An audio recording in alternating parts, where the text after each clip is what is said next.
Hey, ala baraka bake, ala baraka bake badi ngolu, ala baraka bake. Atale men labanta enjoy na science, wala atale men enjoy science.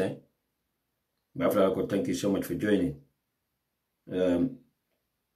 It's your favorite platform, the UDP TV and media. Odombal Danila. Aliad no alienta menkala. The first thing is to share the show. Mbal Danila one more time. Alasia as much as you could. Dani beduna kachal kono. Nse lamu no shuku wadola from landing Kintiba. Nadum kachal kono. But once again, momo yalan ko join them for science and draw. Be dani la pule kachani siya as much as you could.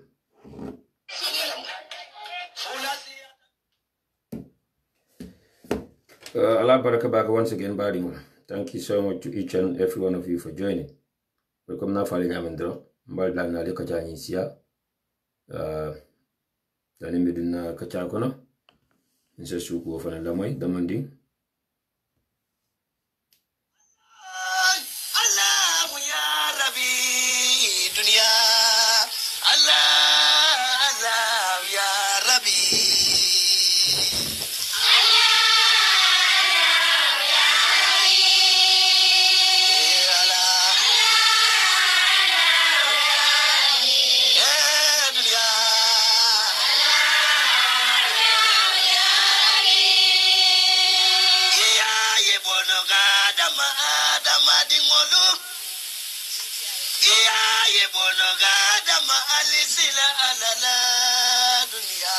Manso men kontolu te tula dunia jang.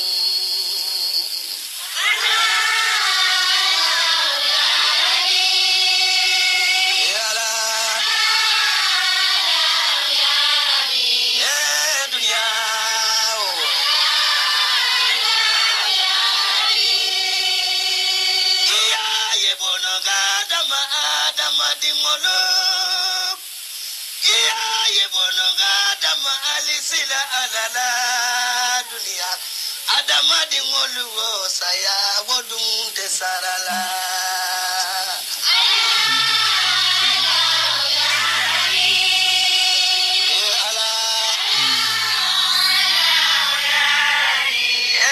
dunia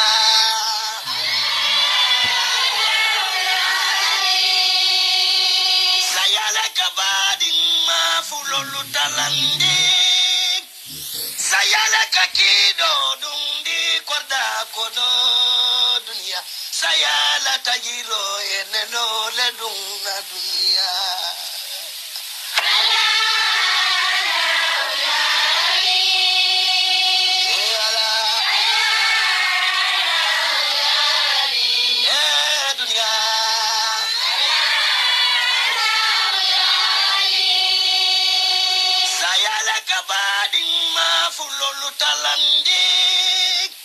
sayala kakido dundi korda kodo dunia sayala jawuya yenelo le dunna dunia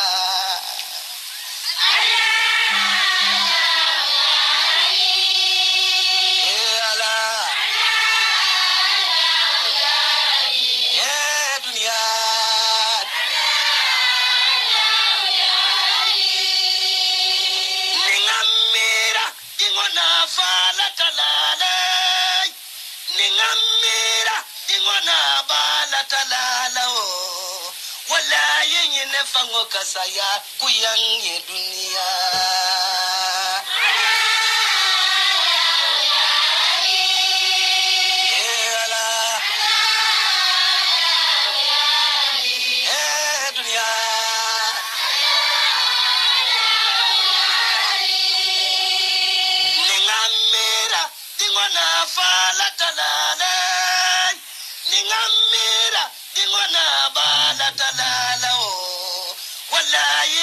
fango kasaya kuyanye dunia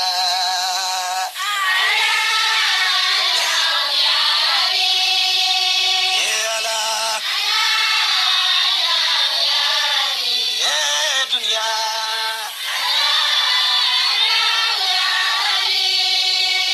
mabuka nganayang sayanya koto dunia sayaleja song ture samba dunia alamala ne monala kisoji dila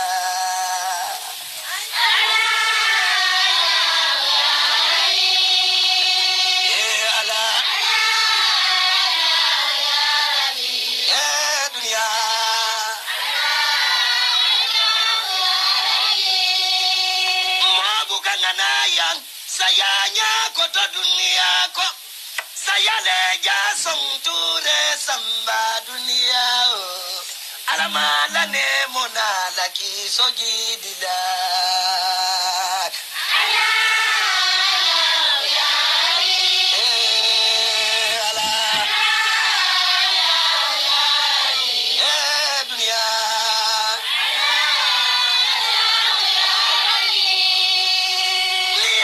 sayang nyonku kole ngote dunia to sayani tata ibukana kote nje dunia wala tinko saya nyonfen kole ngote dunia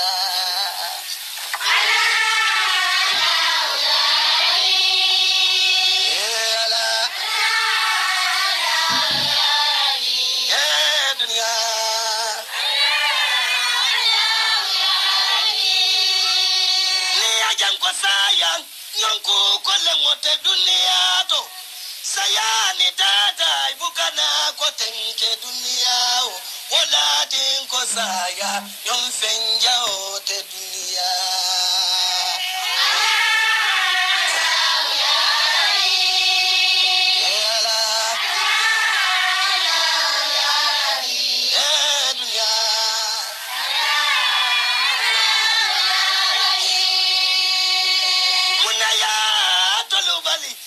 la dunia munaya tolubali sunna dunia adamadi ngoluwo saya wodun te sarala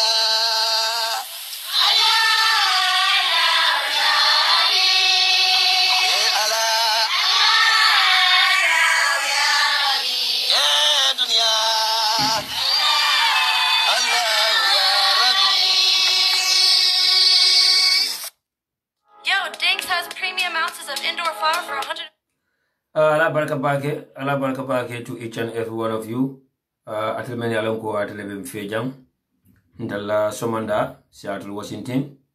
Men be tribuloni wularo kono Africa and continental Europe. Mbafla lokala baraka bake for joining me here today on UDP TV and Media. Odo kamala atlembe mfejam. Mbafla loko al programme ni sia as much as you could. It will take you only 5 seconds. 5 seconds because la timeline also WhatsApp group also wala messenger group also. The reason why in Kaldani plale programme ni sia wala mindi pour na kachal fitandi ya ente fitala dame and you can request Jamal Fanan sort of from our brothers and sisters on the ground in the Gambia. Nim programme be caring life. Jama be kono ibuka jibe no due to credit call problem kuo and internet connection only. But nim program ol siata most of them ika jibe after the show. Jama ba fana mbije ikalafi kala moy audio do. So it's very amazing though, very impressive. Ka feedback we receive from the people. We are sabule mbe jina saborla ka continue be menkela for dani alebe nyosila 2020 ma wala 2021 election onyema. Odo kamala kotenke mbal danila mama be mfeja. Please alkachani sia as much as you could. Mbadi ngol nane dani bedu na kacha kono kotenke. Nsa lamon suku klina kotenke me alan kona broda room ni jabi lemu suku la do kacha mashallah. Nani suku wala moy nisina dum kacha kono. Na kacha bal soto jani topiki Jamal. I hope I'll be able to do everything in this 4 hours. I will be here with you guys for 4 hours as long as Facebook is allowing me to do so. And then the audio financial event play jam. Then more financial celebrate the men yet celebrate la. Yeah, deserve to be celebrated. na UDP diaspora chairman ba menkata boy shedi kanti bila bala lum ba jura kam menkata la ba dedi also not be haklo ba kam May the 11th wala May the 12th makes it 2 years for our wonderful mayors and chairmen since they came into office, from Rohit Malik Law to Talib Bensouda, down the line to our able chairman in NBR, LRR, URR, CRR North, and in CRR South, with the exception of Birkama, West Coast region. The only chairman may Molfel, the only chairman may ala Molfel, the only chairman may ala many kato fire fair. He don't need, we shouldn't celebrate him, and he doesn't deserve to be celebrated. We have to call a spade here. Sirifo Sonko of Birkama Area Council doesn't deserve to be celebrated, and he should not be celebrated. Unless and until many along ko inabe deni be sunyarola, where they are benefiting directly or indirectly from him. That's it. We don't about celebrated. But he doesn't deserve to be celebrated. So Allah baraka bake nalla moy na brodala rumni jabi ala suku di maemella ntina na topic ko na ninka chanyu ko. So once again, if you have just joined, the first thing to do is share the show as much as you could. Allah baraka bake mbadi wala.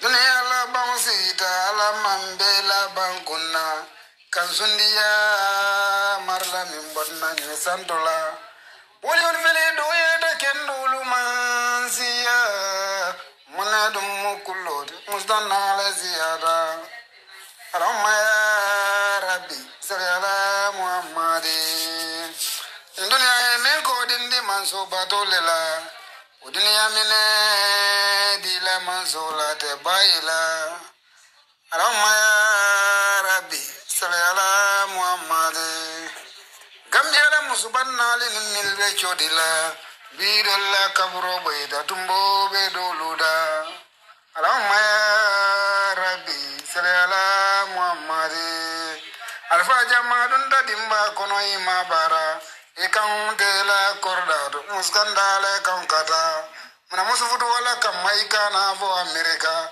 ala manso musorlaldi hanmi manfura Amerika bido mu fenton de samaika e fangama ala ka ge wala nyama la nya dunde kulula Allahumma ya rabbi salli ala muhammadi kodanan jama mo bebe nyoka ibe kakala kule jama bendina bandai de kakala Allahumma ya rabbi salli ala muhammadi kalamu lora folo kole kulu wanin karang wala yatin la jamanu la benin baraka findita prenda wana da karamu musongai bode sutrala wala hakilo tinya lundi dasalla enda hausula Allahumma ya rabbi salli ala muhammadi barbonyo do nasiba be jankar le sambala kilala ya watanatala dino lafta sawarla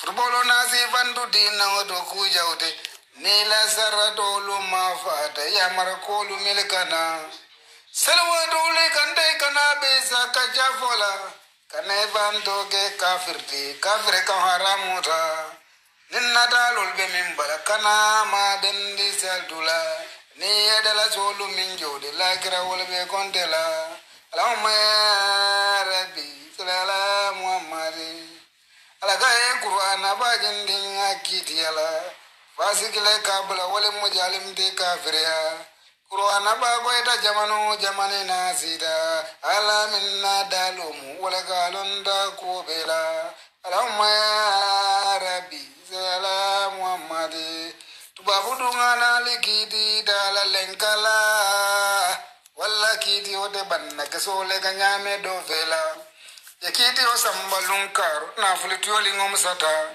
ikoni de manzombe fankala mune sabari de kanyela ele dare sambata jayana ila kiti ode tilinna imaja la bonke raduko dilale kanyeda Allahumma ya rabbi salli ala muhammadi mana dunia ada tilko eti lagira tillereta lagira dunda jomolo to ninkulolo sankita Allahumma ya rabbi salli ala muhammadi lagare le kule fali momoy kawandila mona yalu fankandi boro minga kono tinya dongtar minga penko ga jena kono la getinya yanna ba bole penkul ala mundal yawlula Allahumma ya rabbi salli ala muhammadi lagare le kule ta dina nul be forla bangolu zare ta dina nul melokan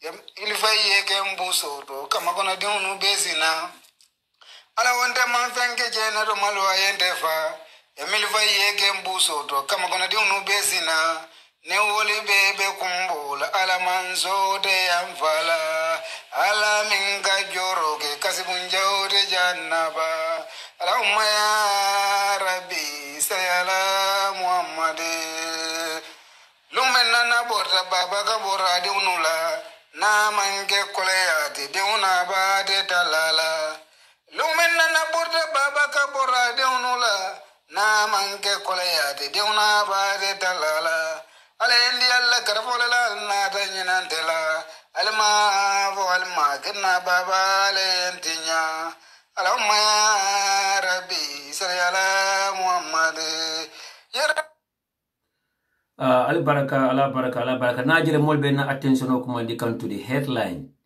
I don't know, for maybe a mistake someone is telling me that your headline is your topic number 1 is incomplete. Someone is saying that your headline number 1 read it because confusing me. You mean economics should leave or what? Okay, what I'm trying to write on topic number 1 is got 2 reasons why the economic soldiers should leave the Gambia. So that's what I want to write. So maybe no mistake, maybe be correct. So for those of you many along Kalaman topic 1 understand, got 2 reasons why the economic soldiers should leave the Gambia. So right now mantra I come from Malo Safe, but at the end of the day, left a call Safe. So Allah Barakabake for calling my attention to that.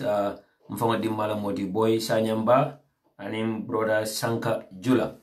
So mbadi mo la baraka bake comme like na fo nyaben ateme be mfejam wala momo jointe sai be dali la mena drong yakata ni si as much as you could mbe mol kontona men kam to ko fon la mento la munyinti mashallah on kanto brother Muhammad Singate membe sirinya Angola banko kan Muhammad mbe kontona ni the UDP Angola chapter nyimbe ila memba sol mba floko ya baraka bake for the support mba jekan sutatri. Na wonderful sister, Mbari Muso Khadi Yai Maimuna Njai. That's my own lovely sister, Mbafla Barakapage. My regards to your wonderful husband.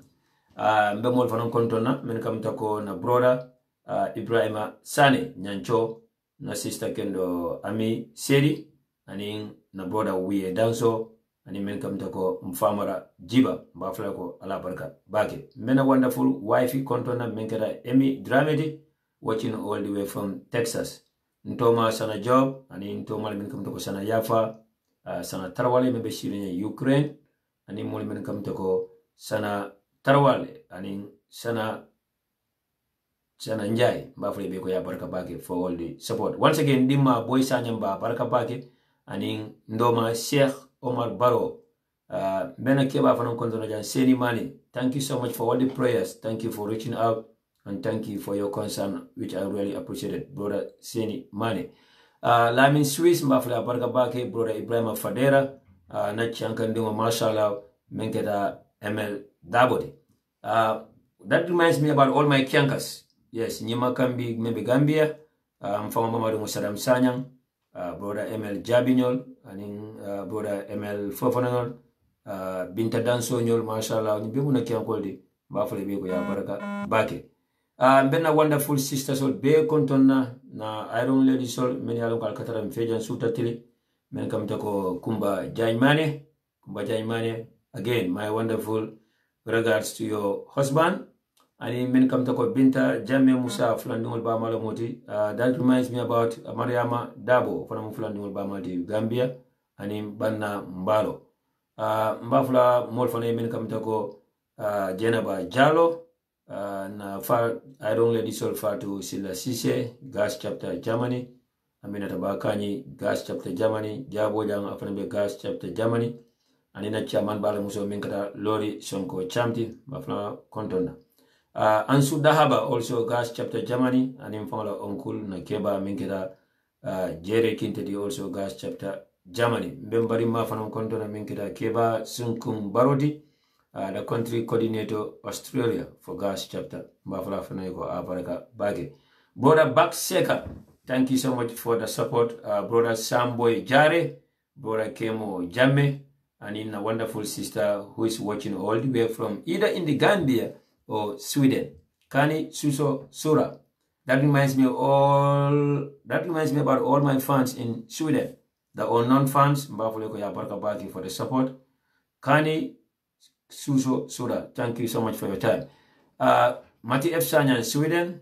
Na nyancho muso jikisanye memfanembe Sweden. Ani moni menkamdako Kadi S. Sise also in Sweden. Salimata Sonko also in Sweden. And all the wonderful ladies and supporters in Sweden. Bafala kola barka baki. Kemo M. Jaite. Bafala fane inimbara. Animboda Mohammed Sane. Mfona keba Ushenu Mas. Mbe fana tentula mbe jela. Ibrahim Drame. Musola Ibrahim Drame. Bitantio. Bafala barka baki for all the support. Njak Tinjai. Aning Mana Lion Jackson. Jarju's Charm, and Bun Jata, Jalaman Job, our wonderful sister Ami Jobs. Thank you so much for the support.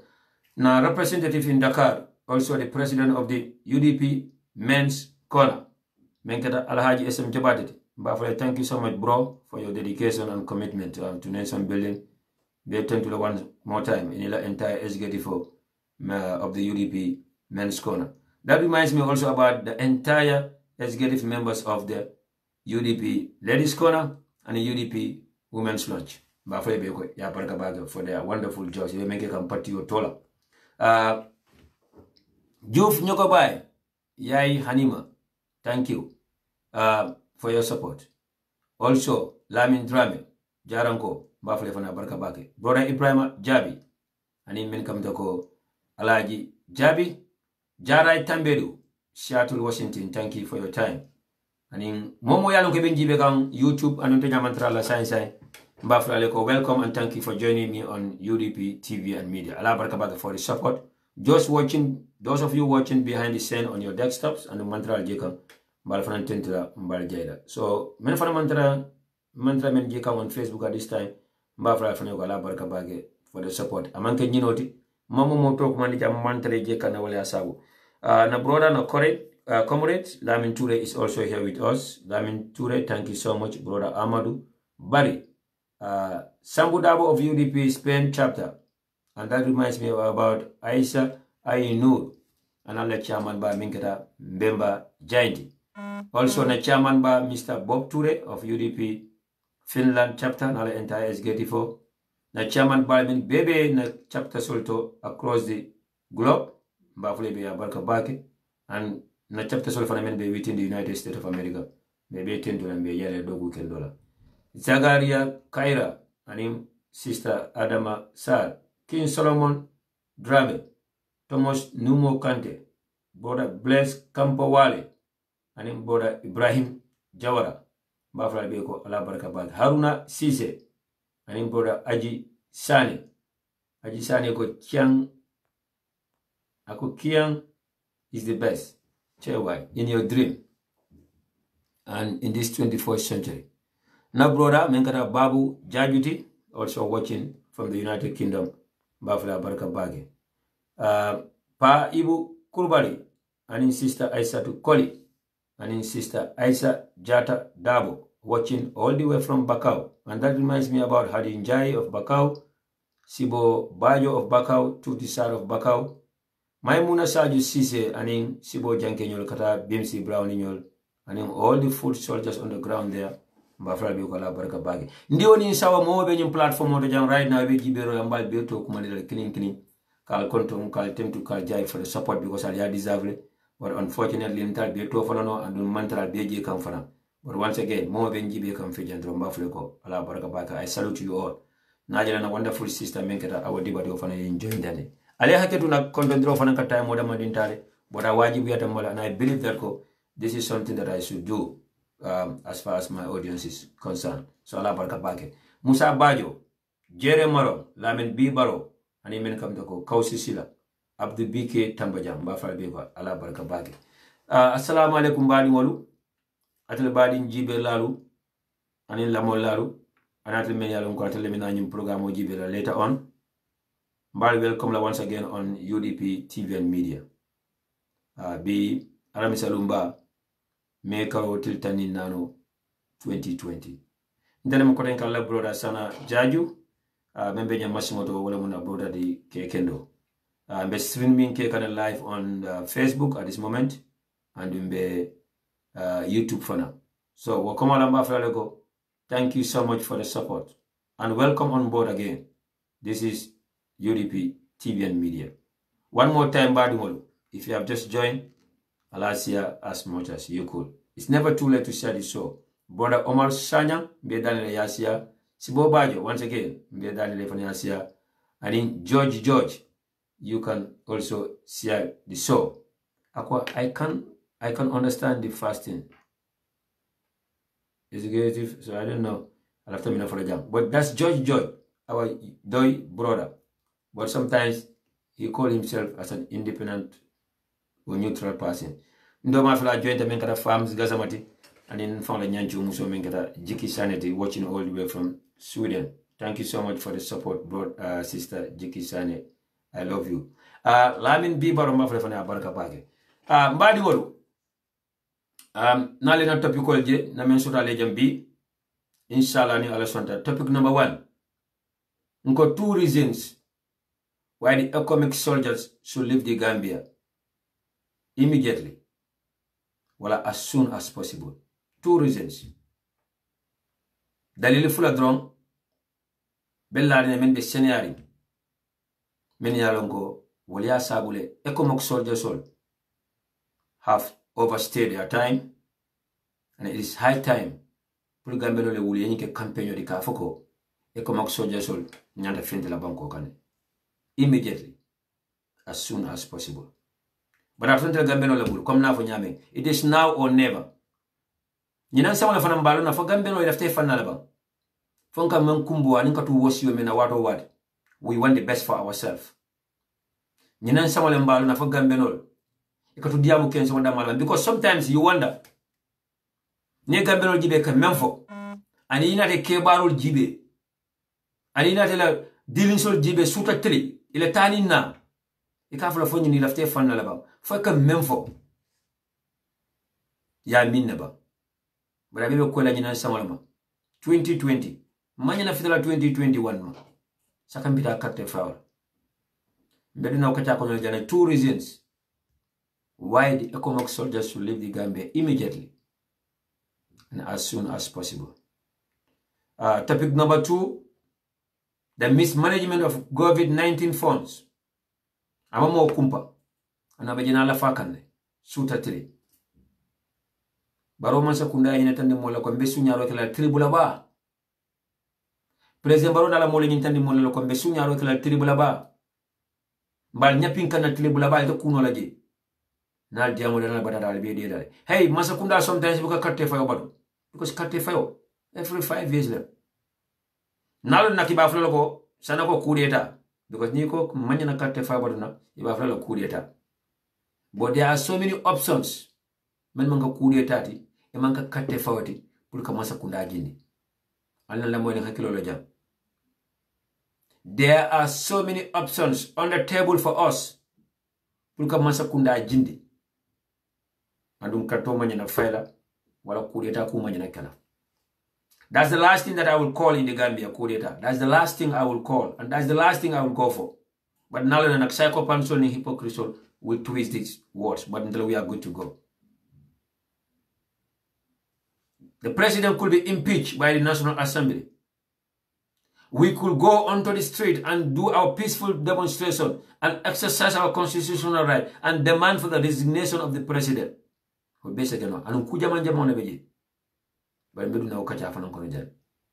nin topic flow na wala soto ale jambe men kachala bi but nin topic flow fanan kola audio be mburu jana be men share with you guys na kibaro fanan soto jana men alan ko be kachala jam fana ando ni patambe layno fana lela yellale ni me lafta ka dun ka contribute topic holto. Everyone is more than welcome to call and join and express your opinions about the topics or anything that has to do with a better Gambia and a better Gambia for all Gambians. Alna nyola mani hakilola nkana nyola ma ani jisola. Mbadi ngolu najilo kona wonderful sister menkata Fatu Sila Siseti aning brother Mohammed Shaw aning menkamta ko sister Salimata Dabo na sister Binta Danso na brother Bakari Marom of UDP Men's Corner aning brother ASN Fofana Lamin Kamara Ibrahim Jejawara of UDP Maryland's chapter. And that reminds me about Auntie Fatu Dabo Jabato of UDP Maryland's chapter. Another wonderful sister, Sira Dabo, Membe Gambia. Nakeba Alhaji Sidia Fofana, brother Pamal and Jamba, and another wonderful sister, Fatu Sisia Koli, in Bejo Interface Science and Urambal Danila, Atlement Joint Science and Alekachani Sia, as much as you could. Mbadi Motalimbita Kachal Fanan Tokotanke, wala any other topic Nyantamen discourse Rajambi, Mbal Dalina one more time, under the leadership of brother Fode Jawla, Ndoku Nyul Betola, on UDP TV&MEDIA. And the more celebrate men jata celebrate la. And the more celebrate nyante men celebrate la. So to UDP ngol. And the new fasa. And the nyanyola.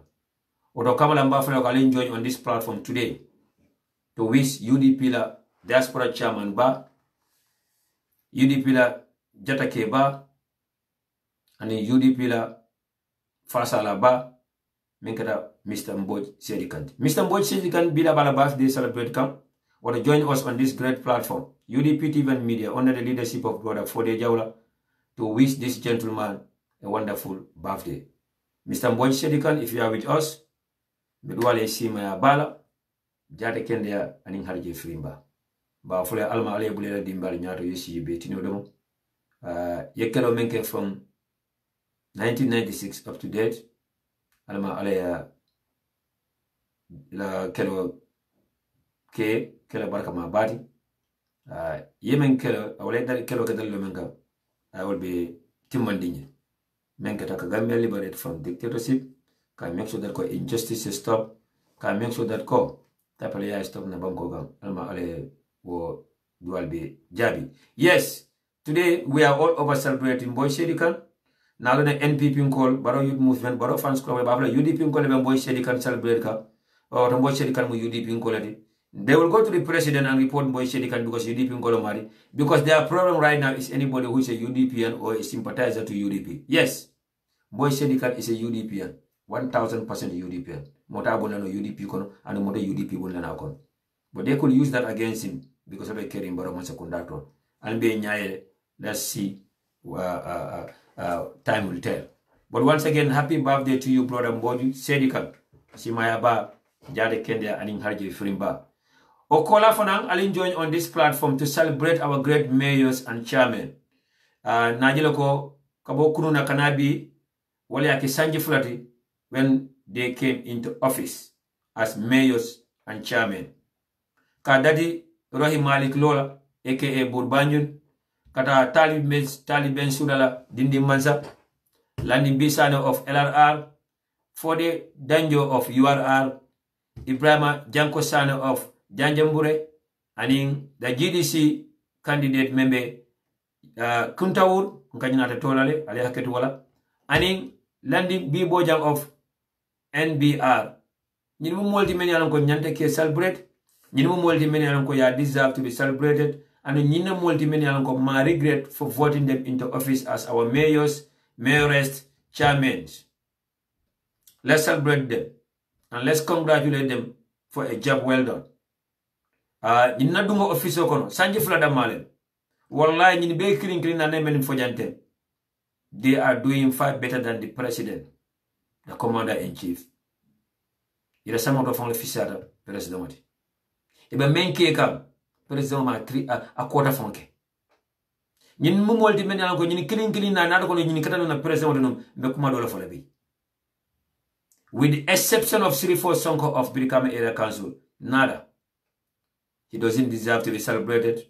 Momo ya celebrate for ne birika man kol nyawal. Momo ya congratulate. Ka fay ko congratulations for your 2 years into office. Wallahi for ne birika man kol neng. For ne West Coast kol neng. For ne doya. For ne juditela. Because Sirifo Sonko doesn't deserve to be celebrated. Nobody should wish him for his 2 years into office. I'm not thinking birika. Wallahi I'm not thinking birika.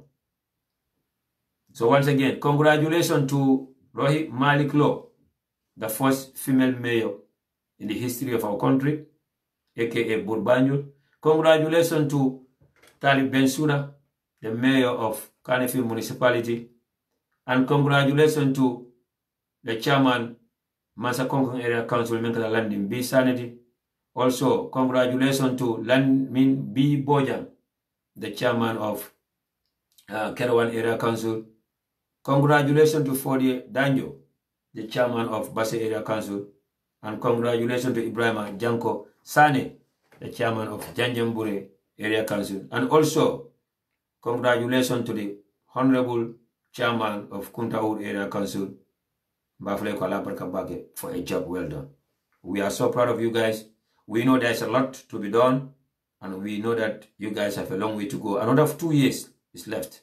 So Alakata, we get your backs. Mbadi Gambian call.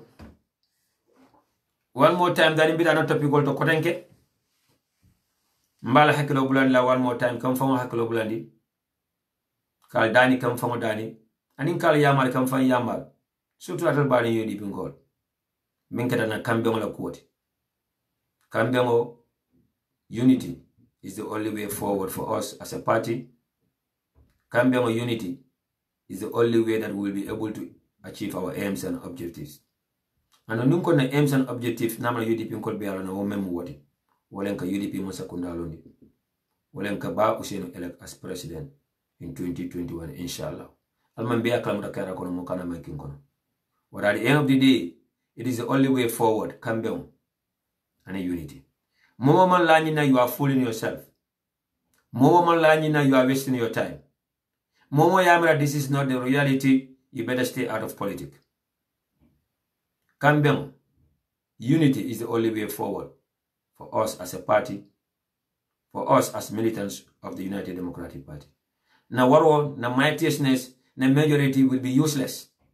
Niman Kambion, niman nyo kanu, niman nyo fasa. Orambari UDP call one more time. Ntala den da baklin faklina. Atala muntala brothers or ni sisters or na uncle or na until. Orambal dan na one more time. Kambion and unity is the only way forward for us. Al na competition or bondin na maltema, ama nafa na fasol. Ata nafala fena fana in janja. Ata nafala fena fana in subindi fena. Or one more time, Kambion. Unity is the only way forward. Bole la mbal na one more time, alna bole robula. Alna nyo bole obula. Ata nafala fena fana in subindi nyola.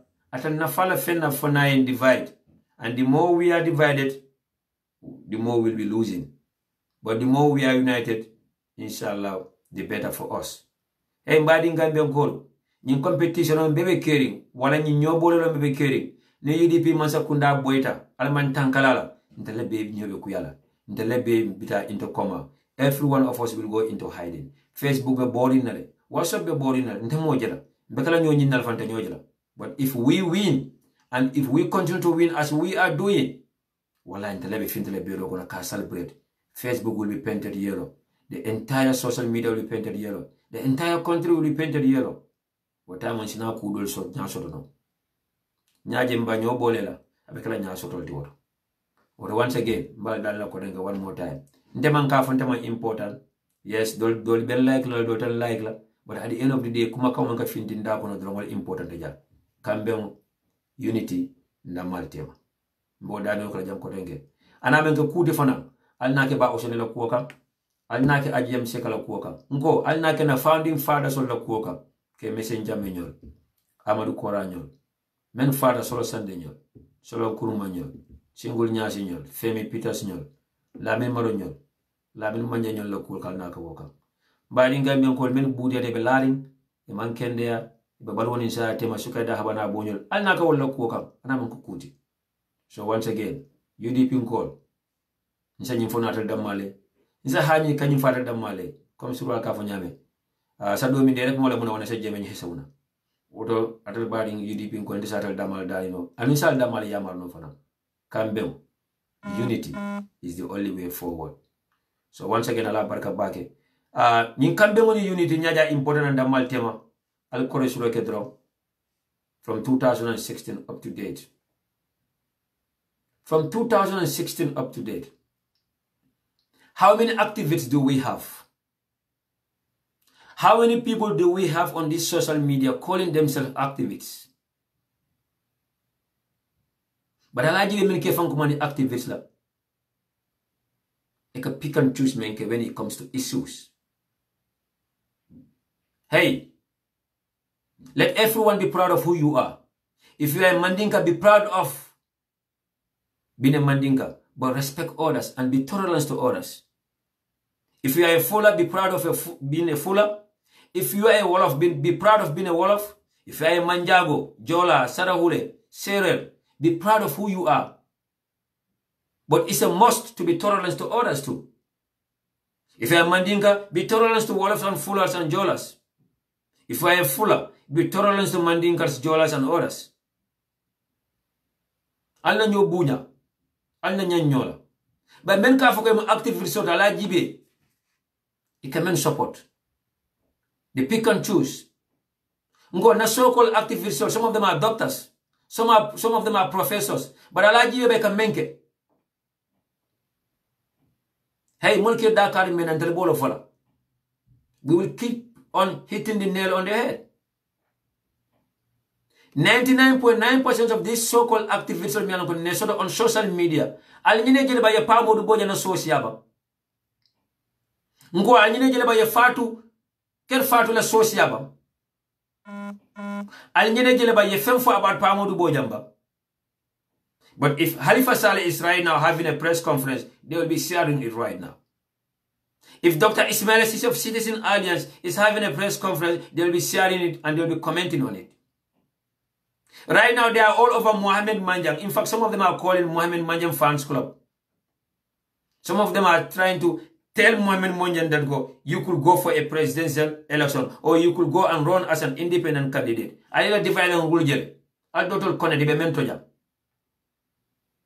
And these are the people that we call doctors. We call them professors. We call them all kinds of names because we think that they are intellectuals. And most of them, they refer themselves as independent-minded persons. They refer themselves as neutral individuals. But Ali Gibedro, hey, let's continue to call the spade here. Let's stop beating by the bush. But Ndesan, Panderin by Hena, Abe Sikilon Nenkam Suta Tili. Abe Sikilon Atagla Suta Tili. But Ndesan, Mfang Jawati Way. Nindiamo de Contele tribalista.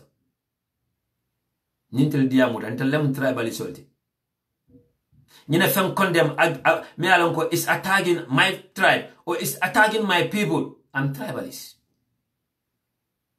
Alta kaw yero la posto bandia menkeji. Ndete nda senka na waka. Mbadi ngambe ngolo. Alta kaw yero la posto ba. Ali ajibe ay men safe jebi. Ndete nda senka na waka.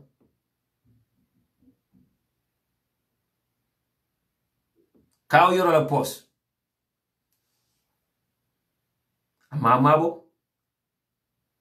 Amamalu. Amansila. Yes, lo anda bukon kana monne momo yatenen. Akon kana joro katela memo yatenen. That's fine. But Jimali be kaw yoro condemn la. For putting it live on his timeline. Kaloya dabo kumanda tola kane. Bene UDP ngolo wulte jumped over kaw yoro la posting. Yane. Iko jumala kan nendroke UDP ngol mfangla UDP dingole na posting fananta ya samba leadership ya iko UDP card la kamolne all in the name of politics so ñinam political na do ko ñina danta political danta ñina la some of us will quit politics na tra ko political danta ñina la danta dol bi na patrol being expelled because we will sometimes call it tit for tat sometimes we will go for tit for tat mbadi ngambia ngol alta pandiri la post jibe ba ay même fo mandin kolma ana mandin kol nen kan sutate ya jame mandin kol nen sanjif mo nim fula ya jame mandin kol doya sanjif mo nim fula ay mandin kol kuma all kinds of names la sanjif mo nim fula pandiri nyam na condemn because wala di yada bande san na mandin ka yoti mol na mandin ka fanje balol na so kol mandin kol men yalla ko tele intellectual etela ka pa mo la post fa ngosia waye jawya fo ye fan jawya yo doya ko fo ye fan doya. Now I remember when Panderi was sick. Na UDP call na mandinga dungo le yala go for me take Asia. When you question some of them, you call political. This is not the way to do political. You can't do man political no. So political wala moti. Ye fando ya fo ye fande wala political di kodi. Ye judi fanda wala political di kodi. Ye mo promote menke ne wala political. Ye mo sembenti ya menke doya akenen. A duty tela, imo menta ayo come. Wala political de kodi. Good luck to you guys at me political no. Ndamam saya dua pandiri mbay alman tankala wala. That's the last thing I will do. Mam kurang dua mbadi mo yanin jawo nta kurang dula saka saya. But I will not promote you. Wala ke sembenti ya. If you don't like me, I won't like you. Ye fan London. That was the time na UDP and call. Man think I do for that matter. It'll be the GoFundMe siaka on Facebook. Feka kina mole messenger for us to donate towards that GoFundMe. They think that they are smart. It'll be political no. Hay modo be jema la fela hotela fela way. But at the end of the day, anye la bango jibe. At the end of the day, kon kaf jan nyame ni ku yale be fala heart attack si fa watu man si and they will never be happy in their life. Because ka kule kele me alon ko wala shate teldi wala tel sabanyin dunia and then that one is here to stay. Ka kule kele men alon ko man kuna wodo. Harma dingol la harma ya. Si wala siya imam ko kunoje. So mbala fatere nak but at the end of the day nimo kana akashika ngakebu yukumoka ya bula tada aba flanyana aba sabanyana ana bakla kunkusiloleti. At the end of the day ala ka fuwala yala nyimoka ba jutuni ya mol fanko le fanka. Fuaria harjo alalti mo bon kunoje ba judune ya ifan ko lay fanka mbadi mandi ngol be continue la ka juti fanna al continue la jutal fanna ibe continue la ka jutal mbadi mandi ngol me nan ka tele al fanka yoti moldi atelu ka tele karanda tele civilized al continue ka jutal fanna ibe continue la ka jutal ni mun surwati be proud of who you are but be tolerant to others ni mun floti be proud of who you are but be tolerant to others ni mun manja kodi serero sarahuro or whatever you might belongs to. Be proud of who you are, but be tolerant to others. Ala nyatino le mbekiri, mama fisa modi. In fact, nun kolya na bankoka. Wala kolya me bekiri bankoka. Ay si jumala kara. Ay pati jumala kara. Ay harmadi jumala kara. Nko marsolo me bejani kambi. Kuranta yawe bekiri ngambia. Jisuno bale bekiri ngambia. Marsinde silo mendabe jawari. Sila kati balon bekiri ngambia. Ay jumala kar. Ay si jumala kar. Ay pati jumala kar. So at the end of the day, mbe kumoka. But again, the last thing that I will do, wala mu yana na bungoko na jutuna. Yana yesin kumoka ye bunka. But yemanga promote de. Intel fangale promote. Intel UDP nkol fangale promote why. Intel mandi nkol fangale promote why. Intel surwal fangale promote why. Intel serol fangale promote ba for allowing others to disrespect you in a broad daylight. They say, "Ninambadi mandi nkol dolje." They are all over pandering by. Suta tiliba siala. Ninambadi UDP nkol dolje. They are all over pandering. Iba siala suta tili. Allah kula kambalafa. Because atle kamra atle sumata, atle politikono, wa atle balfan neneka. Ali hakiru ni kumonyi mandi aja. Momo yifanye ne kumoko yakiru. But the fact of the matter is that good luck to you guys. Nale am lokata le sumata. Bi kaw yoro mensa fa time na nobala. Alle na jibe ji malba condemn la. Nanyi so called active sol. Men ka fa ko UDP ngole kan nduroke. Nko bi kaw yoro mensa fa time na nobala. Al nani other political party members ol jibe ji malba command la tola ya condemn. Ula nko UDP ngol Campbell unity is the only way forward. Ndesan kunu ale bay shamba jele. Ako thanks to President Barrow, UDP is divided. Ako now this is the best time for GDC and APRC to come together and win the election. So UDP la divide wala mu itala kairoti. Itel fe wala mu le nyado tati. UDP la divide itel fe. That's the only chance and the only possible way for them to be able to win the election. UDP tala fulati. Ndesan. E ka men celebrate na kitelo ko President Barrow UDP tinyala. But we atra President Barrow we are fanna tinya. We atra President Barrow we are fanna doya. Afanka doya moti. And inshallah Islam dino sotoda. Allah tala mansobe keri. President Barrow wante. President Barrow wante. Mbadi ngambi ngol. One more time. Sutu atra UDP ngol. Kambemo. Unity is the only way forward. Kambemo.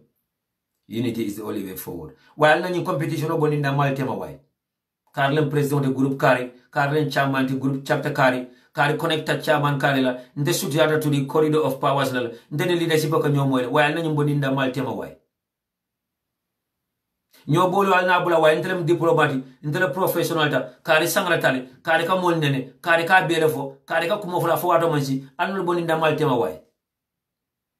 We all have our way of doing things. We all have our own styles of doing things. Anna nyo ya madra na lamo nyola wai. Ni ko kari ni mambeta wa kana Facebook kangara wale. UDP nko nyine ko I don't think this is good for the party. I don't think this is good for the future of the party. Kana Facebook kangara wale wai. Anna lamo nyola aning hakilola. Anna lamo nyola aning hakilola kana nyola maninji sola. There's a democracy. Yes, we all have the rights to our freedom. We all have the right to the freedom of expression. But for example, mbadi ngambia kolbi, ito ko nela opinion respect. Yes. Isonta kari na party wala ka example di jande. Wala kari yanta na la party hotel. Wala kari yanta kari fasaral. But nada ko ito opinion te sana jaju ya feel la kele yung opinion na manka party wala nyato tan. But namra party wala yung opinion na ambida party wala. But namra yung opinion na ba sablante election on sodola. But just because you have the right to your opinion, even though it is not good for the party, I should just let you go. Oh, you have the right to your opinion, but even though it is not good for the betterment of our party, it's not good for the future of our party, it's not good for us as militants of the party, I should just let you go like that? Democracy.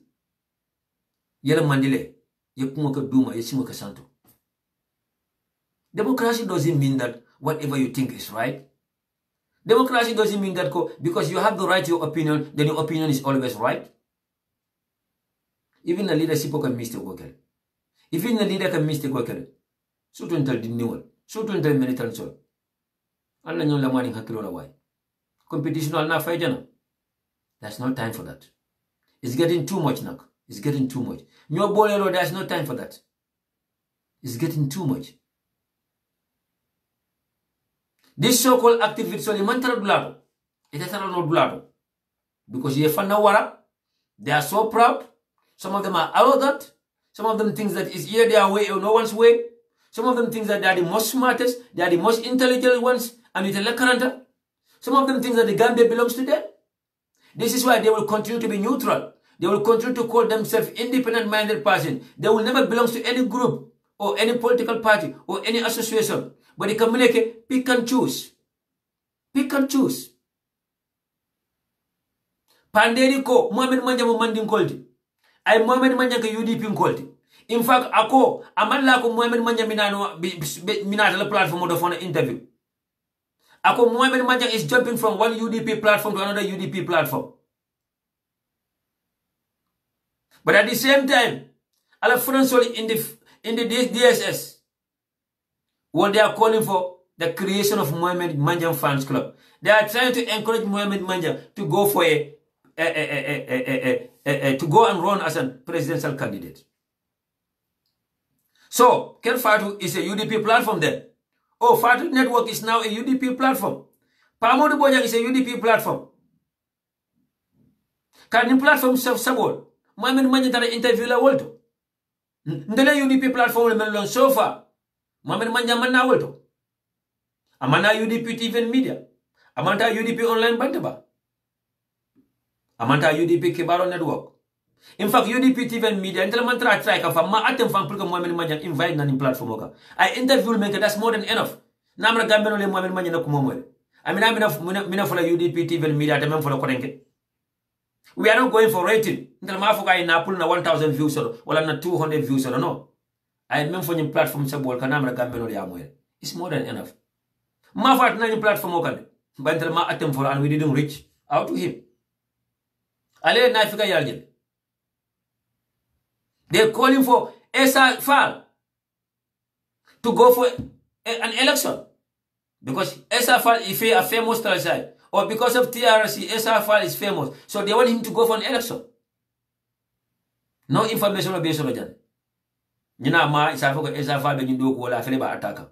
Abe do ko kendo la mandi ko fele ba ataka. Wala UDP ko fele ba ataka. But ale pande rimba jela suta 3. Sai mobe na modo jela na UDP shadow chapter group on yungono. Ya pande rimba na news later safana kije. But when you are doubt, ako is this true since it is from Freedom newspaper? So ali ajele wala nakatonya fa better. Amani question on follow ka wala ako how true is this since it is from Freedom newspaper? So sa pande rimba bay jumal kalala.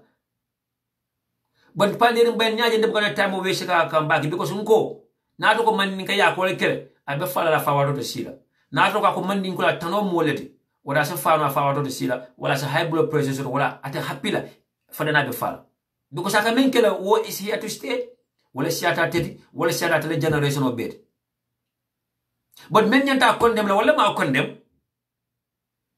men nyanta ka stay away from ala posting wala ba siaka Jumala Kasia, Mandinka, Dankatol. Ali Hakato. But we must call a spade here. Mandinka, Dankatol. Walaka pa modula, pandirila, postisia, Menaka Mandinko la faune. Mandinka, Dankatol are the ones all over Pamodu, Pandiri, thinking that go, I be supporter of Abbey Fasala. And at the end of the day, who body Mandinko, whatever body you dip in the camera, they are the smart ones. Wale ka fun tendol sangarata la nkamwele har madu nga fanna ifam bunya yefam horoma ni findila sato kono ani dinar mero me anka melo be bunya la be horoma la ala fan ko woke be good to orders wala tara dawoda you molbe ma ko ilale. I remember during my time as a paymaster with the Minister of Education, the entire provinces in welcome men received from Keba Koto. Na Keba do in Kankai, why the Keba Babylon time waste running all over the village, trying to make sure that no accommodation was Ranyam. Akonya wanted Yaki dole, wala ne bia julo be joka. Akonya ye modulo mark, wala better modulo to, wala modulo respect, wana bibi na ranisado kono jaya bunya soroja. Le white def bopam. Le white def bopam. But comme na fo nyamen harjo. Fengo alala ko wodi bari jutene ya har ma di won ko siya fama betonya fulal nak. Let's be very mindful.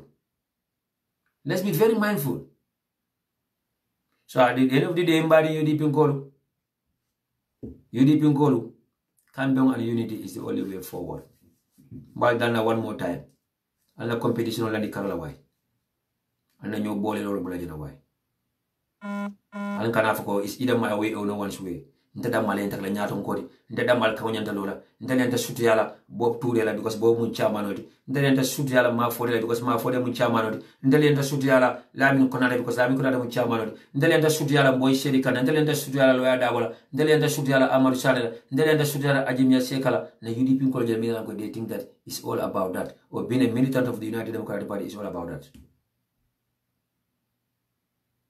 So once again, my apologies to every one of you. Momo yalan konyo kumaka mandia wala ye fanje akuma konkono mantara mo gar wale kanjam ma fo mola kuka, but it's a general advice me yalan ko pulum fangolem anata UDP Nkolu na be de bakilim fakilina wala ani me nte hedi salon ko sana jaaju ko na de bakilim fakilina na diamu nyana man diamu mo salon ko sana jaaju ko na de bakilim fakilina na program on ka nyame na man dia mo do salan ko sana jaji ko na dinda bakin fakri na as long as mu UDP ko and as long as lafta UDP masa kundal jela and you lafta lawyer double jela as the president of the Gambia. George, you want to remember Dauda? I remember that you always late to pay salaries. George, you want to remember Dauda? So, one more time again, mitana topic also, come na fale nyame. Topic number 1, two reasons why the economic soldiers should leave the Gambia immediately and as soon as possible. Mbadi Gambia goal, fal malonko economic soldiers should le presento in the Gambia.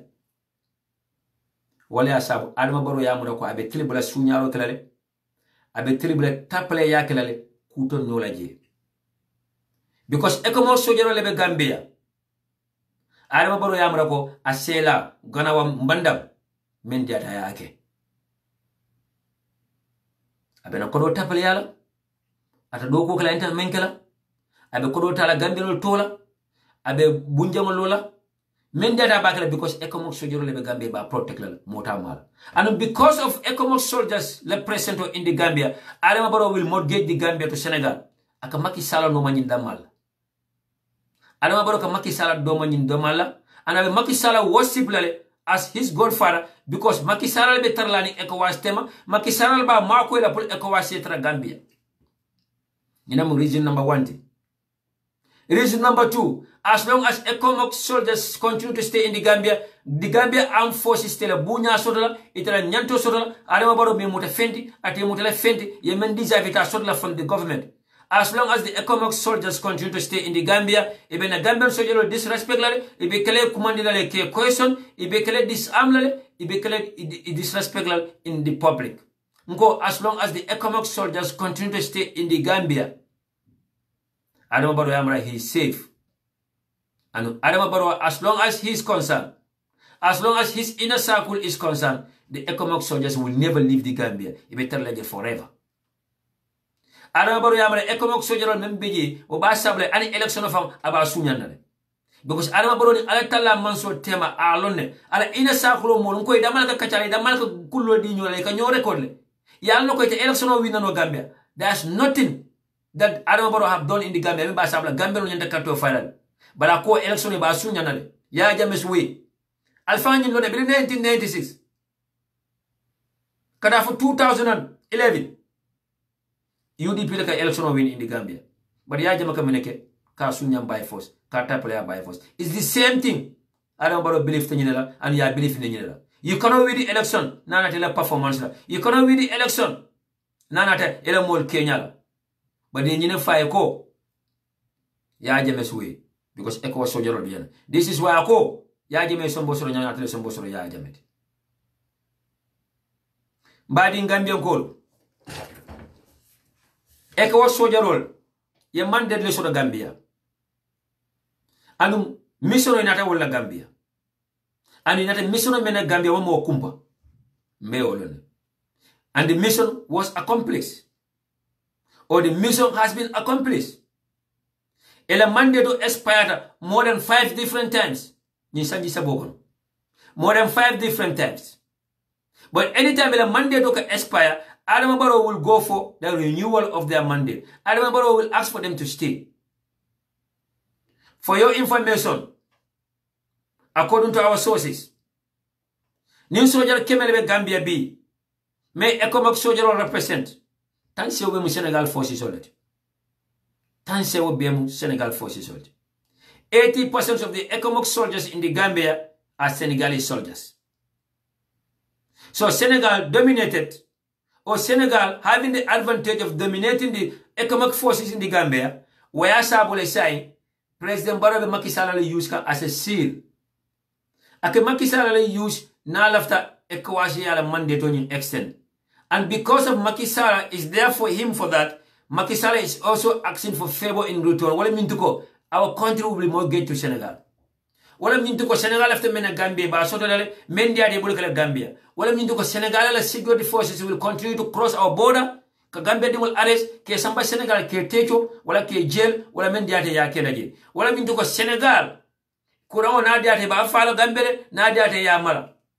Wala mintu ko Senegal na diate ndala tulu kolo men kafo ata sinna ngo wala min ko na dera Sénégalais ite la moto be kala dun nan la Gambie ye passage sika ye dum ndala Sénégal Gambie moto duna Sénégal wala min ko Sénégal e be kala trans Gambie bridge ñu cross la le ite ticket do sanna wala ite douane jola bantal Gambie diwol na fawla banko ga ndal be kala jola dani be trans Gambie bridge cross la ngo at the end of the day mina kala wala Sénégal will control our economy ite mina Gambie marchandise solution astafura ndre bida Sénégal na marchandise sol sanje bay tete sona na la Gambie ka marchandise sol sam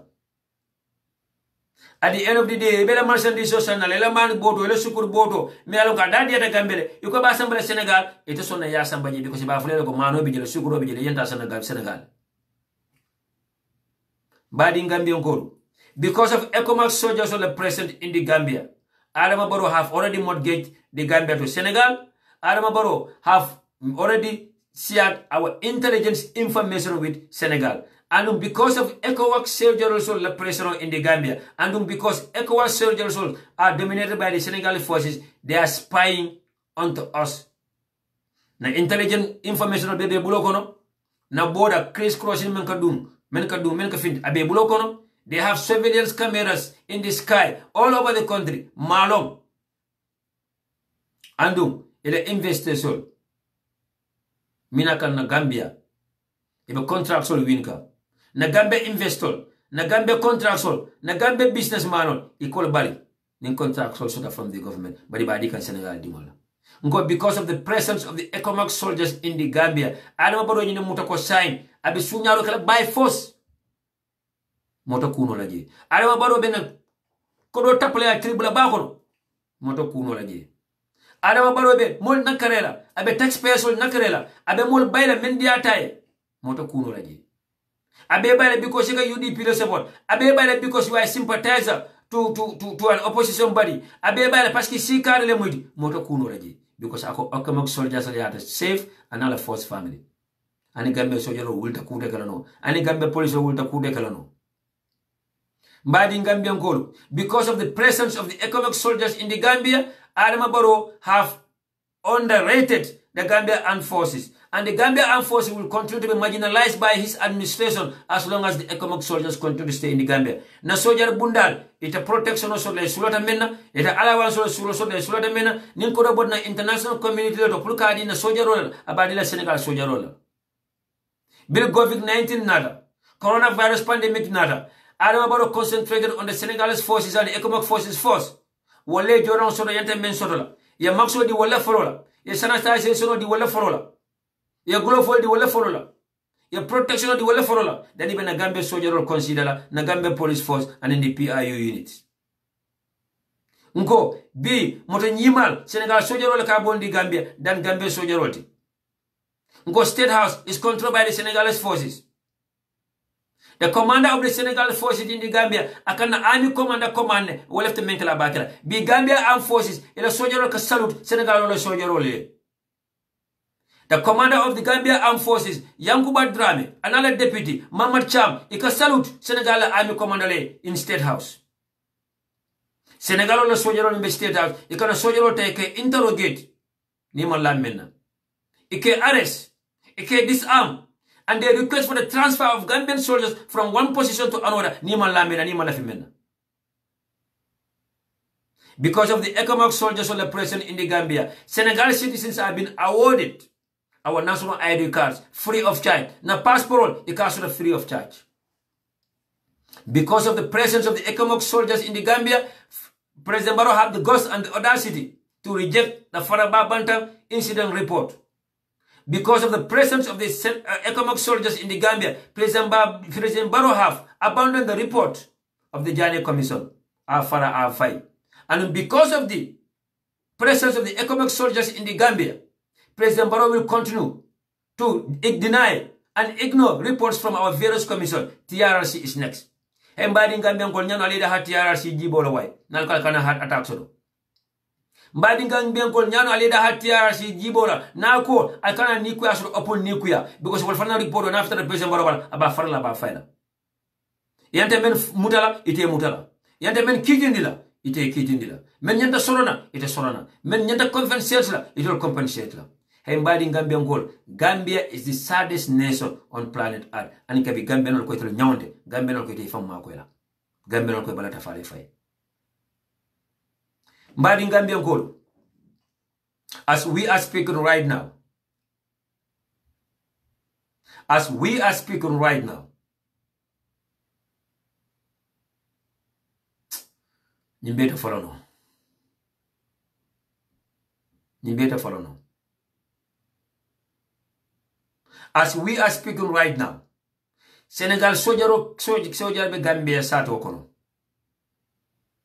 Was Senegal soldier kunkilung and all of entire family have been issued our national ID card free of charge. When the average Gambian is suffering and struggling to pay $500 for the ID card to the Gambia. Mfangala banko ka. Nka namo jo banko menka. Uluta Gambia banko menka. Mama waro ulo de uluta Gambia banko menka. Senegal dingol. Guinea dingol. Mali dingol. Even ID card so they come free of charge. Ndel Gambia dingol ka jo pour ka soto. It's very sad. This is very pathetic. But thanks to Gambia dingol fango. Alkalo de URR.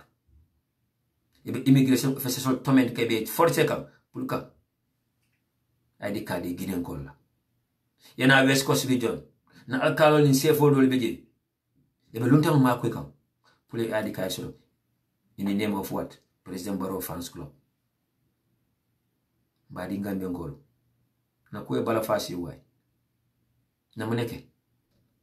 Did we deserve this? Let's look at the neighboring countries. Let's look at the developed countries.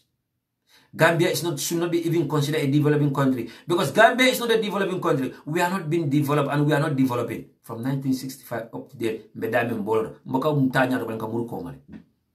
Bani Gambia no ya proud taja. Ika nyawande. Watu kono na pa modu jela. Attacking a lady. Where are the so-called feminists? No, it's a jumper. It's a defense. It's a fasala. But ni modu from the DSS. It's a jumper about fasala.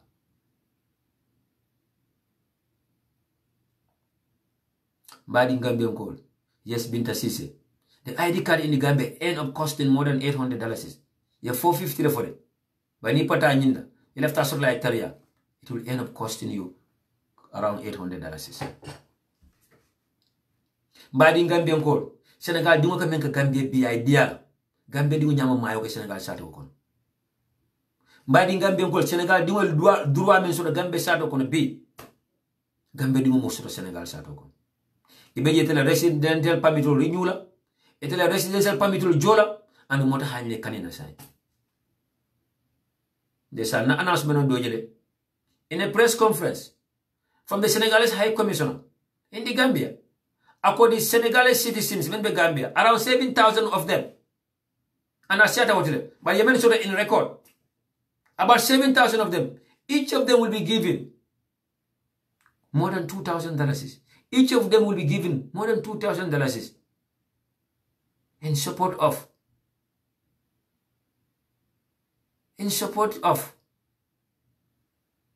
lockdown in Yimel Leka. According to Chelsea, my boy did different from Manon in Tulo. But the Gambia Masakunda Munamo, Manon in Tulo in Sukuro. Kodi Chorosma, Gambia de Sura and Walla. Kodomen de Gambia Sato Kono, Pulkan COVID-19 Kele, Pulkan coronavirus pandemic mo Kele, Koda Gambia $50,000 in Nigeria. Koda Gambia $50,000 yanta dula njede $1,000 yanta duna koda kono la Gambia abe tala nyame koda tilo na tala bari mena fon tele ko mano ya costa $700 million la man bodo jelle nata wala sa man bodo ka san jelle la wo man kanya ye liso bondali ikoy $160 million spend men kunto ya nawta ya calculate nte malon fo men kal liso da wala nyamata ba Famen kana sen kam mole ko nyina mo liso nyinte wala nyamata ba parce que membe liso bala nyabal ite fani na liso ko ne ka tande molla e ka fa mole ko nyina be keri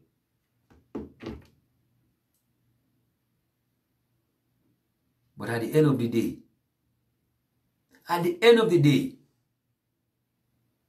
mbe kumo kan way ko le be kirin gambe ay si jumale ma wala ay si jumale kar ay pati jumale ma wala ay pati jumale kar ay bado le ñu foaro bondi ñoo ñotel ba ay santon ko ni ko bon ko bondi ñotel ba ati eno bide be kumo kan ndesa namba di madoje mi alon ko ya jame jamano akumbota awosita because naga diamal num personally ti chale mati ye men lakam ya dundi t-shirt la bay fo sama le t-shirt men dunna ya findi na katalo bedo kan ka bulo ko si ya jame amal la fala best guess what na wuli ni wado ko na picture sia akamene sia vice president la ya nibo bam fatile vice president ni nibo faka fo cameraman ya londa kan ya talaba abeta ayo bondi domoro salato yani subol ani personal nde malam fatale force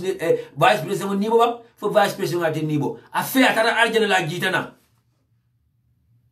wo kundi ngate fi atara aljana la jitana ni me bajina la last kodo ya volta tabulo pour que vice president nibo wala vice president a nibo because of abitana vice president akola celebrate bala ñina tan ñinal ko bi nim vice president di mo sasa do bi de jaaro tubabu de na de mo sasa de bi da bañu leptan wala border cross la Senegal ani tan ñinal jambi ko vice president ko da ko 24 service ko ngole beji 24 service jole beji ba ta kada pompol to ramo plana be jio sodo la wala jio fa ngabuka sodo no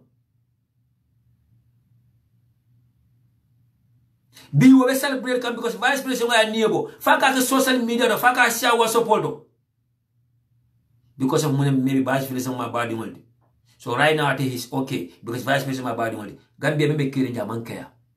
Or right now I think he's okay because I can vice president support and will vice president to be. But I'm gonna buy Sankara Moel. I call vice president. My life Adama Barola. She's just pretending. And be all on it. Billing coalition time ama Adama Baro endos. I'm la fala. I'm gonna fan Katara Adama Barola motor. I could because Adama Baro man karang Adama Baro man smart. But be because the ministerial position on the alano. Or say vice president position on the alano. Now, she's acting like I tell him Adam Baro number one supporter. Baro, ndede ndesana Jarju.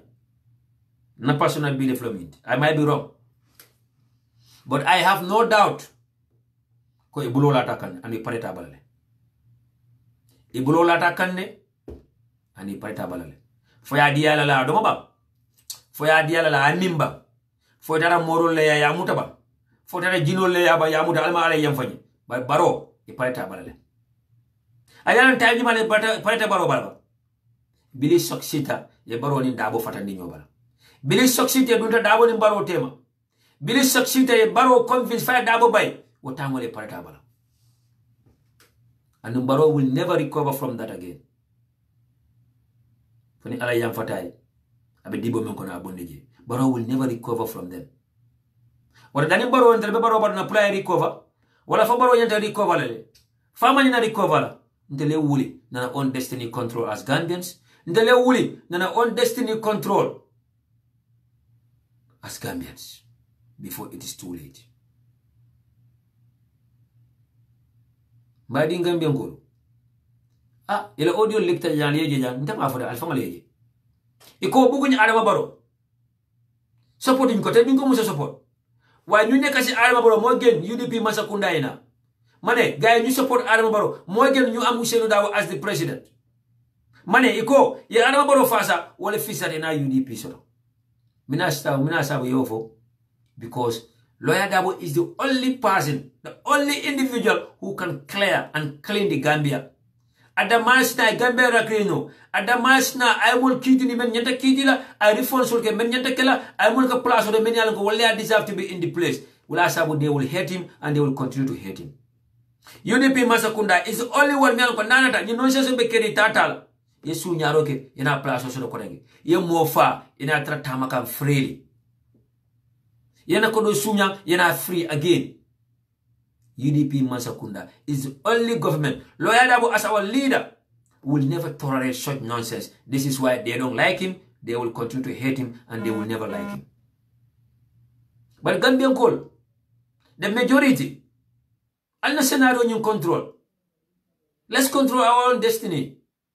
Let's have saying in our daily activities or programs that have something to do with us as Gambians and as a people. For President Barrow Famang, Jane Commission Londiba. Ataman Sura Hata Jane Tomba Kayatan Chairman Otiba. Ataman Commissioner appointiba. And the taxpayers on the Korota. Millions of dollars. Men spend the Jane Commission Kunto. Jane Commission in a doko ke pate report o diala. Ikay nyanta kela. Men nyanta kela ate molke. Men nyanta kela ye woleke. Jane Commission recommended that Tariq Musa should be banned in the Gambia. He should not do business with any government now or in the future. Be Tariq Musa haina diplomatic passport kuto ye diala ko renke. Nata na Facebook time na rabali le na saje kunu ana mo dol jila min fani asele page to kunu. Diplomatic passport ye diala of July last year. I had to expire in 2024. A man diplomatic passport da madia ka diala de. Ina be business ola. And in Tariq Musa and Barrow Masakunda bribe $40 million isla pour ya bula ya bondi o bano nyunkor. Say be motor sanka bulu motor mina no kala bike moy. And in Tejeranya news to. And the Ministry of Finance will never declare that at the National Assembly. Womana kanya na manka Tariq Musa da matde. Germany dimfula be yemeni alongo. Imantara any business kika with the Gambia government. By diplomatic passport also. Because you go Gambia diplomatic passport so at the sort of son and tissue paper. Maybe they are beautiful to sometimes tissue paper from Bokasor. But Gambia diplomatic passport is not water as long as Koro be the post of the Basor. Diplomatic passport aliana follow na bambari in Gambian call. Ama miluka ka tamadron without visas de. Wala ka tamadron without obstacles at the airport anide. It prevents them from immunity when they cause crimes or when they are involved in crimes or corruptions. Ni naro kana diplomatic passport will sam with millions of dollars isla. Yalam Gambia di wala kata ika 500 di, ika 1000 di, ika 10,000 di anide. Ni naro ka 1 million plus le di pule Gambia diplomatic passport soro. Ni diplomatic passport ika na will use. Some of them are involved in these terrorist organizations. Some of them are involved with sponsoring terrorist organizations. Some of them are involved in smugglings. But near Muta, because of their holders of Gambian diplomatic passport, they are exempted from prosecution because of the immunity, the diplomatic immunity. This is why Gambian diplomatic passport jate ikubel. Umana kayande, ye ban bankol menkang, ibitaw bankol tole. Umana kayande, they will not spend a penny for a visa sor. Wani yande visa sor la dame, italeta la lainoro, abetariana. Somebody in Gambian goal. Namra nyanta yi wulla la sai from the long sleep. Namra nyanta wulla la sai from the sleep memenkeka for the past 55 years. But at the end of the day, nka nyini nka yokele. Kulo ni gentleman fula la nyin kacha so behind the scene. Two gentlemen. Do beje 39 number le malan 39 number banku jumala la code mo I think it's Germany 39. Germany or Italy. Akonya sana itening sedi lina bonyo atel la kuola kambala fa. Because abi nyin jambala suta tele. Bala kam den defele gambenol. Ikalla kumo mo la fa pata.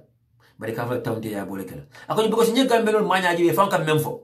Ani kana baran menna. Ani katara atka nyame. Ikaflo fonyin nka memfo kamwele ba. Ni tara Gambia sa to ko Gambia motije bi me lefte barola baro mo be disappointment so barola karola 90% of the Gambians are saying that ya jame to jeni fongol fi sara barote 99.9% are saying that ko baro e Gambian jamfala coalition jamfal but Gambian attitude again ene jibe e maya ene jibe e ka fa Gambian lefte fanale.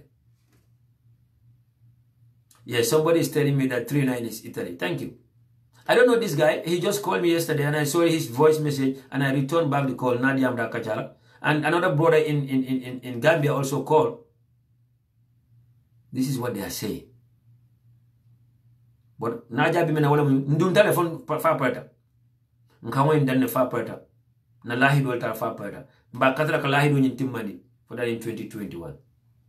2021 we are back to our peaceful corner. Ni ala ensima ansasimara na kala mura kaira ko. When badi Gambia ngolo ECOMOG soldiers as long as they continue to stay in the Gambia.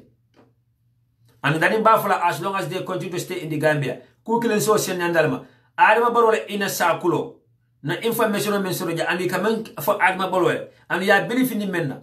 Follow. Adama Barrow will never let the ECOMOG soldiers to leave the Gambia. For that in 2021 Katafa, etita. Ela Monday do Nyantabana June, according to this information. Ela next Monday Nyantabana June or July, Adama Barrow will ask for a renewal again. And he will go through Macky Sall. As long as ECOWAS soldiers will be Gambia be, Adama Barrow ni tilimbaya me ba kekam, ibe sunyaro men kekam, na dia de kan kumandi ba fenyola ni prade men dia de ya fuma, ibe continue de ka kele because I need to ECOWAS soldiers will ba to protect la. As long as ECOWAS soldiers will be Gambia, tilibula sunyaro, tilibula ke ba sunyaro, ibe continue la akelale, tilimbaya iba akelale, kamul baya dia de nyame ba akelale. And more importantly, as long as they are there, Gambia, Senegal are control and Senegal be Gambia tal. And as long as ECOMOG soldier be Gambia, Adama Barrow the Gambia soldier will respect la, and me muta fenti, abuke engage and that engage la. As long as ECOMOG soldiers are in the Gambia, no soldier will be uniform dumada malkala, ninkaro fadele sarali soro, but they will continue to be marginalized by the government of the day, and they will continue to be disrespected by President Barrow and administration, and they will be continue to be used and dumped by President Barrow and administration. As long as the ECOMOG soldiers are in the Gambia, President Barrow will continue to use our security forces to torture and attack Gambians, to arrest and detain Gambians, to illegally arrest and detain Gambians. As long as the ECOMOG soldiers are in the Gambia, President Barrow will never respect the will of the Gambian people. And the Gambian people will respect la. Abekala carte faotile, abekala Jane Commission report oltile, TRC report, and more importantly, the draft constitution. Because President Barrow yine mutako mendi ata bakilale, and ECOMOG soldier ba protect la. President Barrow yine mutako atanale ECOMOG soldier are well protected. President Barrow yine mutako Gambia soldiers are need a malundanyola param. Senegal soldiers will intervene and Senegal will take over the Gambia. President Barrow na la molia believe in the Nineloko. Gambia soldiers kana lela, Gambia police kana lela. It's a divide and rule. Right now, be State House can't be what the Gambia forces or the Maltemaji. But Senegal forces are in charge. Be Gambia be through the he answers to the Senegalese commander. The state guard commander, through Jaune, he answers to the Senegalese commander. Na CDS Masane Kinde answers to the Senegalese commander. The deputy CDS Mahamad Cham answers to the Senegalese commander. But there's a solution to it. It's never too late. There's a solution to this. It's never too late. And the only solution until Gambian call from a woolly, nana own destiny control.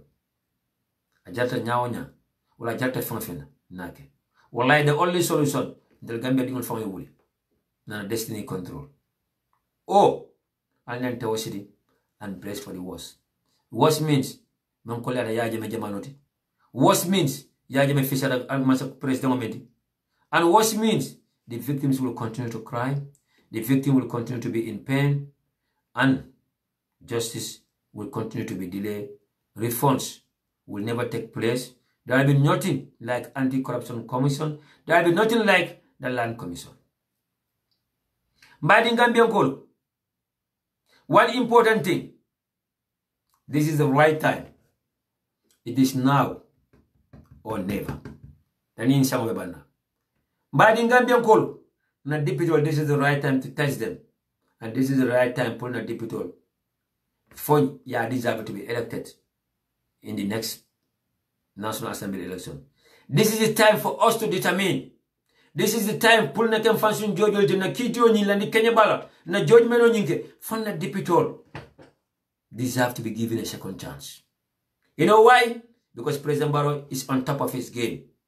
President Barrow have already contacted the National Assembly members all. Because he can't draft constitution pour ka deny, pour ka abandon, pour ka sumul wakap. The only way for you will get to the National Assembly members and they are on top of their game and they have started reaching out to the National Assembly members. Wotembe kumandro ke kan na deputy wala. UDP deputy wala. GDC deputy wala. Doyle deputy wala. Be kumandro ke kan koneke one more time. Hey, akana gamelo ni misandi. We don't deserve it. This is the time to engage our National Assembly members. Let's take them to tax and let's make them understand they have to do it our way, they have to do what we want, or we're gonna take them out.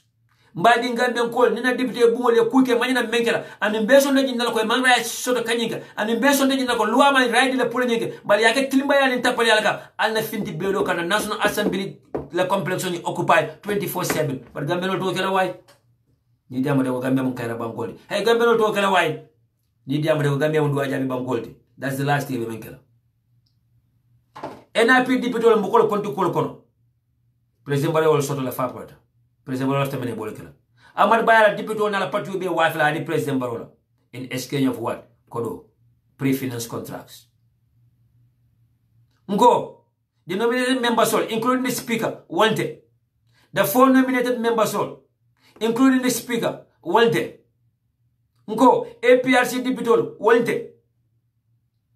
Alkana fambara no wala karola. But mbadi UDP deputy all. Doy deputy and in GDC deputy all engage and let's take them to tax. The deputy floor wanted will find tatale and in a run away deputy all. The Malabuna run away deputy all Sheku Marong of Latil Kunda. Sheku Ba Jarju of Busumbala. Alaji Jawara of Lower Badibu, Bile Tunkara of Kantora.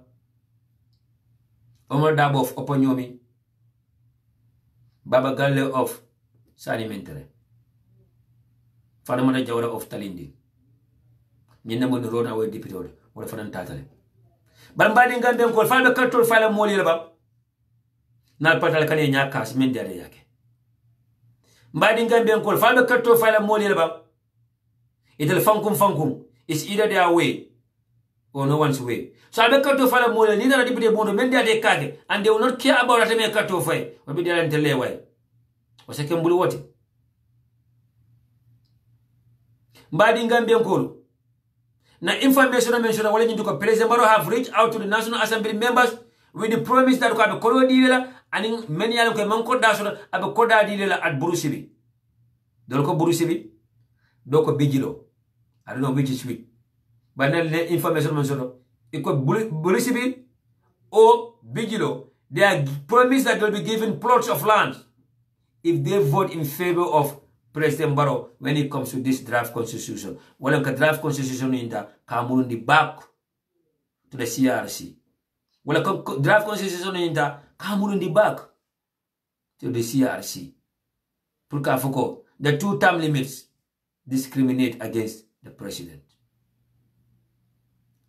When the entire continental Africa is asking for a 2-term limit, when the whole world is asking for a 2-term limit, why President Barrow and his crew are denying or trying to reject the 2-term limit of 5 years each.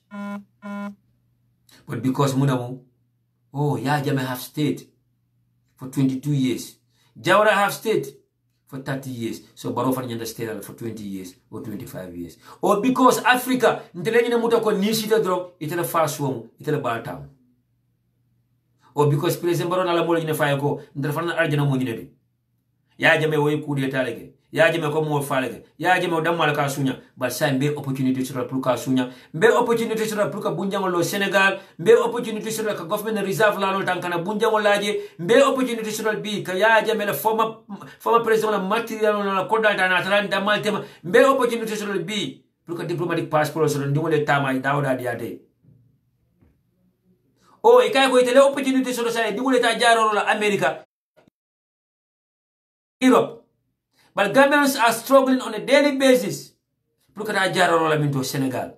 Gambenol are all over Facebook every single day doing GoFundMe. Puluka Gambenol ta kema kwe. It's rather unfortunate. This is very sad. This is very frustrating. Why bad in Gambia call? Fong balata fala non fire fanamba. Ntelefla non fire ba. So do Gambenol atlan be siri Gambia sa do kono bi almantara siri tuba bur bankol ka. Nin kamo kumo kamo matale tati na dia tali salam na kuyatale ale hakitu. Mbadi Gambia ko atlan be siri Gambia sa do kono bi alama opportunity dia la pola letra siri tuba bol la bankoka. Nin kuma ka on ko atale tabu. Al bale file fanne. Alla fal fanna ale la falla. Al bale file fanna ala bale file. Mbadi Gambia ko atlan be siri Gambia sa do kono fa ko Gambia be diari na bam. Fa ko Gambia nyonta bam. Mbadi Gambia ko atlan be siri Gambia. Alla fal fanna. Dunia mo le na la fala ya respect. Alman jikendo soro na nyama. Kuran buka soro na nyama. Alman sila kendo soro. And more importantly, Gambia da malam banko di dunia men kata jararo la banko doto. Gambia da malam banko di dunia men kata GoFundMe create ibe serada la sudatiri pour que ñom Gambia no mako because of kodo mon sura politique jara Senegal. Kunu. Momo yalla ko mbase mane mu le terre maldi Facebook. Momo yalla ko mbase mane birkama. Wo sungudo men ka decoration oke birkama. Momo yalla ko ele friend mu on Facebook. Momo yalla ko namba be bulu wa support ali ala station so jelo kunu. Ali ala time dalo jelo kunu samo. Jimala banta ala binki dole banta. Jimala banta ala anti dole banta. Ali ala na banta nyamem ba. Allahu akbar. Aliyalo na bante nyamem ba. Sera kunda leptano do yasamba woloto. Sera kunda leptano yasamba woloto.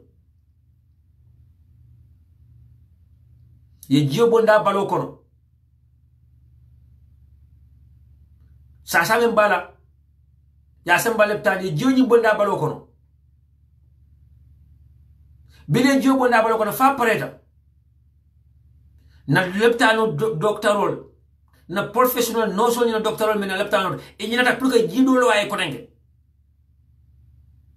e nyinata pour que jidolo way ko tenge ya bula e kay sey e dun tam modo ko ne be sey kam a nyabita e de italiamra ketutale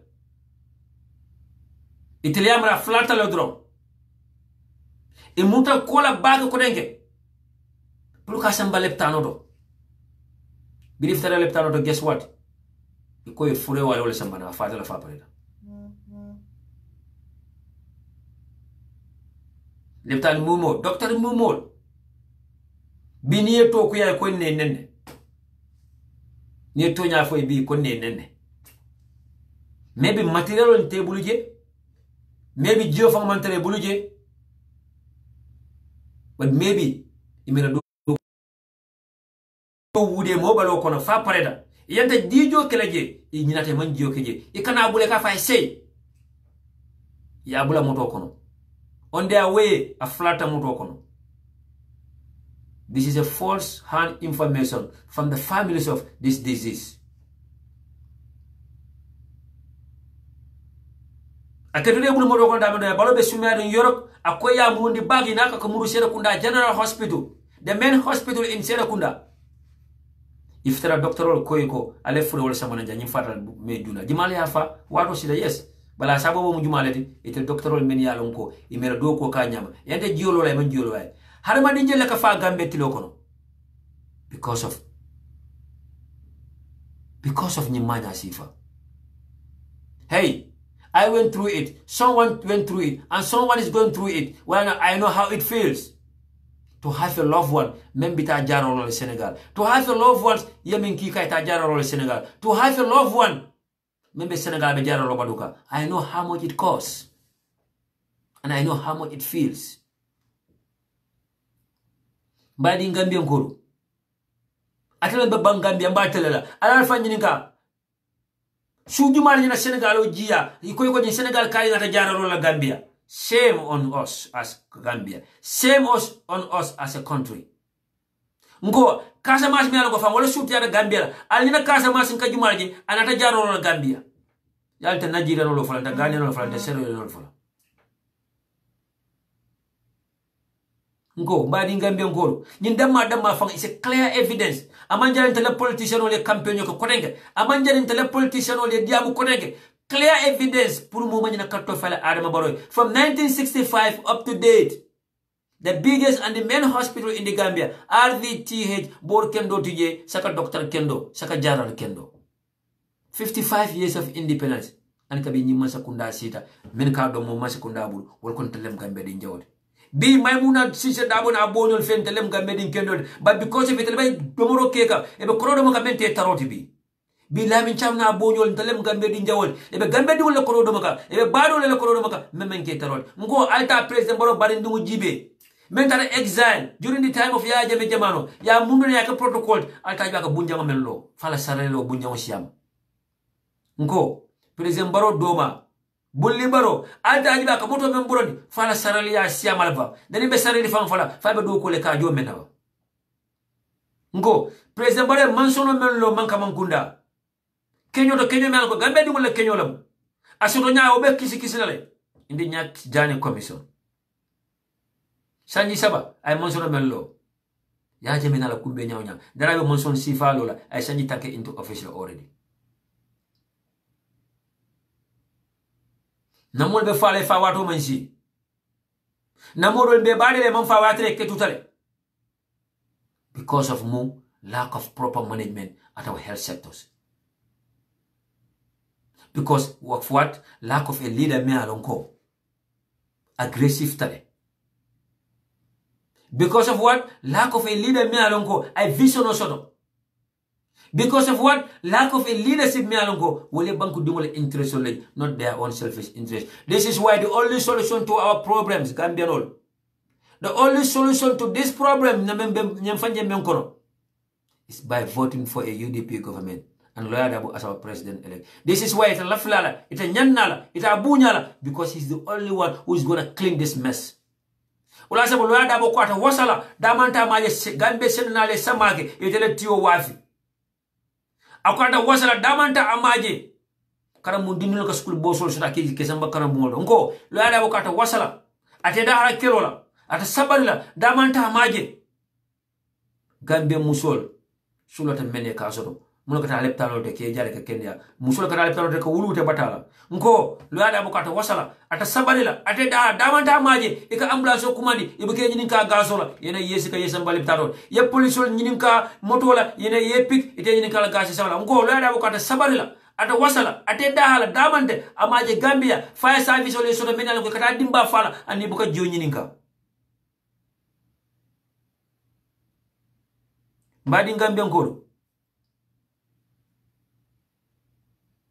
Ali alkal kontolo wulindi wonyini ka membe sirin kanade ka fa Ahmed Dite ba ko UDP ko le birka ba marso jani ba birka ba marso jano ko la moto fana be jele men janita fa kada se budo da fa UDP ko lo fana jani ba ala buka dara fa badu sai birka ba marso jani tale ko UDP ko le jani birka ba marso bala je pam sato ko no moto malta fa nunguta fa UDP ko lo moto fana jani ba ala nyini ka wala ba nyaaje nyaadum tan na dal fa ngali asabu way nyaaje nyaadum tan na kambe mbalia nyaaje nyaadum tan na nyo kelo na nyo bolew na competition ma dunda maltema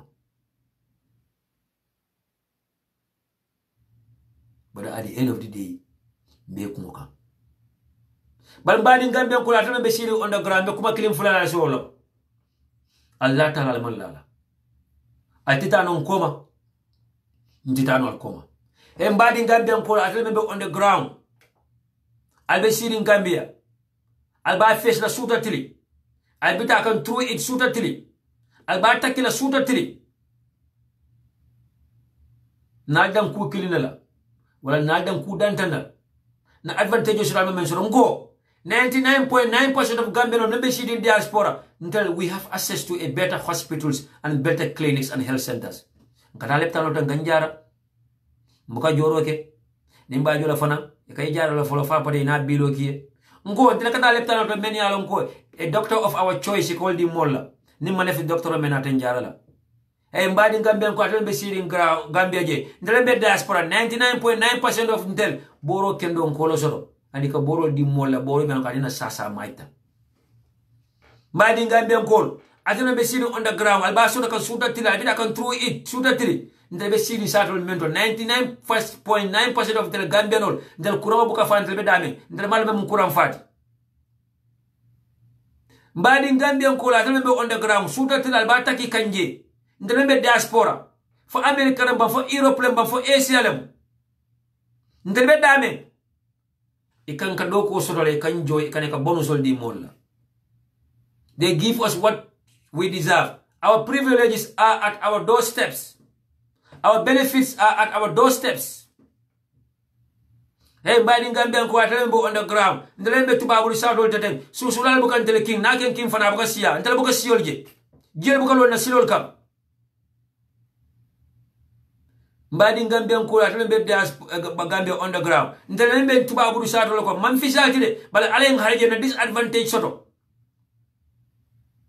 mbalunta yalo bankul ka nyawnya yen buñale yen respect yen horma yen treat with equality wala be kelo ke ka telle lafta be dame ne men sura fani asoro nal man nano jam mbadi Gambian ko atele be underground lafta len kamen soro America ya soro Gambia mo kamen soro England lafta la soro Gambia mo kamen soro Sweden France Italy Germany Spain il lafta le fani asoro Gambia nko mbadi Gambian ko atele be Gambia underground man la kala kata jaro rol Senegal wata la moyna ning hakkilol la alkana la moyna len jisola ntalla den tabaki den fakili na sister son ngolo le so le malti na anti le malti na uncle le malti nko mo se fo so famal bebe Gambia mbalbe Gambia mbadi Gambian ko la tambe underground ka diama tele ala mani hakkilo la fal fanna ala la fala amanka duar ko modi ni me amata duar ko modi hakata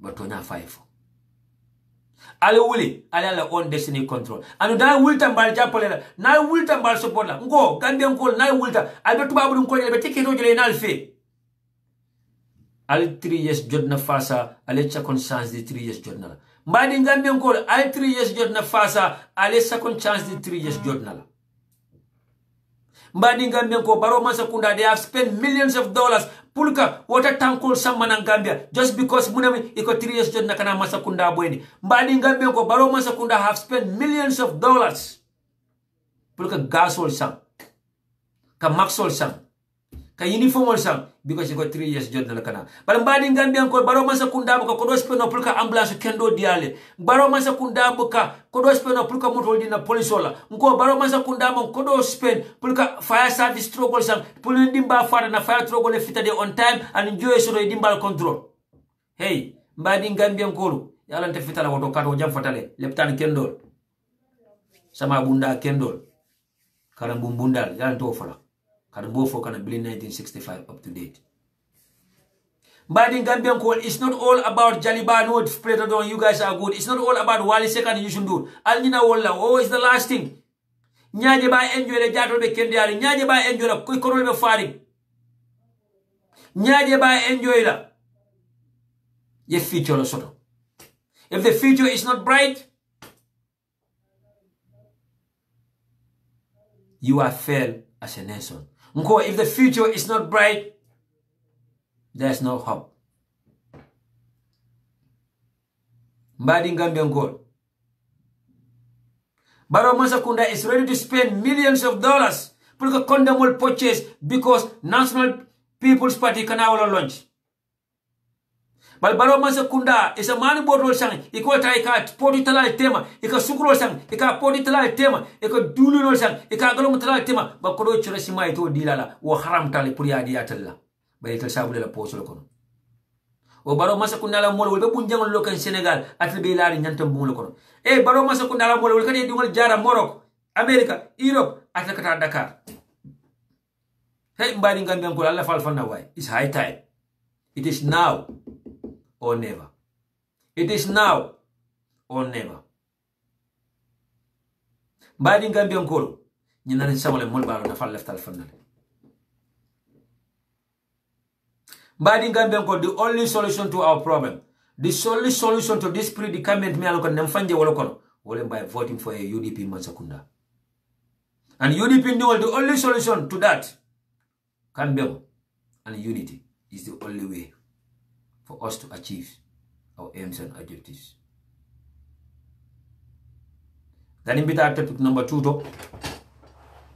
Once again, Ali hakatu ninkumo nyimandia, but tonya fire for anofona tonya for nyoe.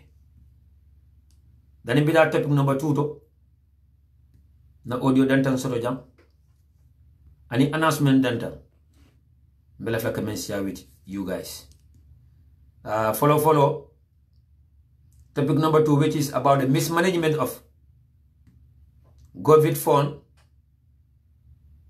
Mboko kachala janne. Statement sort of the member from the National Assembly member for Upper Fuladu Mekada Sana Jawarati. Ala concern expressed about the mismanagement of funds that were allocated for COVID-19. Mbekachala about Lisola Mialonko from the Minister of Finance, and it was presented by the Minister of Finance himself, Maburinjai, about the money that was allocated to the Minister of Health. Yakuronyi spend nyame. Wala mintoko. Ye nyatri molla. Nyatri njojola. Ika kontre sunyaroke. Ano adiada ndre sunyaroke. Ibe mena knowledge. Maburinjai will later amend the Special Committee on Finance. Wala aye liso mendi to that Special Committee on Finance.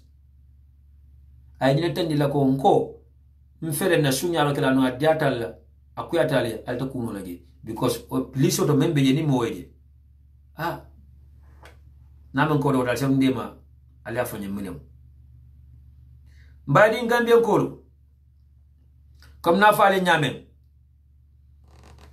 In the beginning kafoko na mayor ni na chairmanol, they are 2 years into office since they were elected as mayors, mayoress, and chairmen. Nata mention jangolem indiko information about the achievements of Rohim Malik Law, aka Borbanju. Today marks exactly 2 years since Mrs. Rohim Malik Law was elected as the mayoress of Banjul City in a tough contested election where she snatched victory from 8 other candidates.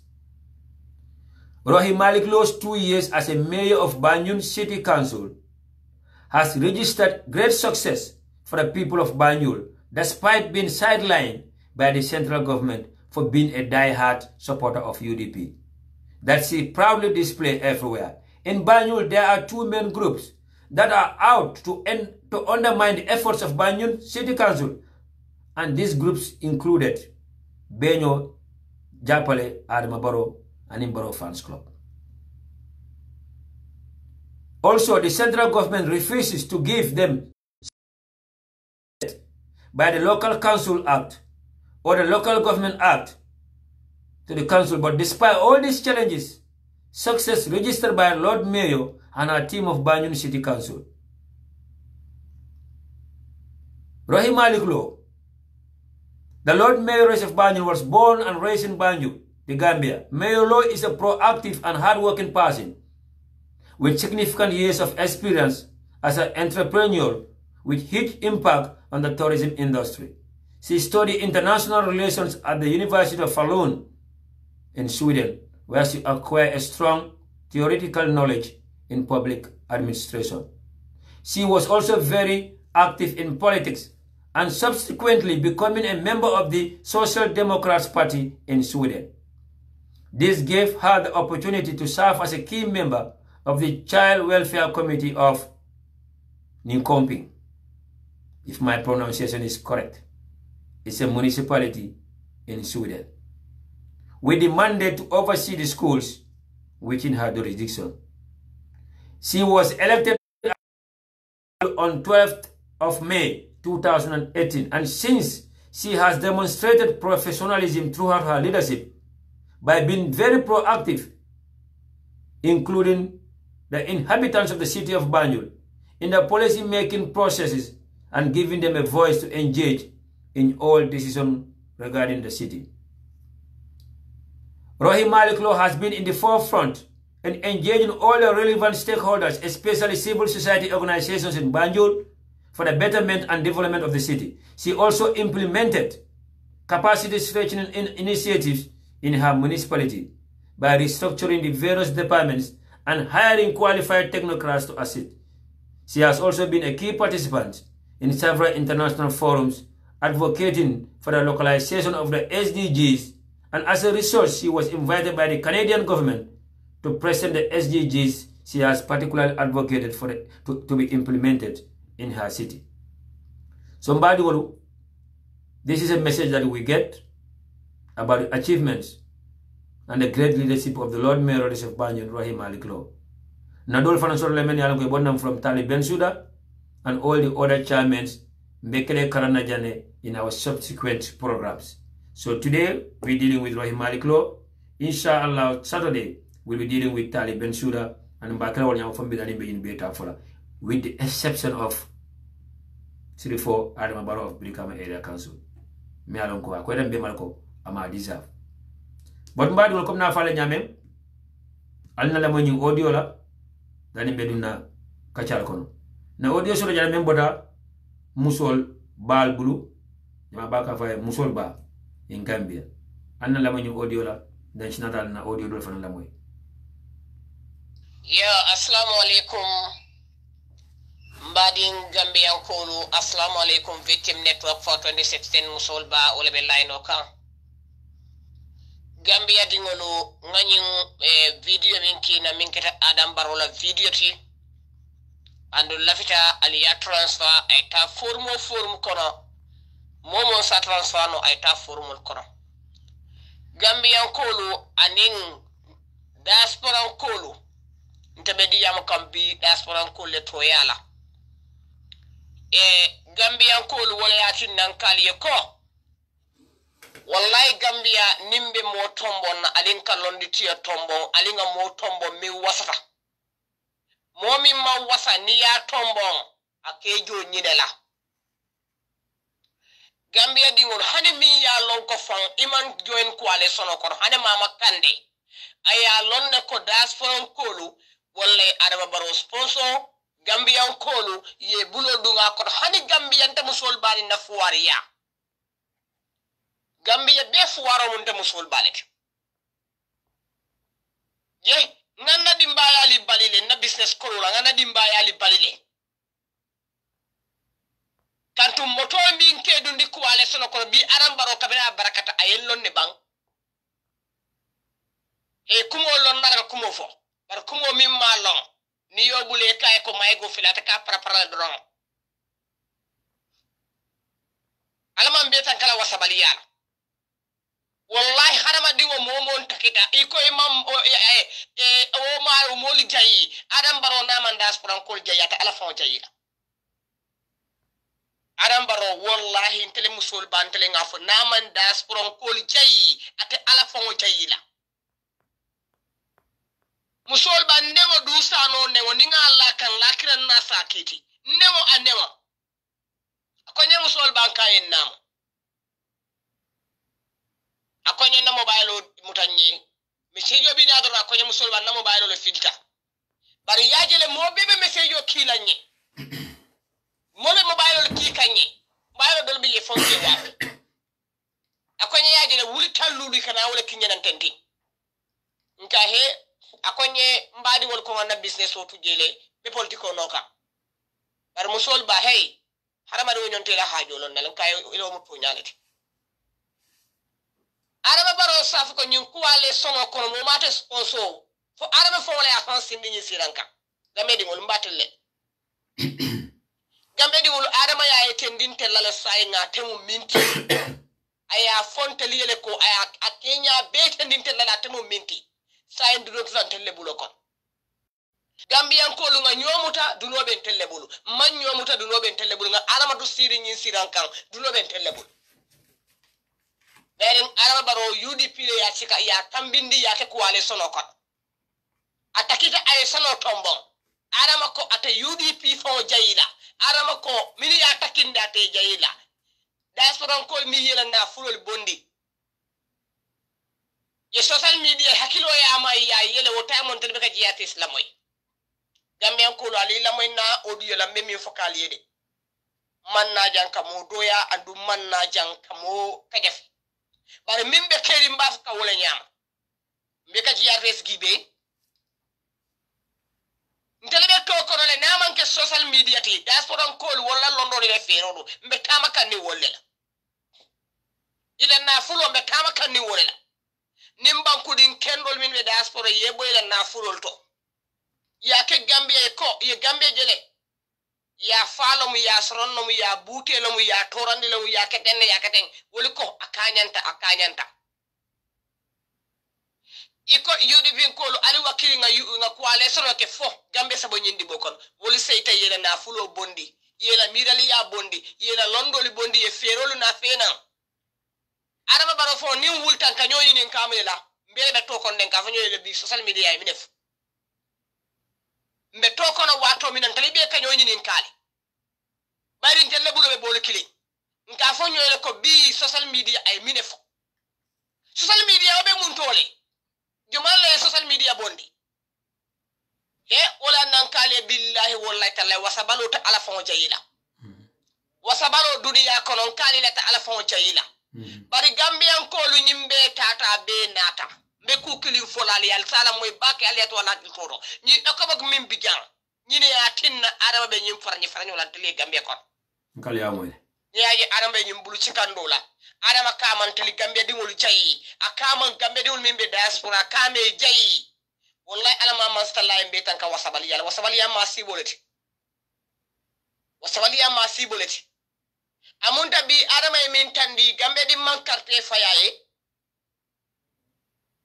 ton ko wala ya sindi nyi siranka in fojo ko to ya sindi je bar adama ne fojo ko to ya sindi je ton ko be bon laje ko nyi sira way te ya mutala ko moman na fuluke je ite ya mutale ko gambe di mambata ite le jeto fay faway fojo ko to le sindi je fojo wala sindi je bar ton ko wala be bon laje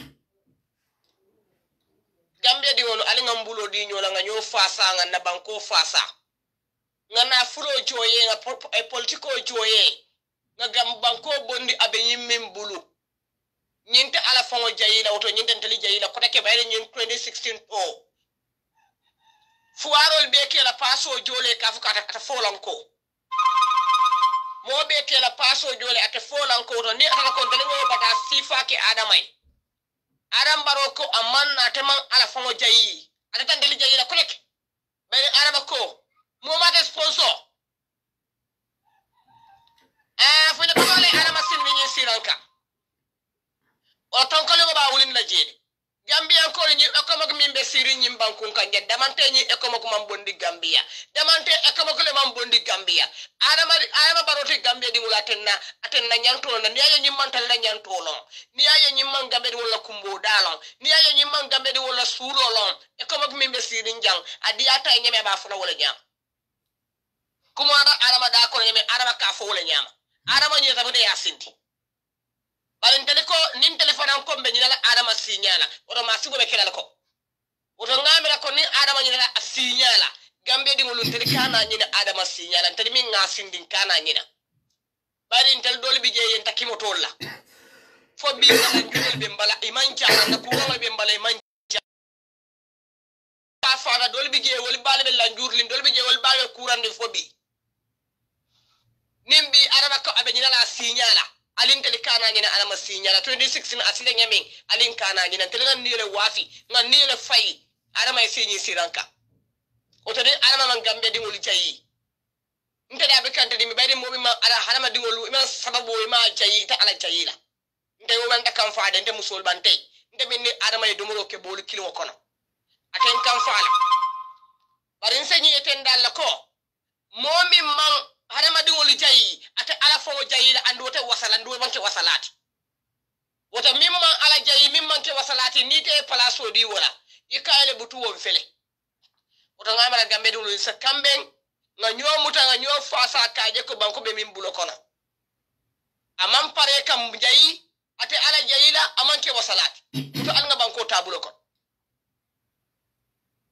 demokrasi de be nyim bankunka sa indala demokrasi nyi na fale na demokrasi nyi sa na fale araba kan ni Senegal mi mulunde ne Senegal be do ko min bi gambe man sakunda mataro do ko oto gambe de mulun telu nkamene batu nde arama di amodo bi jeni ngol moy walla nga kumbole nkamira na dimola na kola yala anin fuwari mambe arama no kan kana dala sino minso nka moto dun di wala nka paso jo moli alna bi arama ka man tadi jey hani man so fen nan jayi hani man ku kenyen jayi iko mona e ku kende kilo ke hanna kuriya ko ke o kende ya min ke alo kende ya jayi bayito ko hani e mari man sallaite le arama sindi ni siran kan bari tebe makole arama wulinde ni bari nde bamere arama bondo nyon tan chokulat bari ku kili na ban yakal gambe di wol fana ko mune ya tinna o tamo ya je me min sida sembe kitingola ya je be kadi ya mo nyamin ke binka arama jaka wodi ya mo nyaleki ya je me min sida sembe kitingola ndele ma sindi je ni waye kuke mim nim bankola nyanto man tan ka fintin kan nka fawol tan kan banku di ya fasa wombe UDP kolle la wala nga UDP telephone UDP kadi wolum bentele la wala mune anna araba baro nyabala antali min fo araba baro ska ngata mbini banku di wol nyati ni wala nyabala be kuja kam min ni silo man tambe deri banda na internet de nyonta findila la nga diamu radio lu kono dulato fanna bele ka fa UDP be diama be diamu lale mini ka fa UDP nyonta diamu lale idi diamu ata fo be lankan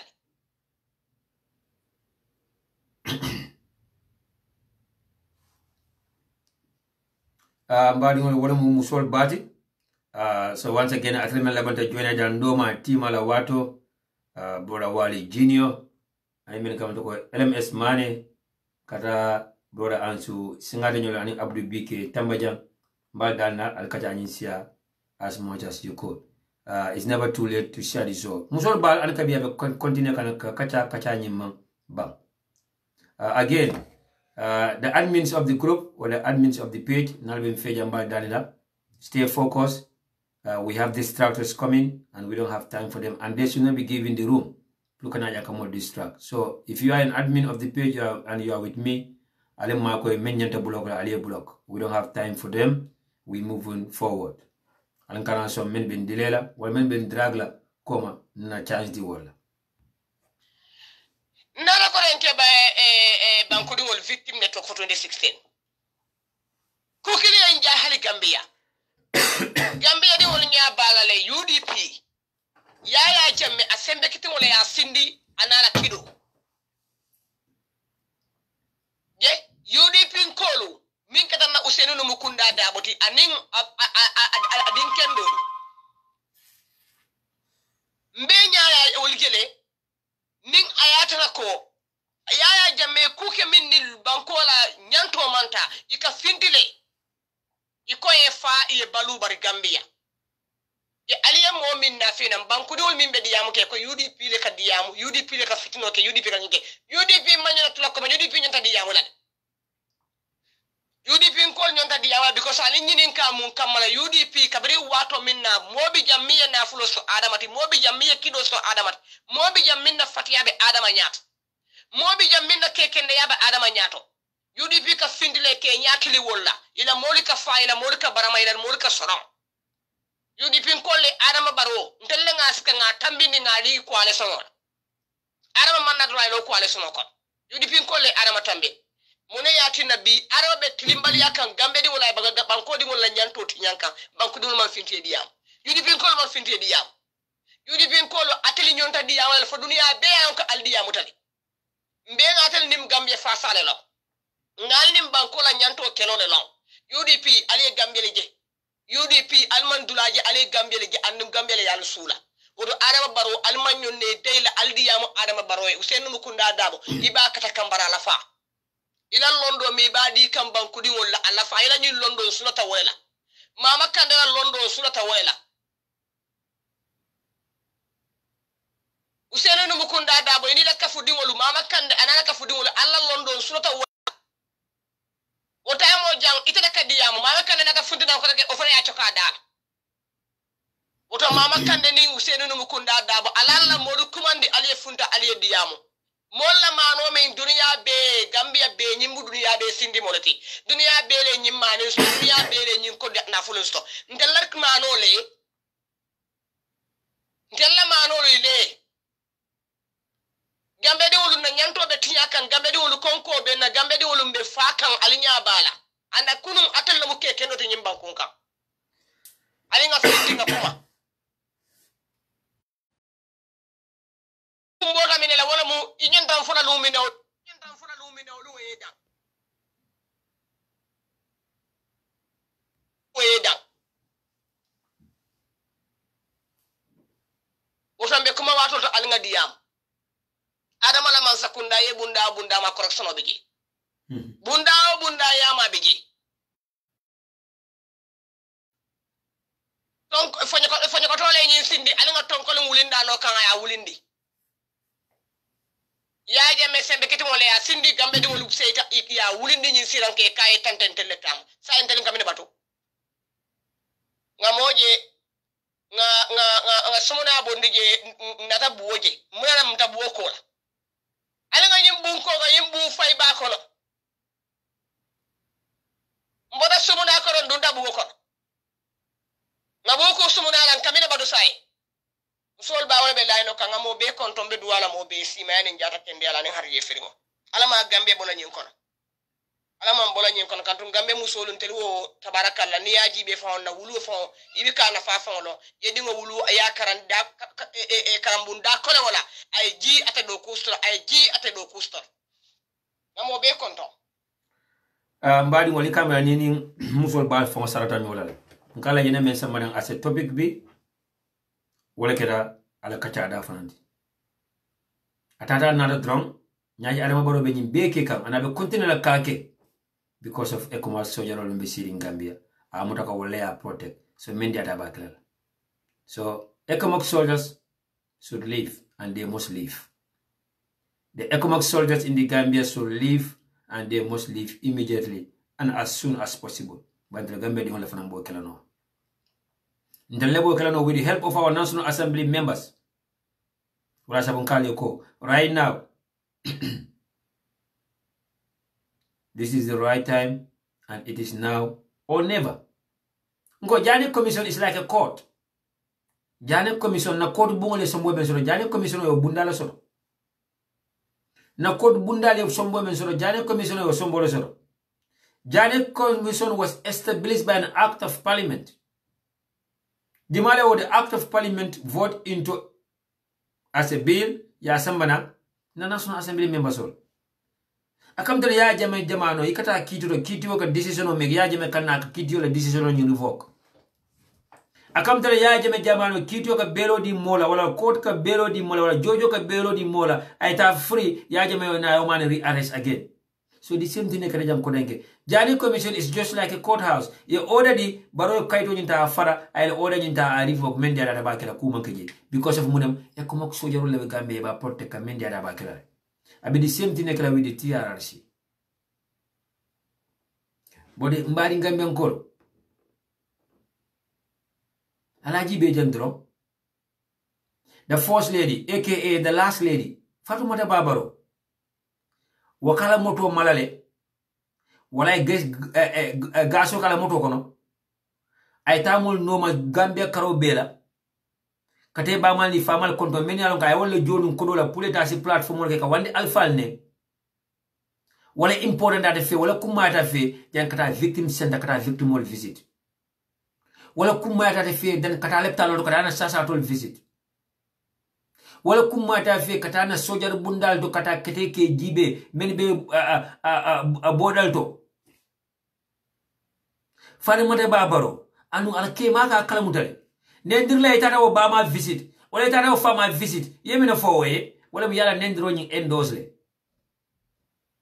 men katalo platform ka wandi alfal ne aka order political party wala nyato kolta kene ni dara fama visit as a first lady itaro fama visit as a first lady yembe tandi o manle ika fayla ko gache jala may benen ndiro mena continuer so ndalla first lady wala say for last day li mati aga masa kundala moto ta taxpayers wala ka moto men sponsor gaso men ko taxpayers wala ko dole asan ya kala moto kono aka bo state house aka ta birkama aka ta kombo sato karobela kata fo lendirlal bamal ni famal visit but over her dead body prata victim center ta victim visit over her dead body prata selo sandela family visit so kurmana vis family lol fami pitas la family la mi man la family la mi manje na family ani al mo kendol men banda ya jeme jamano pour que da wala family visit para ta kam men jo puleta lo da boni anita UDP kol ne ay na kodota di men na puleta si social media platform ya ile kamol bane ataro la parents visit la amanda visit ndamala de banna sula ka leyan sadio sa ka sambe ina sota gambia be nyaaji bal ari kabi nin diam la ko UDP kol la ka diam UDP ko lam probo modi UDP ko la tele barodi molla oh during the Karama revolution in Banyu we remember those days iko UDP ni yaja melbe nyola le remember la numba manjina wala fata hejut fi tawnde yalla be keri during the peaceful protest of Solo Sunday and Co yemena fo UDP ni yaja mele ali bula nyola surtout bilibe UDP ko arrest kan be dundi kam in the back of the truck be lipa kam with that batons ikamna fo no nyaw UDP ko lem dañ fogg nya ñowum dekabi so che dañ fogg nya ñowum dekabi ani na wala bang fata hejut fi tawnde yalla be keri sa UDP ko lebe diam la lim bula na diam ndele bute dan tele lipata. Right now, na wonderful sister Ferejanu, Kembale Mamanki Dindindi, I mean, I could beware. UDP is in a full-time campaign. Yes, Yamari Masala. Yes, we are on a full-time campaign. Is it a crime? But Yamari Masala, with due respect to you, can you name any political party right now in campaign? Can you name one single party that is not campaigning? Or that is not in a full-time campaign? So what's wrong with the UDP? Being on a full-time campaign. But ya Maria Masala, for your information, nato kontrebe mfo kanjang campaign yolem itini ala talla manso tema yalo nda mabide la kaburo. Nato from gamem fojang is the actual fact on the ground and is the reality on the ground. Ini ala talla manso yalo ne yora ki yaidem sisa bamel. Kale gamelo jere. Eka game of play nyame. Right now bin India modo fata majro aku UDP ko le kanentrolke because that's what they always say. Ni modo ya jabi jambi aku UDP ko le kanentrolke. But we respect your opinion too as an individual. But ya Maria Masala, ini ala tala manso tema. Yo rek ya dem sisa bamel. Maluma don wa fitay. For the past 1 hour or the past 2 hours. Si fekke ne sa digante yalla lumay wax ni mondu nek dega. Xam nga ko. Si fekke luma fi wax ni right now it's not a reality on the ground. It's not a fact. Xam nga ko. Nda damay campaign, xam nga ko. Nda dega lay wax, xam nga ko. Whether UDP is on a full-time campaign, xam nga ko. Now we are talking about the reality on the ground. Hamgako, lolo baye ni la sahel. Go to bed and sleep over it. Wa kula fi wax right now dara rek ngana UDP kay den de saga. Ali ajile ka play nyame. They will provoke you. They will put you on the spot. But if you try to defend yourself, they will say you can't do it. Or they will say you are aggressive. Wala sa UDP unkol way alna ñoo fasa way alna ñoo celebrate alna kambe is the only way forward. Bari wal audio do fana bim play jan mbulu janne ko tanke nzeman play no jam alna lamani hakilo lan kana lamani jisora. Let me see the latest audio 11 men soto la jam ko tanke do bi double diamo la modi ban namra mbe wala moyle anisa la mo nyi diamu dole jam. Assalamu alaikum mana jokende fala kay memo be kontonna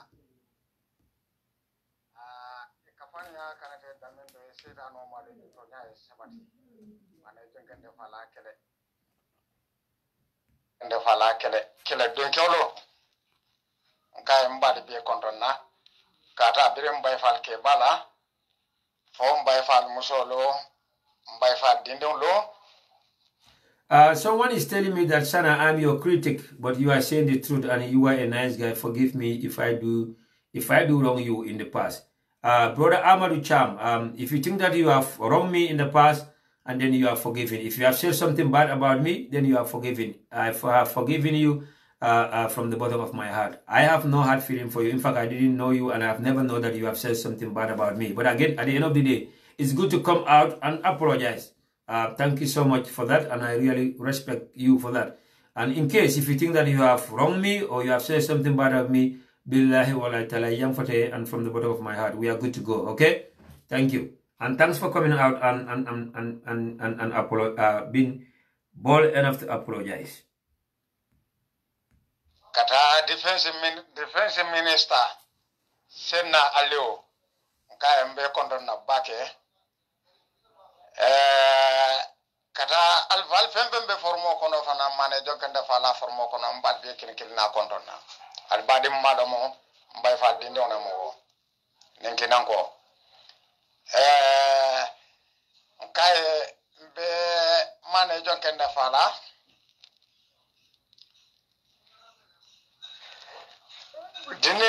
dinde ke sutunde dole findita abedi amula baranga mira amario nyinde mo nyanta la ko nyinen kala de fo fifi jambole ya mabang fo mona kita bang because ngamira hane wula kono dafenlo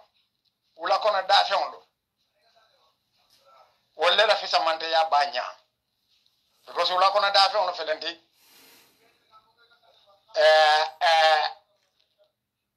ye sabati dinkira lonne e kadar sabati wulo la kono dron bare bo kadar wulo kono be sabati ren chuo fanan kono o keda mo jumala de wala keda lamine kanete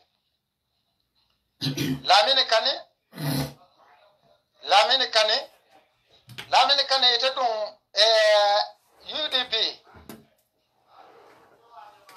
inyanda kadar eda bo UDP kan lamine kane si se dimbabe bitiring ala kilo kan iko lamine kane ilofta kilo ni yafasila si se dimba ko do yate ifon kunkan barente ngamere rembe kuma kene fole si se dimbala kilo abula ko do ke furen ni yate kunkan wato mena lamine kane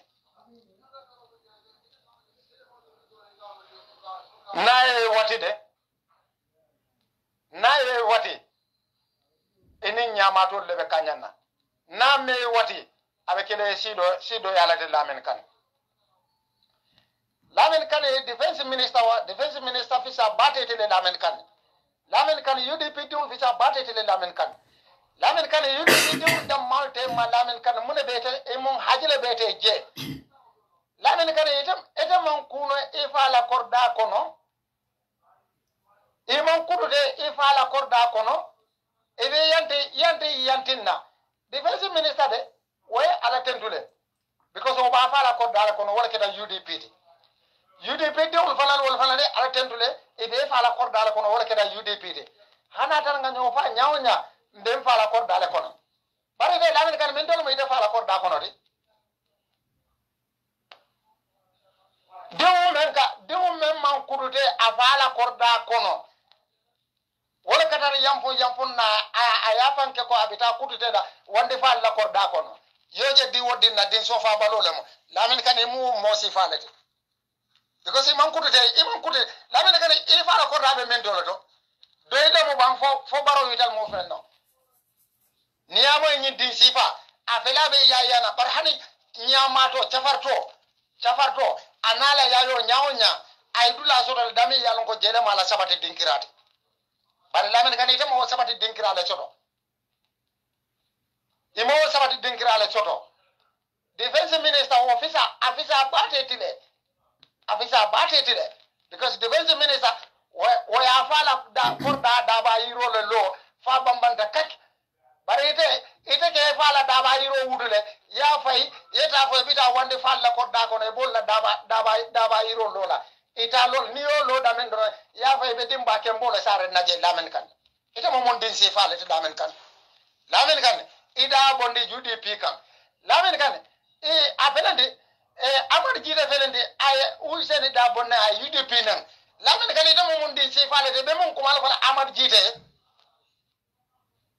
bare mbe baton mbe la moy la nyen telephone nga jibe ba fe be ko mala ba lamen kan fe te ko mala ba nga mera de ne kuma ta amad jite de wala be kere kairode ne man kuma amad jite de inam emo bonde UDP kam emo bonde UDP ko noma lamin kane askeno ata kele ci ma yade albadi malom bay fal dinno no wala nata jamane jonken de fala ka fani yakante ka setano malunde katonya sabati wala kala lamin kalti mbal be kontonna demo me yalon ko aman kudute afala korda kono akada fata wita kudute le wandi korda le kono o momon de ci falete o momon de ala wula ko la dajon wala fi sara lamin kanati dal ngal kon do wo mari Gambian goal comme na fale nyame, it is now or never. Anna diamuna dibitole anna dibitol tani sas, and let's take them to tax. Ya Maria Masala, once again, if you think I have been sensitive, then I will continue to be sensitive. And again, point of correction, my person is not for my party. My person is for Gambia and Gambians. The person that I have, the person in me, is about the Gambia and for Gambians. Why no ko bugeji say it's okay with us. We know how you ñun den de gis fu ngeen de ñëwé fu ngeen de joggé bitim bay di boss bala ngeen na ñëw la den de gis fu ngeen de joggé den leen de seen fu sori so al nata ñaw ya don tele na kana ñame. You will hide behind being independent, you'll be hiding behind being neutral, but at the end of the day you'll be punching us in the back. And whoever punches us, we know who is punching us, and we will punch you back. The person in me is for my country and the people of my country. But again, I'm a proud UDPian. In fact, a very proud one. And I'll be proud to say it anywhere that I'm a UDPian. Inshallah, I will die as a UDPian. But UDPian mom such waherek is about UDP. While somebody from DOI, from UDC, whenever they talk, it's about the Gambia. That's the time you guys will talk about Gambia first. But if a UDPian speaks, even if it is talking about the reality on the ground, it's about a UDP.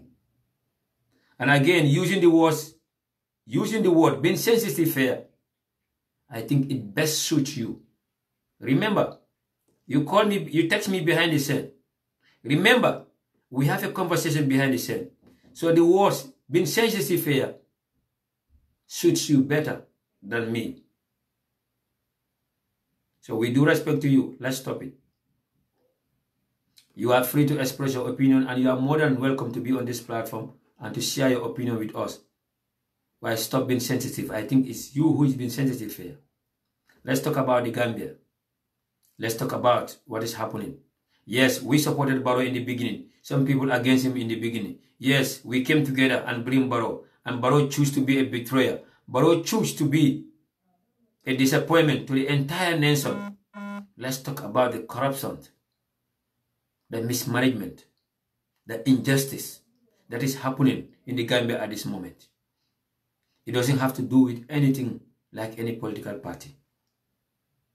The mismanagement of the funds that has been given to the Gambia for the COVID-19, Yankojis in a broad daylight. Go to your timelines, talk about it, post about that. Sensitize Gambians on that. The lack of justice, lack of reforms that is happening in the Gambia for the past 3 years. Talk about that. Sensitize Gambians about that. If you are fully aware of what is going on in the ground, talk about that. If you think this is a political campaign, let it be. But I think every single person on the ground is politicking them. Ñun ñeka fofu di joxe ay saaku ceeb, di joxe ay diwlin, di joxe ay soblet, kon ñi ngi campagne ñan tam. Let's talk about that too. UDP ñoo weex dun kanak. But we are here to stay. You either have to join the right party or be neutral and be negative about things. But remember, if you have been told or if you have been told the truth, do not feel like you've been offended or you've been insulted, as you guys always say. Greeting back to you, Nyancho, Pamani, the remaining Nyancho, or the only remaining Nyancho in Nyomi. Thanks for your great work. Thanks for your dedication to nation building. We are so proud of you, Pamani, and keep it up. Mbadi Ngambia Kolu. Now that is topic number 2. No audio do le fanan soro jamini alan ko nyantal la muy le audio jam fandin tale. But I think it is very necessary fanan pour que la moy audio nyina. Yeah, move ning ay ning kanyadi le vice president ay ning Mr. Banle le contact Mr. Banle akaita seluba mengi na basira alkalo vice president mun tactically babu wala mun ko seluba ni woya odadi kaje ko ko marso ni me yalon ko abelorinji Hassan Alkalo ate yafo ko marso ni sangi lafta ka mufle because wo area ni is so congested o ko o area ni be determine wo kamale lafta ka marso ni ta ka mufndile ka samajana but seluba according to the source seluba fana amang ko ka fanye because you know is a man of principle seluba molti me yalon ko we will praise him because leadership ala leadership character ala leadership quality ala integrity respect bakala bunya bakala seluba fana mu neke amang muli fawonya ka okay the vice president la akoni Mr. Banle ko if the vice president need me I think he should have directly send me a letter or come and have this discussion with me, but not to send somebody like you to me. Akona vice president nying ko nying atreba koma vice president atreba no wonyanta kamuneke wole mu wonyanta kana kan directly but amanya na third party yusula ko men Mr. Banle me yalon ko abota independent committee me yalon ko wole mu divider de sabi word basse independent committee de basse constituency me ngena mamen bagasidi ala member solel mu nyin Mr. Banle tim akoni vice president laftantel wala president no nyanta kan kachande directly. So kamala ko mbeba to la phone vice president fo yan kachandi wato menna but janni wo yake seluba he know the protocol he know the procedures a channel lo nyilo le me alongo masakuna nyanta kata because Marcelo they are on the under the custodians of area council Marcelo bebe jumale le kotola wole mu area council loti and municipal council wole be maradi Marcelo la so di masakunda ka Marcelo dala masakunda ning area council le nyanta ke bulo du nyobula because all they are the areas of there are areas of places that are under the councils or the municipal councils or the area council you understand so seliba nying honorable chairman for the Danjo, the able honorable chairman for the Danjo Ayakumandi, according to our source, Abira nying for the commandi, for they told him that he did not receive any communication from the central government or from the VP, from the president, or none of these people has contacted him for such issues like the market moving of the market from one place to another. Badingolu, comme na fala nyamen, dani bita topic number 2 to one more time. Although the mbulu jana nyante men play la jam, but again, line of fanan be yeline in case momo lafta ka call ke pour ka contribute in typical to na nemen kachaja. So far, bita topic mento jam topic number 2 wala mu the mismanagement of the funds many alonko wale dita pour COVID-19 mbe ayila belarin kenya bato manyame be ke kamoto amamo kumpa but men important nya jam wala mu mina na gambe no ko be continue la kenya ka su kula men alonko abe kerin tribula bato nyabe training ala for example alel li sojile membo danan from the Minister of Finance and it was given by the Minister of Finance himself, Maburi Njai.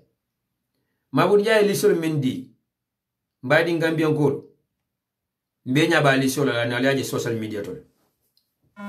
Maburi Njai ko, the $500 million is miyalonko, government will put aside. Iko out of that $500 million is, Masakunda ya $160 million di ministry bunda la memata jararo. Iko ni $116 million the Minister of Health ya spentene. Iko ala wansol mi anko yewoldi doku lalla men yalanko wolebe in the forefront. Mol men yalko wala ka streaming ke wala ka test carry on the people wala ka mol samba quarantine wala ka quarantine lal monitor Iko ka allowance mendi wala wa allowance itali mendi mola tata kanyam $5,550,000. Iko $5,550,000 ite wole spend allowance okundo. Me alam ko tonya ta ko. Because the latest information about the fintech wole midiko is only one-time payment. One-time payment. Wole kata allowance la karola yemendi the people in the forefront. And each of them has been given $5,000. $5,000 multiplied by 900 people. $5,000 multiplied by 900 people. Well, I didn't tell you I demanding nake 5,000 people. Or astafra, I nake $5,000 multiplied by 1,000 people.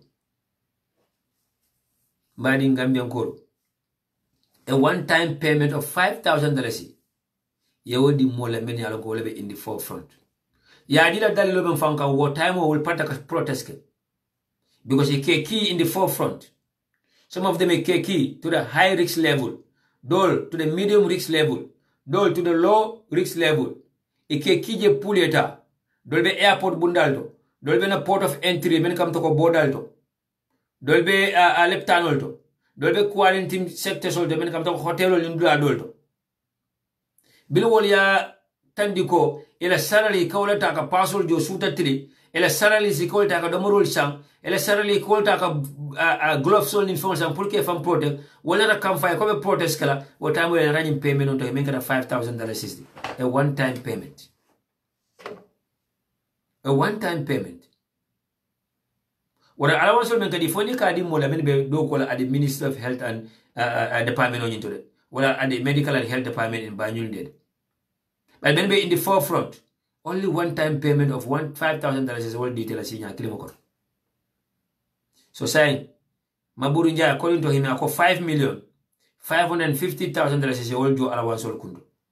Allahu Akbar. And the deputy on liso detail nyaje. Iba ko complain atendo be diabra Maburu Nja do nibude ta deputy bode nyina. Iko transport and allowances. Wala transport expenses.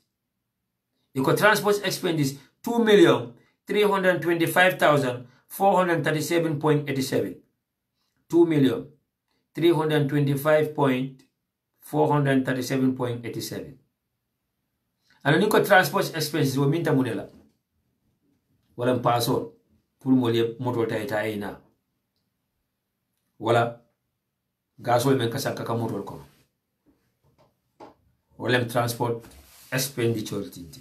$2,325,437.87.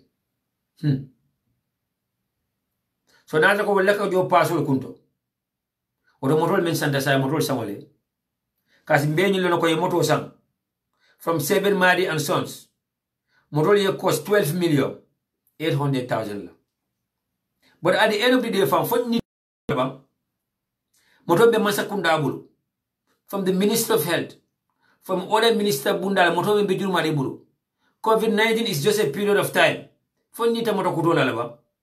Yajamela Motobe ye 6. Baro Barinole Motobe Burundika.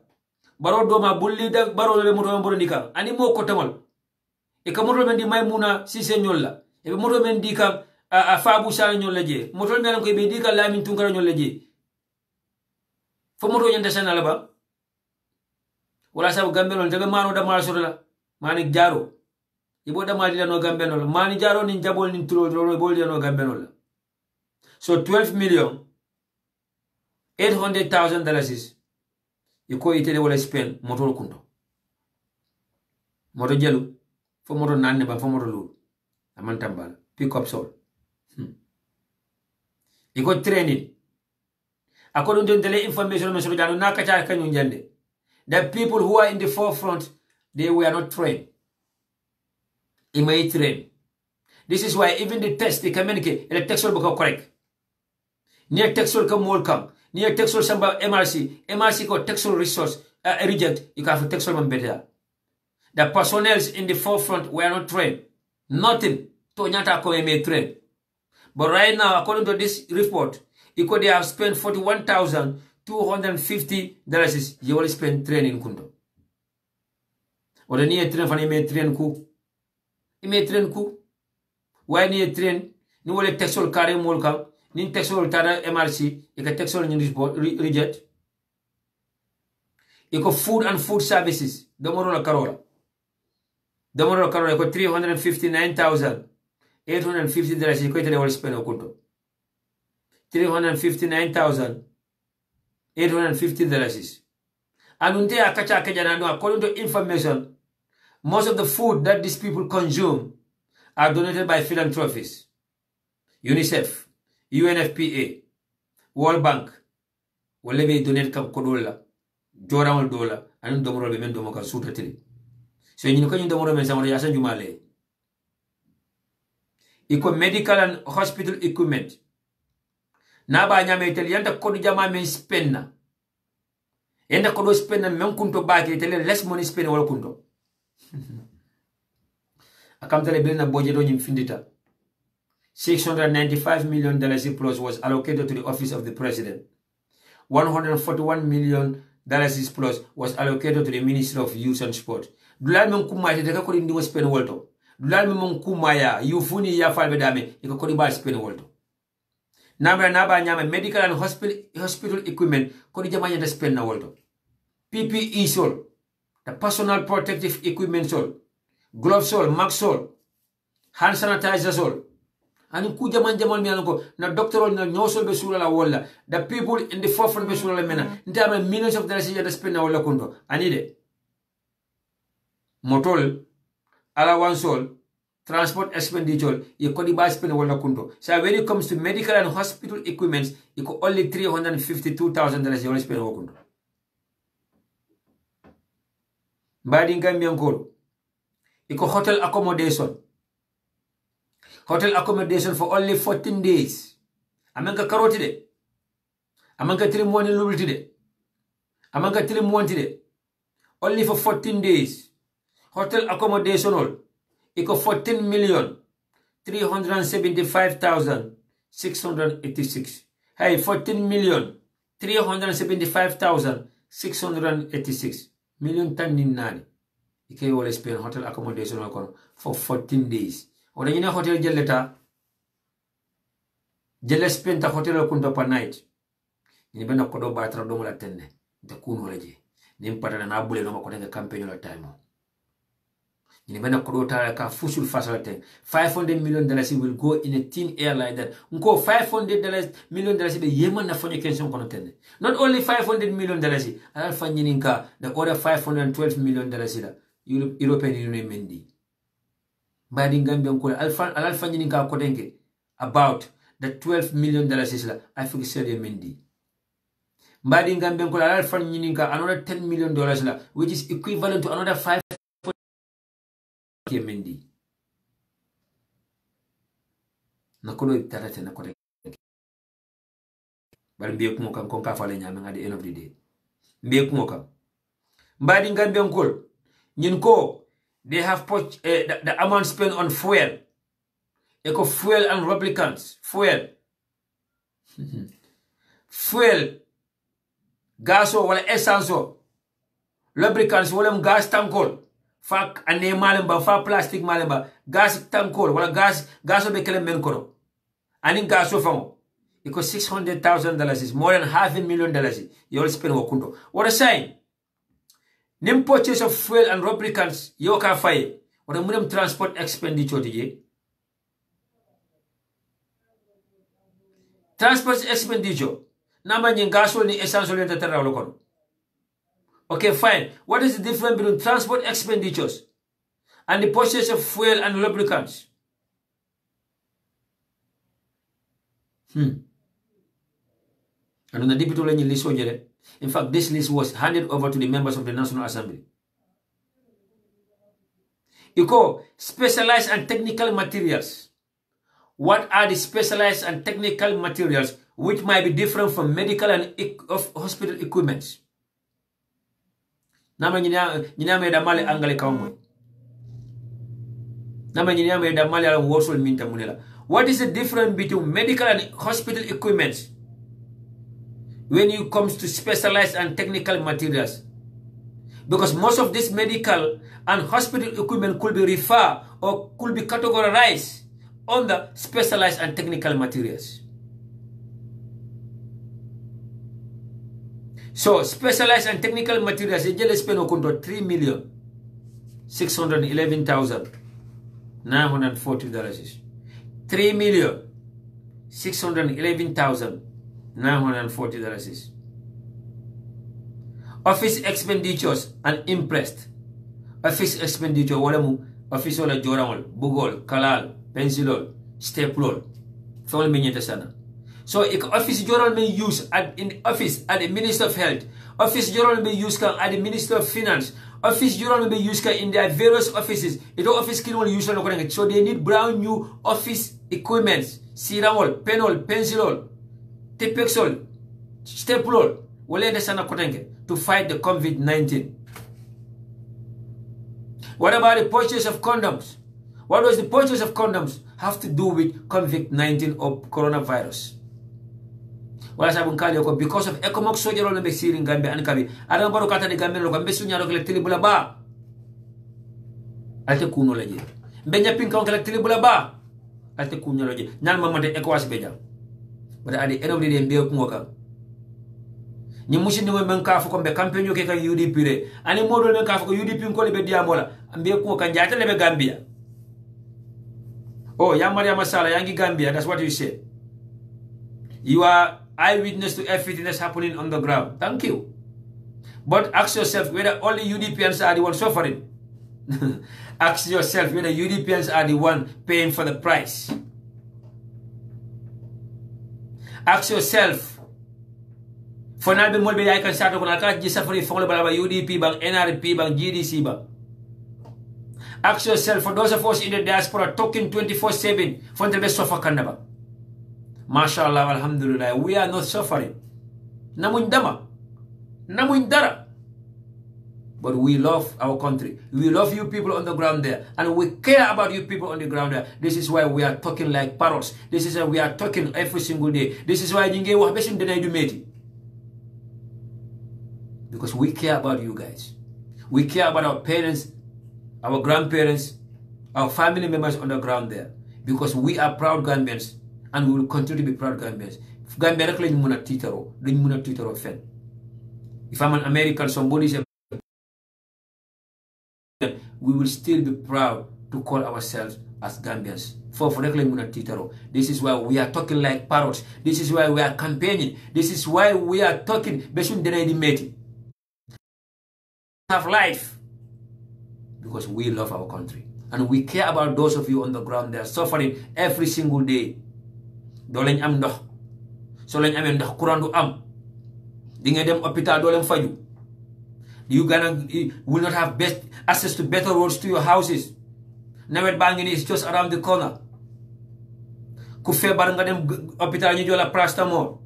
If you are a diabetic patient, ñu jox la garab yi high blood pressure. If you are high blood pressure, ñu jox la garab boo xam ne borom sukar moo ko amee moo ko soxla. At the end of the day, we will go for a GoFundMe for our loved ones to be treated in hospitals in Dakar. Thank you, brother Noah Fofana. I thought that I was wrong, but Noah Fofana said that they should all come under one category. There was serious duplications of the budget. This was done in a bid to inflate the budget for possible kickbacks. Yeah. But I understand that specialized and technical materials and medical and hospital equipment should be one category. But why do they spend $3,611,940 on specialized and technical materials, and they have spent $352,000 on medical and hospital equipment? Office equipment should be the same category or should be in the same group as office expenses and impressed.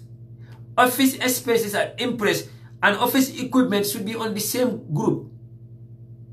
Office expenses and impress and office equipment wala muneti su rawal mebe sura la office ko table computer kalal men nyanta use la je table men nyanta use la je staple joda wal be jeta use la je So why do they have office equipment 96,700 spent out kundo? Yet our office expenditures and ex-impress 1,490,000 spent out kundo. Aliagil, how they playing with our minds? Aliagil, how they are playing with our minds? But they thought that all of us are fools. Unless and until we make ourselves look like fools to them. But again, the funny thing is that you listen in the DPTO lale. Na DPTO, the Special Committee on Finance, ya dilale, mali bi mene listen quarter. Maburu Njai should resign with immediate effect. Maburu Njai should be forced to resign, or he should be impeached as the Minister of Finance. But I've been at the end of the day. What is the difference between purchase of fuel and lubricants and in transport expenditure? The purchase of fuels and lubricants, gasol sang, and in gas tankol, and in transport expenditure will be for the same group rated, the same category. But they say that they have spent $2,325,000 on transport expenditures, and now they have spent $600,000 on purchase of fuel. Why should people be giving transport expenditure when they have already spent $12,800,000 on vehicles? So, Aliajele, and this is just a tip of the iceberg. This is only about 160 million. You make a 500 million. This is only about the $160 million that was given to the Minister of Health, according to Maburu Njai. It's only the Minister and the Permanent Secretary and the Minister of Health mentioning Kumotonya and Inoko $160 million data Ministry of Health. So now al $160 million ninta alias subtract from the $500 million. A remaining balance of $340 million to the jail. Wadunta mintori. Oh, I didn't know a special account at the central bank, the dollar account, the euro account, the dollars account, and the investment account. I didn't know that. Okay, what about the $12 million? Afrique Selemendi. Oh, you're telling far pareta. Oh, what about the $512 million European Union already? What about the $10 million World Bank already?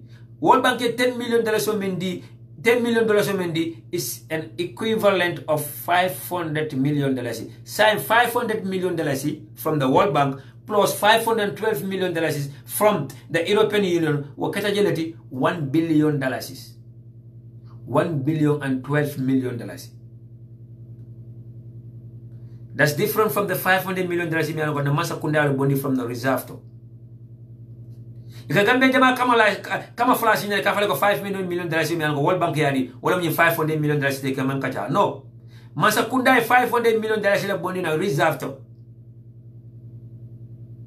European Union $512 million di, omu $1 billion neti and $12 million. Another $500 million is from the World Bank. $1 billion, $512 million. $1 billion, $512 million. I fix $12 million man na flore. Omar Kode $500,000 in the Ministry of Health man na flore. The Bankers Association of Kodomen man na flore. ASP money transfer Kodomen di man na flore. And in order donation men behind the Senate media. Kibar kaitol. Oh, equally man was $700 million. But the man body clean Mano Mendita, for example, Mano Mendita, $700 million, $700 million bags. Another Mano Mendita, $700 million bag, I will see it. For the man bottom was $1 million. No, King Solomon is more than $1 billion, $12 million. It's $1 billion, $512 million. $1 billion, $512 million. $500 million from the government, $500 million from World Bank, $1 billion. Another $512 million from European Union. So it's $1 billion, $512 million. Ukoro dunda mindore. Ida malba kala yon tema. Bunjal belo kan Dakar. Idi mal bita jaro na tuba gudu ani America. Allahu akbar ani kabi gambenol ko UDP lem problem moti gambenol ko loya Ousainou Darboe moy problem bi gambeni ñowi ko UDP lem problem moti par be ko kam sometimes I enjoy when they are crying ale haketo sometimes I enjoy when I see them crying because ko mala fi fanna ikote la fle fanna anu te force no pour la fi fanna nde bouter no pour la fi fanna somebody in Gambian call. If this is the list or the amount of money that was given to the Minister of Health, jele dita bado lela. Gambe dunu malafi mani boto ni sukuro da malawai. President Barrow Gambe malafi mani boto ni fanu nyo da mala malafi jabu boto ni ntilo da mala nsula the physical cars lela. Gambians on the ground deserve to be given a physical cars mi alan ko ibe ndawlo jola wala ibe rento le jola wala nko Senegal masa kunda hena karfula Senegal dingote jio jola karfula Senegal dingote kuranga jola nko Ghana masa kunda hena le president kar saba sarale ya wal di man Gambia ministère le sarale kuntule nko Tanzania hena le president ala sarale kuntule ministère le sarale kuntule nko the president of Kenya anale entire cabinet yele sarale kuntule nko the neighboring country next door, Senegal, Macky Sall, another cabinet minister, yela sarale kundre. Gambia no ala le president nyini ka yela kuntu ala sarale to wai. Ala le minister nyini ka yela kuntu ala sarale to wai. Ngo al Dr. Aissatou Touré nyini ka manga funding call attack ay yela kuntu ala sarale to pour ka dialla. Ngo al Ibrahima Silla manga president wala kumolte ka to nyati. Al Ibrahima Sangare nyini ka.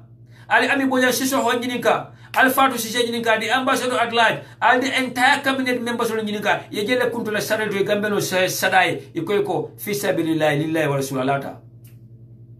Anikabi, I'll contelem Gambia in Jawali. Anikabi, I'll diaspora and call them by Fino de la Diamol Sierra, I'll Mokamwai.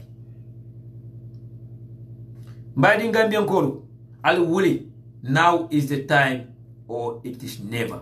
Ha, iko 3 years jot na mum fitna ka foledi 3 years jot na ka kude taleke 3 years jot na natale pour ka fitna wuldi reberol bobo kasa machina join 3 years jot na fe ale ita lekata reberolti ye funding ko jo kodola pour ye 3 years jot na kol ambis ita lekata reberolti ita lekata nafi kolti ye funding ko jo kodola ye 3 years jot na ambis jimale bo ko koma an ka binte nyina la wala bal gambelo la ka nyina juna nak gorgim bub the commanding officer of the crime prevention unit jimala bo koma alkali konte Usman Sow jimala bo funding call koma Lamin Cham du sano siaka jata ñol jimala bo funding call koma Maymuna Sise Dabo ñol Lamin Tunkara ñol Fabu Sane ñol mfam baadi mol fam la production in sisters baadi Gambian call ala ñene bi ku kilimo ben dew ngal right now mba nka silen kamera ala UDP ngol fama jino right now ben ame jite men fama kan ame jite ni ame jite pata ya yutono ke sen ni a embrace jam ni a ke celebrate so jam akijo so bom fama kan ni Ibrahima Silla melan ko abe de talk because abe Silla ne lafta baylale na yutono ke jam ni na welcome jam na embrace nkijo so bom fama kan ko renke. But at the end of the day, sometimes I enjoy it when I see them cry. Bil kama bi marso men janita je, jumale la marso janita je, Gambia dingol. 99% or 99.9% of those men yalan ko la place o janita bil kama marso Gambia dingol. Si yo façon be la place o janita je. For UDP ko damale la place o janita bil kama marso do ba. For GDC called them la place janita bilka amar sotoba. But fire service or tanaji could GTable. Or they have already spent all the money on the importation of the water tanks. Or they have spent all the money that has been allocated to the Minister of Interior to buy tear gases, maxes, protective gears for our PIU units.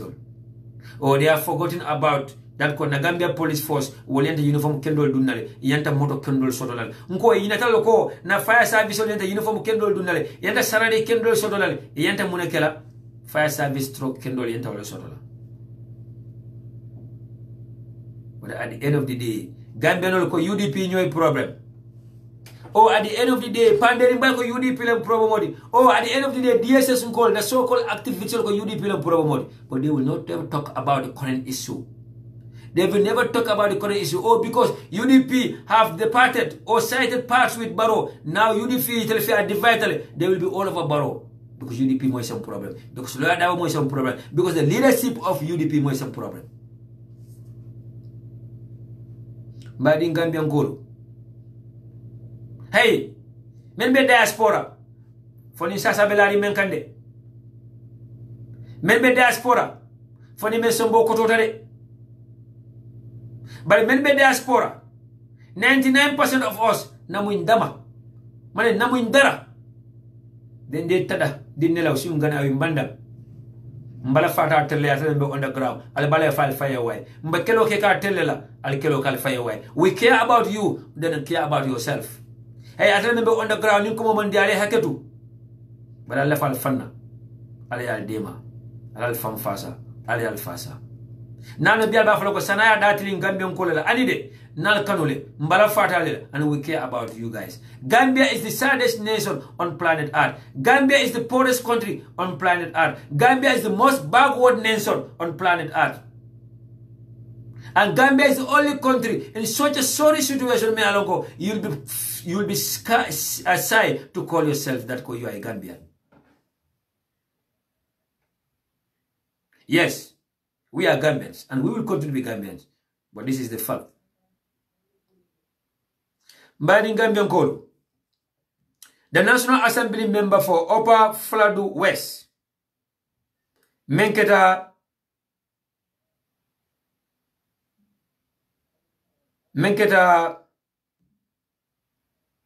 Sana Jawarati. Aye kacha do kejang. Ay kacha do ke jang mbaji be kana fambe o message nyi jelan wala ba. Yes, the National Assembly member for Upper Florida West, making a Honorable Sana Jawarati. The National Assembly member for Upper Florida West, Sana Jawara, has accused the Health Ministry of overpricing buckets and hand sanitizers they purchase for lawmakers. Overpricing of buckets and hand sanitizers, ye mensa we ko pull lawmakers ole. Jimalam lawmakers ole, the members of the National Assembly. But in Gambia ko be nying message you read, I cry. I don't even want to go over this again because I cried last night too much. Ndala Gambia sato kono. Sendi mo boketo. Sendi mo boketo. Iko sending kilo $2,000. And yenyinta ya landi dipitol nyaatiringola na dipitol yayi. Halifa Sala nyaanyinje, Sidia Jata nyaanyinje. All the National Assembly members will nyaanyinje. Iko sendi mo yasan $2,000 mu sendi si fala mo de bucket. I cried last night when I saw this on Sana Jawara's timeline.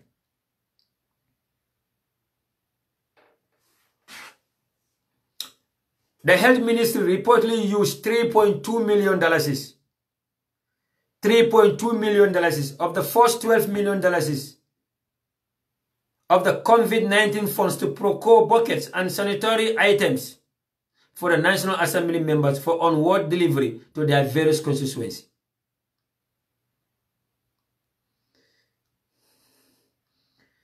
The UDP lawmaker and the member of the National Assembly Special Select Committee monitoring state of emergency said that the ministers claim that they spend such amount on the said items are unjustifiable.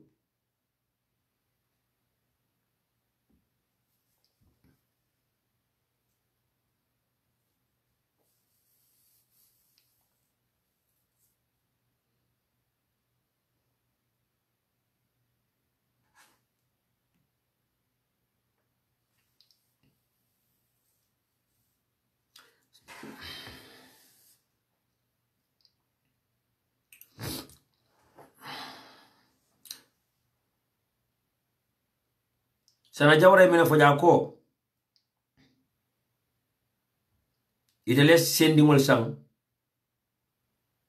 $200 maximum $300 sendingol itele cost wala itele tade la constituency to ye sendingol sang $200 maximum $300 na daja wada sendingol ye cost wala ñine mine safera report ko sending kilimo itele asan $2,000 la or more.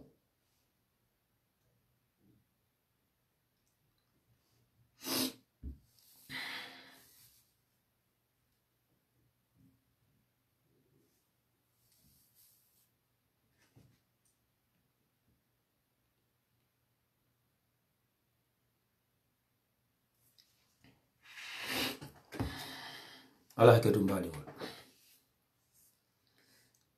This is happening in the Gambia. This is happening on the ground in the Gambia. Tilibula ba amanka suto konoti, amanka dibo konoti. Gambia dingo nyabe tilindi nyina, lo kunkilindrong ibe nyina lala, ye tambala. Because itana koda kuna adamo duade nyaonya. Itana koda kuna adamo duade nyaonya. Mobi jela mbe tubabu ibe bulo fayla umale. Ibe kama fayla umale. Wolbe kodo kilele. So ite benda wolo sotla nole. Ibe yusundu taram sotla nole. Ibe nyo jansala mena futu sutol tanum kulete bo sotla nole. So do den kea ni diamu de kon talem program. Sending kilimo $2,000. And Kabi Gambia no have the guts and the audacity put kafoko Adama Baro nyanda talal for another 5 years. Wala Gambia do ko loko denga kafamo loko Adama Baro nyanda still for another 10 years or 15 years. Or because UDP call the head, or because Luada boy wole head, or because Sanajaji wole head, but Sanajaji come memfoy, Yano Colum Tonya, will be a Makola, will be Sambalanyano. Gambia sending a member sana $2,000 or what a dunya mintore. Another fan ko yagi ko 500 fan where says megle the money. Another ko for 700. But it can be $1,000 for 2,000 equately sending kilo samola.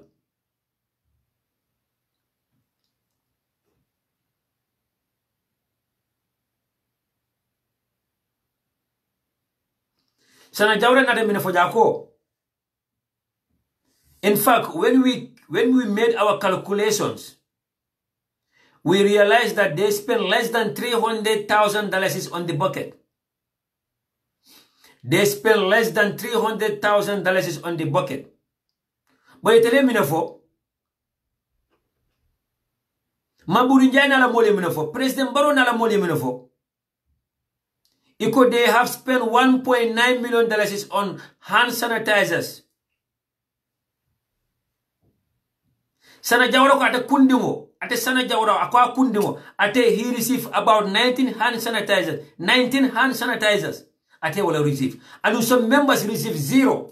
Hey, na dibito alfinti bang ale diamu Gambia dungole mene kato fale. Ale hand sanitizer jele receive from the Minister of Finance. Ale bucket jele receive from the Minister of Finance. Na dibito ale finti na kato fale kale wodale lolango. La misane of Birkama South, Birkama ko left alone ale. Ministry of Finance. Wala baro masa kundai hand sanitizer jele dealer and sending jele wol dealer. The National Assembly member for Kiang East and Kiang Central left alone nale. Kiang ko left alone na jele dealer. Hay ko the National Assembly member for Upper Badibu ko left alone na ko Minister of Finance jele dealer. The National Assembly member for Johnson constituency ko left alone na jele dealer. The National Assembly member for Bakau left alone na jele dealer. Fasana jawra damalem dipito diba. Fasana jawra damalem te diamula bam. Foy karto fasana jawra damale bam.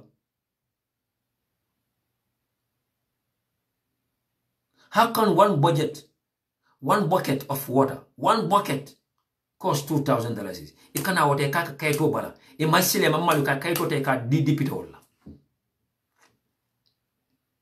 Out of all that, adding injury or adding insult to an injury, dipito will be the 0. You might fendi wala foro. Nko, nteni mobe diamo kamembo da farato. An kabinyo mano abi area mene man fejeje nko nte ba ma be bushu mbalale mano man fite maji o maybe nte bama UDP ko da manya mano soto ko di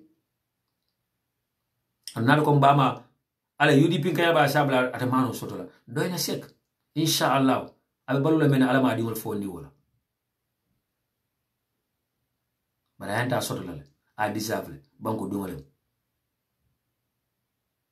sending ken sama $2,000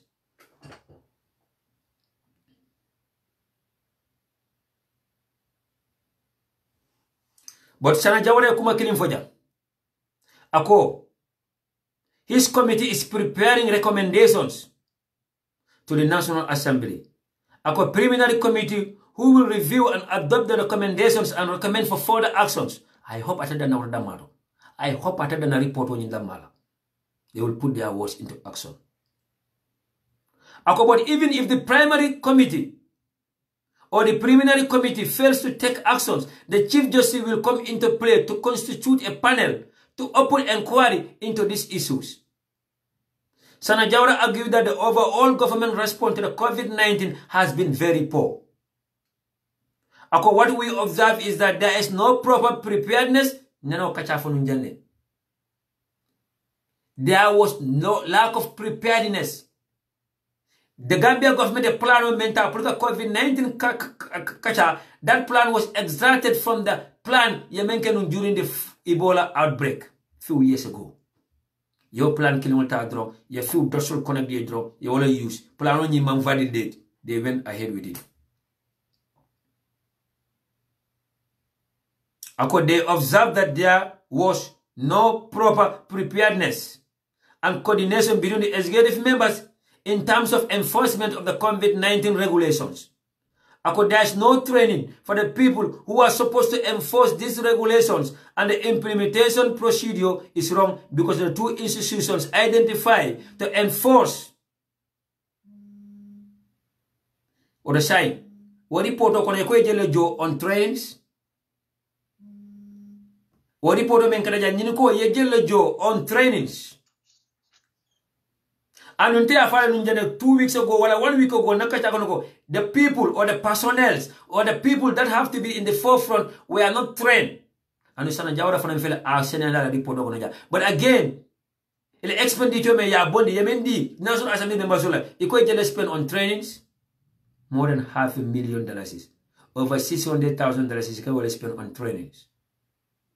And kabi men be sitting Gambia contre the campaign. And kabi ya Mariama Salana Bonyol ko we are campaigning for UDP. Oh, my person for the party. Hey, this is my person for my country. This is the person that I have for the people of the Gambia. You and others.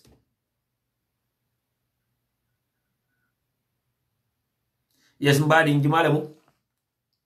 Yes, sana inimbara back Ibrahim Drame. Hey, inimbara Mr. Drame. Thank you for calling again. Sana every time ila program ninka moy sana kan se wondila akan karande. Abaraka. Sana wallahi tallahi sana benyu kuma ka mpaka wallan to nyati na empil. Gambia no diaspora ko dalila munna. Gambia la bulokon. Mukamal kawo fo. Belinda bo folal masay kanaka. Sana diaspora call al gamianol ali kilib bang la foye na findi na député ni monson kani ko kele na findi bang noma nimbe sabatari ndamen noma ne findi tele député noma ne findi ne input by force either they go and against this thing or we go for them sana udamala because mo bata tele sana National Assembly mo be siri be inyabe wala tilimbal yalla tulkunde ba no Mr. Drame yalla be njakal jam yedi poto de nyinne koy ko nanyin ko nankam la Spain sen dingol kundo boketol aning hand sanitizer platel député ya sama le concession siodo andon député dol be they receive 0 buckets, they receive 0 hand sanitizer and iman complain san ko do spend afa payda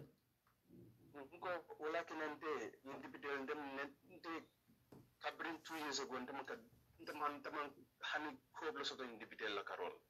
ndame da ko fale min dibitol be mol fala malo da malla yalla sana ko kili be gambe janga billahi wala mo kurun siata janna nafikol siata gambe janga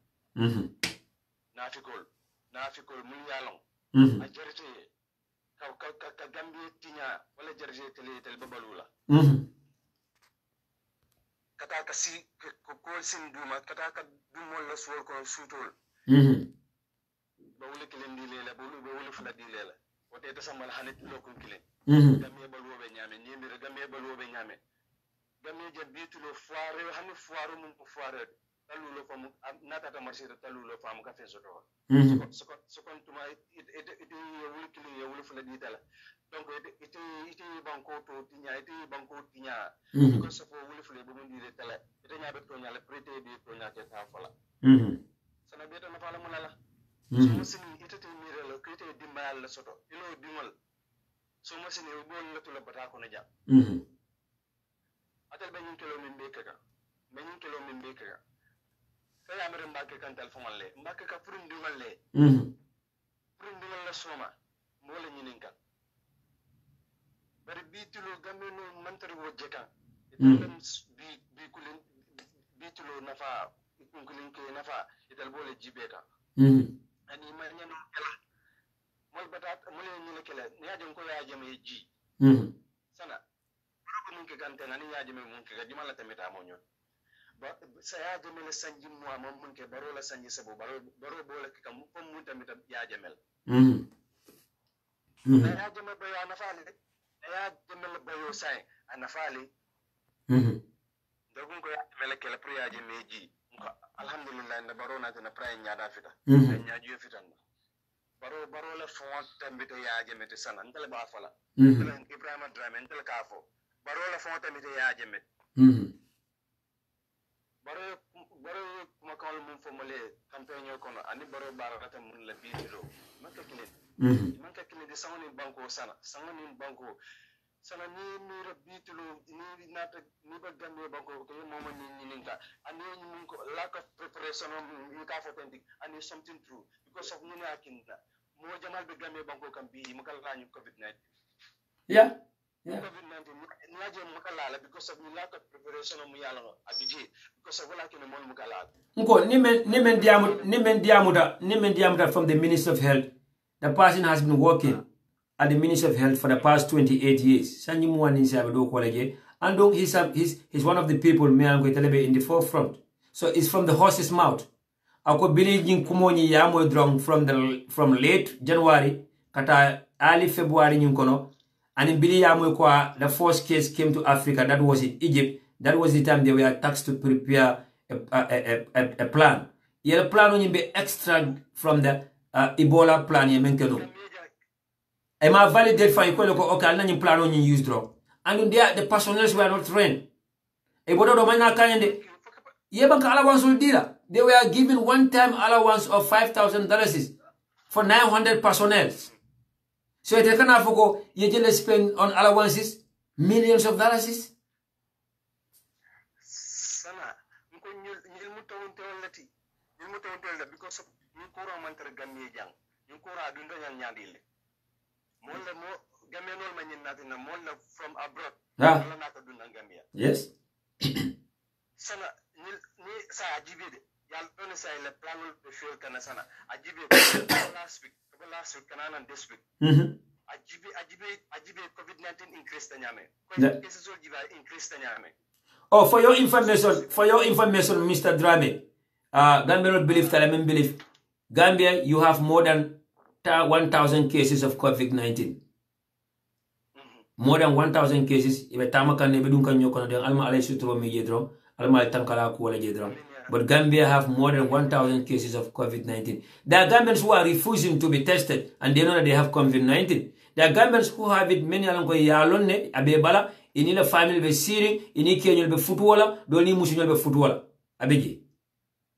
So alma sutro menaji.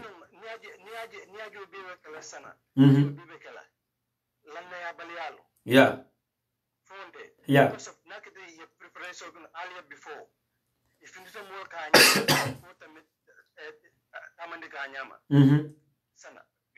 Gamio no put away your son to pull out of fairly.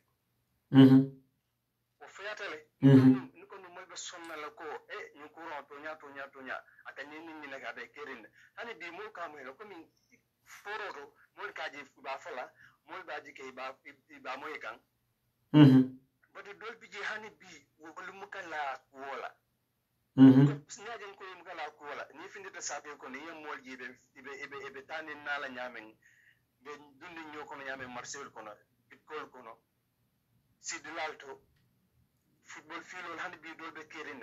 But say, Mina was Sabu, because Masakunda may already, Masakunda may lockdown and Tekalale, he left 90 days of state of emergency declare, when Masakunda kill a political party of the meeting olla, if a secret campaign or kekam.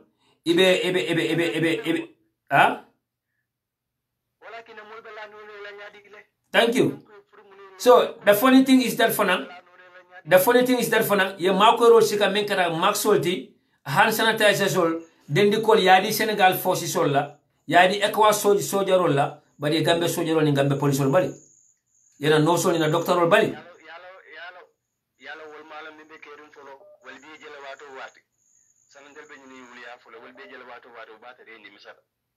Cut in a muta fenti. He may muta fenet. Will be Jela Donko Doran beyond the door. But the news of Panoka informal do regata. That do call. Yejin and the Gitana do call. Think of it at Munala for it at a Mudu for it fully.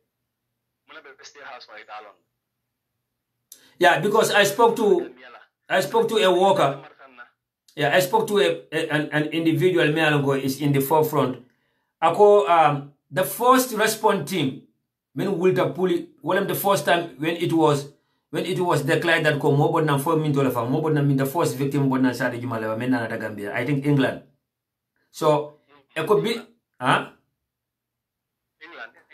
So ako the first time you declare ko Gambia case totally, and they asked them to go to the airport. They asked some of them to go to the border and their ports of entry. Ako ani namekele uniform te kamendu. Glove table, max table, face max table, fen table. Eko kele la eko ta kelola, wala ta enemy face. Ibulu kenso. Gambia no ndal feltala foka parental feltala. So ñu COVID-19 nata ka silo mu yalla sa budu ken. Kabalo wakala rek. Yeah. Yeah. But be fitala dula to dula mi alon ko fana balon ko enough is enough. Not only me. Wala man gade da mal. Gambia be fitala dula mi alon ko journalist be da hala reporting nale. De amra be da hala dia modale. Budunga di enough di konko mbe fa mbe ko kam min kata don nalon ko ala la nyinta wala. Enough is enough. Because ni sana ni billahi wala tal abarfala wala sana. Gambia no mbalu hani bi man bodol jibi hani bi sana ni ko man bodol du futata damen ye famole ba jumal le man bodol sif ak ni sa kabila jolle man bodol ñun soto sana ete ko mune si hani bi ite bonho yeah. ko fele da banda oh the funny thing is that they will arrest and jail, or they will arrest and fire our soldiers. Many a man bodu mwani lul sunya, many a man bodu tanin fla sunya. Mafoko yenta sunya nale. I'm not justifying that here, but they are jailing or arresting or dismissing soldiers. Many a man bodu mwani lul sunya, but many millions of dollars in sunya will be AC kone be motor bolila. Many millions of dollars in sunya, you will promote kaya plus or dikera.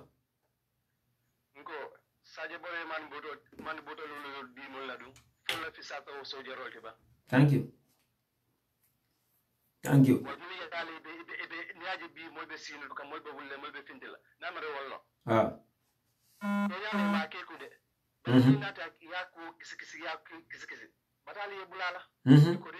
Konko.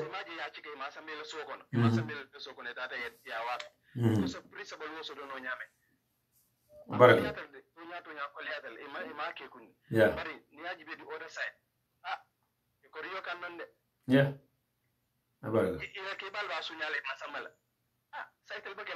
Thank you. Yeah. Abaraka. Sunday wato si the German so fontaine because we look the amount of new creator new. Yeah. It's okay. I know. Abaraka Bagi. Thank you, Mr. Drame. Thank you for always calling. Abaraka. At the end of the day, me ko kan connect drum comme ka fo nyame. Basen kol fele. And me mbadi basen kol danila. Yala mani hakilo la jangal kanila mani jisola. Iwara dingol. Alila mani hakilo la kana kamfa. Atle meni alon ko atle la place wol janita basen mal soto. Wala al kana kamfa. But this is the fact and this is the reality. Barawe basen mal sotala. Abe shopping mall lola je. Nemita kaina fo place tan place keme nanila. Amina place wol tale ki rent thousands of dollars karfa ko do nyinkata poso kono. This is their plan. Akafa meno ko the state of the art market abolo lola base. Akana shopping mall lola je. Sepu mall me alon ka atle tam. Fo barol tam base tiba.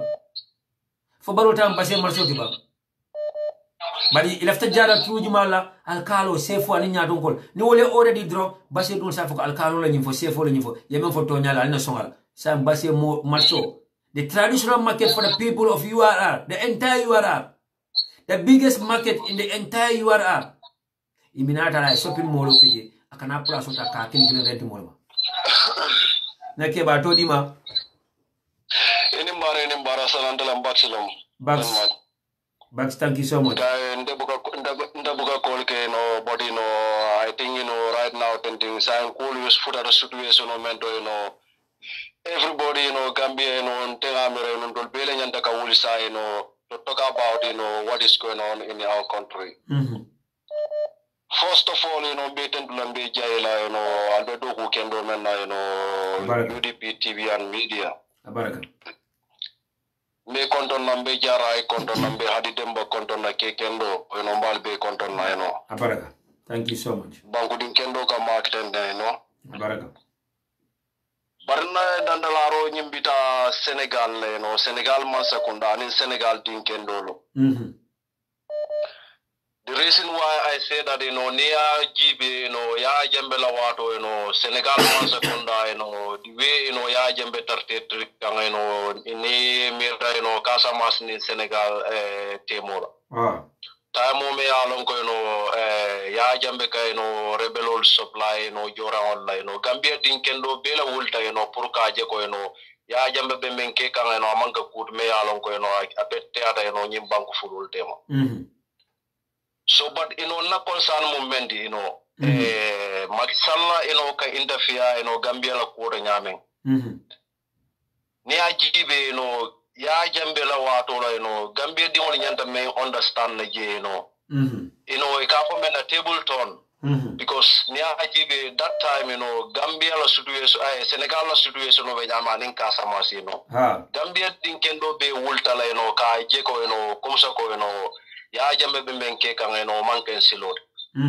sombe Senegal din kendo be dan na mom porondi yalon ko Senegal din kendo modi be yanta wulla la ka yitande Makisalla la ala interference about Gambia system mo be nyame right now tending of course ni mira in pass la call men be caring mako men ga Gambia la ya jago Gambia be lola simfulola so fenat me ko be Senegal din kendo be tendula be Senegal la kata ko kendo be tendula wala be jayilala Senegal nyanta Makisalla nyanta me understand na e commence killing jamano bu ko en dunia banno Gambia ba situation men kono tenden Gambia dot la situation kono so but the only thing what I don't understand Gambia din kendol men yalon ko wulta ya jambela fight pour ka je ko banko kata nyame ay pondu marala nya kono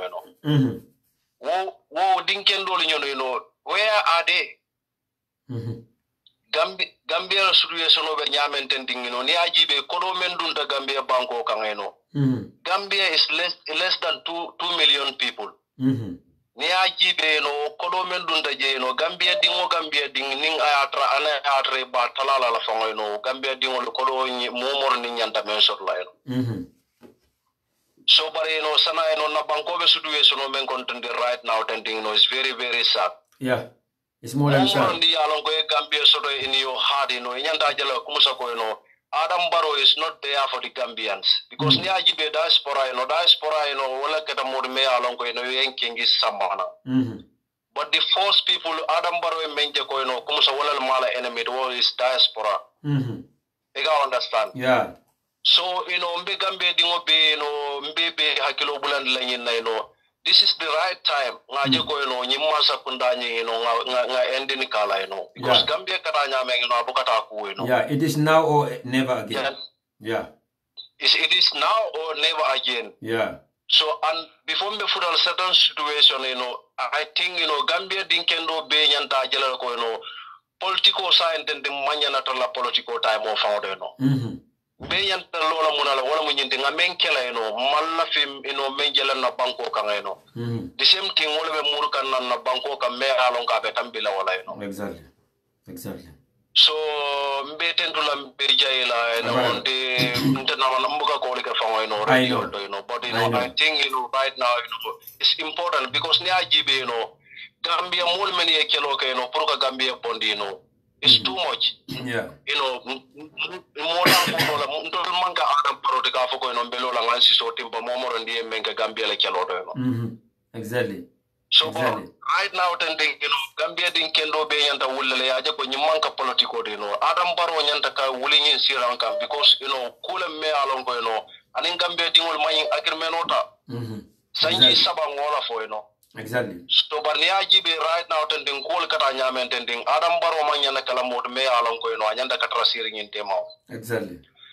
So but the second point wala mo nyindo Senegal dingol meni alon ko carte ka so se ka ka register kana passport also Senegal sojarol men Senegal sojarol mantra Gambia banko kam pour ka Gambia dingol tankan. Exactly. But niaji be right now tending cool be hand overing Senegal sojarol lelbul because of why Senegal, Senegal Masakunda, they look for only their interests. Yeah, exactly. You can't understand. Yeah, Barrow Fanambali interest no makan because Macky Sall is the one who can help him to make the ECOWAS soldiers to continue to stay in the Gambia. And the more the ECOWAS soldiers are staying in the Gambia, at the bottom of the phenomenon in terms of security, in terms of protection, in terms of Isunya Rokemendia, the Kuda Nulaji, Abe Macky Sall Nyanyi. Macky Sall Macky Sall is asking for do me, I do you. Well, I'm into go. Yeah, but this is the point, This is the point, But when I had Yamarlo bida Senegal dinkendo lelikan many alum kununje be biko sama beba America sama bekele nyame. Yeah. You can understand. Masakiti jamano buka nyin dunia panno. Yeah. Me bada beaten then some membekela nobody knows. Yeah, exactly. So it will Masakunda be Batman played in the right now tending, Masakunda be falling the Gambia for a silver for a mirror nakino. Yeah. And no Gambia Mafonsum Banko, the Gambia Banko to me along going no Senegal Koto. Yeah. I can't understand. Yeah. And all what they are fighting, one thing, I am hearing, remorse, Kafoko, Banjun Bara, Maxala, Lafta Purka, Mako Kapurka, Jepili. Gambian in Senegal, Lavandula, Ajanta Mumira, Nakino. Yeah, but how long Barrow will continue to be the president, or how long Barrow will continue to stay as the president of the Gambia? But this is the point. Gambia dinkendo, Benyanta Jala Kumusako, Adam Barrow la Masakunda, I dance, Yeah, this is the right understand. Yeah, this is the only the solution, Yeah, thank you so much. So, Pari Ntemutala Bake, Medwala, UDP TV and media, Alberto who can do men of Forestali Joala. Amin. Thank you so much, Bax. I appreciate your call and reaching out all the time. And thank you for calling for the first time. I hope you will continue to call again. No problem. Yeah, mbadi wala na picture do receive jam malam for call additional bang to share that picture with you guys. Wala mo kondame alon ko malam fal baji la janda bang. This is the house Sidi Njabe Membilka. Sidi Njai of all people. Ikabe nyum kondale Bilka. This is the picture that I'm gonna share But I promise you guys, immediately after this show, I'll make an investigation about this to know how true is this. But me in Kenyan, I never doubt his sources. This is why man confirmation because I never doubt his source. Sirinjai, during his time as a nominated member of National Assembly, during the time of Yahya Jammeh, for the Nabe Kela, a 10-day minister, Sirinjai ba family ko dalakon. Aboda ko de gatata luwasu ko dakon. Sirinjai ma afansun Kenya kense mosoro. But Sirinjai bila muta nan Gambia. After bila tara in Guinea Equatorial muta nan back to Gambia. Within that period, Sanji Saba Mantambala, Sirinjai ya bunjango men loka. Ay koda sang anata be bunjango loka nje. Sa dal fanji ninka Sirinjai mundo kula. Na be do kula fana fansa kala saralile. But Sirinjai I position occupy in the Mbaro Masakunda Momalo. All we see is that he's an advisor to the president, President Obaladawada. But Motafla Leko, this is the time that he was appointed, and this is the time he's not a minister, he's not a director, he's not a protocol officer. What office that Sirinjai is occupying at State House before me by Sabla Betana government the payroll for by Jola? Not deep at all. The number of people that President Barrow is appointing as advisors is uncalled for. President Barrow have more than 12 different advisors, and each of these advisors are paid salary at the end of the month. Each of these advisors are given a vehicle. Their wives and kids are given a vehicle. They are given paid or travel allowances whenever they are traveling out of the country. And each of these advisors are given a diplomatic passport. So Sirinjai of all people, I just received this message. Hey, the like of Maria Masal, I'm sorry for bringing your name here today. So is this about my passion for my party? Or is this about my passion for the love that I have for my country and the people of my country? Let's be fair to each other. Let's be fair to each other. And let's be fair to each other. Let's continue to call the spade a spade here. Alaji, so 1 second, please. 1 second if you don't mind. Alaji, so 1 second. Call Sabal Nyola at the same time. Pack afle. I cannot even go away. Alaji, so 1 second. If you don't mind. Manum fa Alaji be moy kanabam. Nanu ka be programme jibe kanaba. Manum fa be moy kanaba.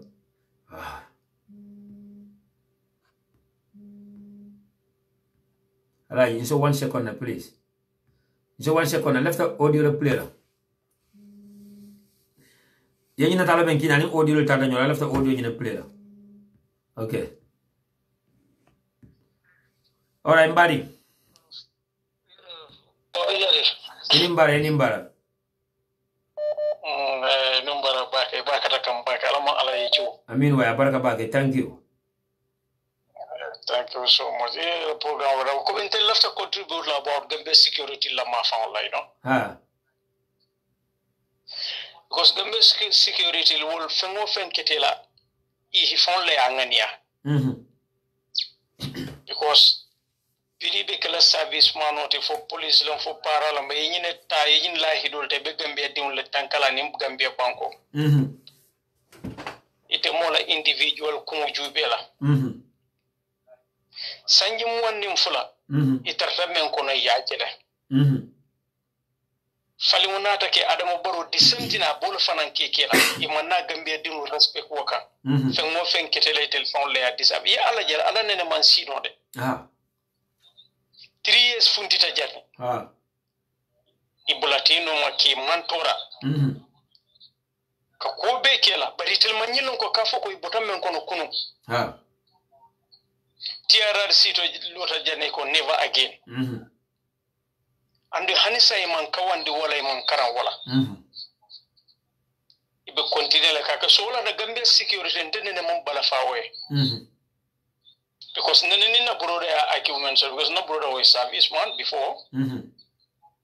ngai ko atel bi janne de bari atel be yaaje ma kunkilin na da manne yeah akonye ko yes because gambe non ko la mira bari dawoda akamundel ko nitata tiwo fe fufulol kata jenale kendo eta jena so nin fufulol siyata kendo te deni ka kendo fana be category fufulo nyina kono akonye ko bar mulbi jile men yalon ko they are loyal to Gambian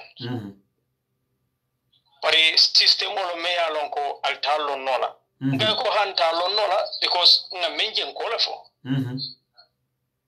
okay Gambia service manul niaje be masko dila e komok le betel tulaje ha e julo mendu wala be joketo thank you yefen wo fe ngo mo ne man tiyo fi tuba nyoy falinde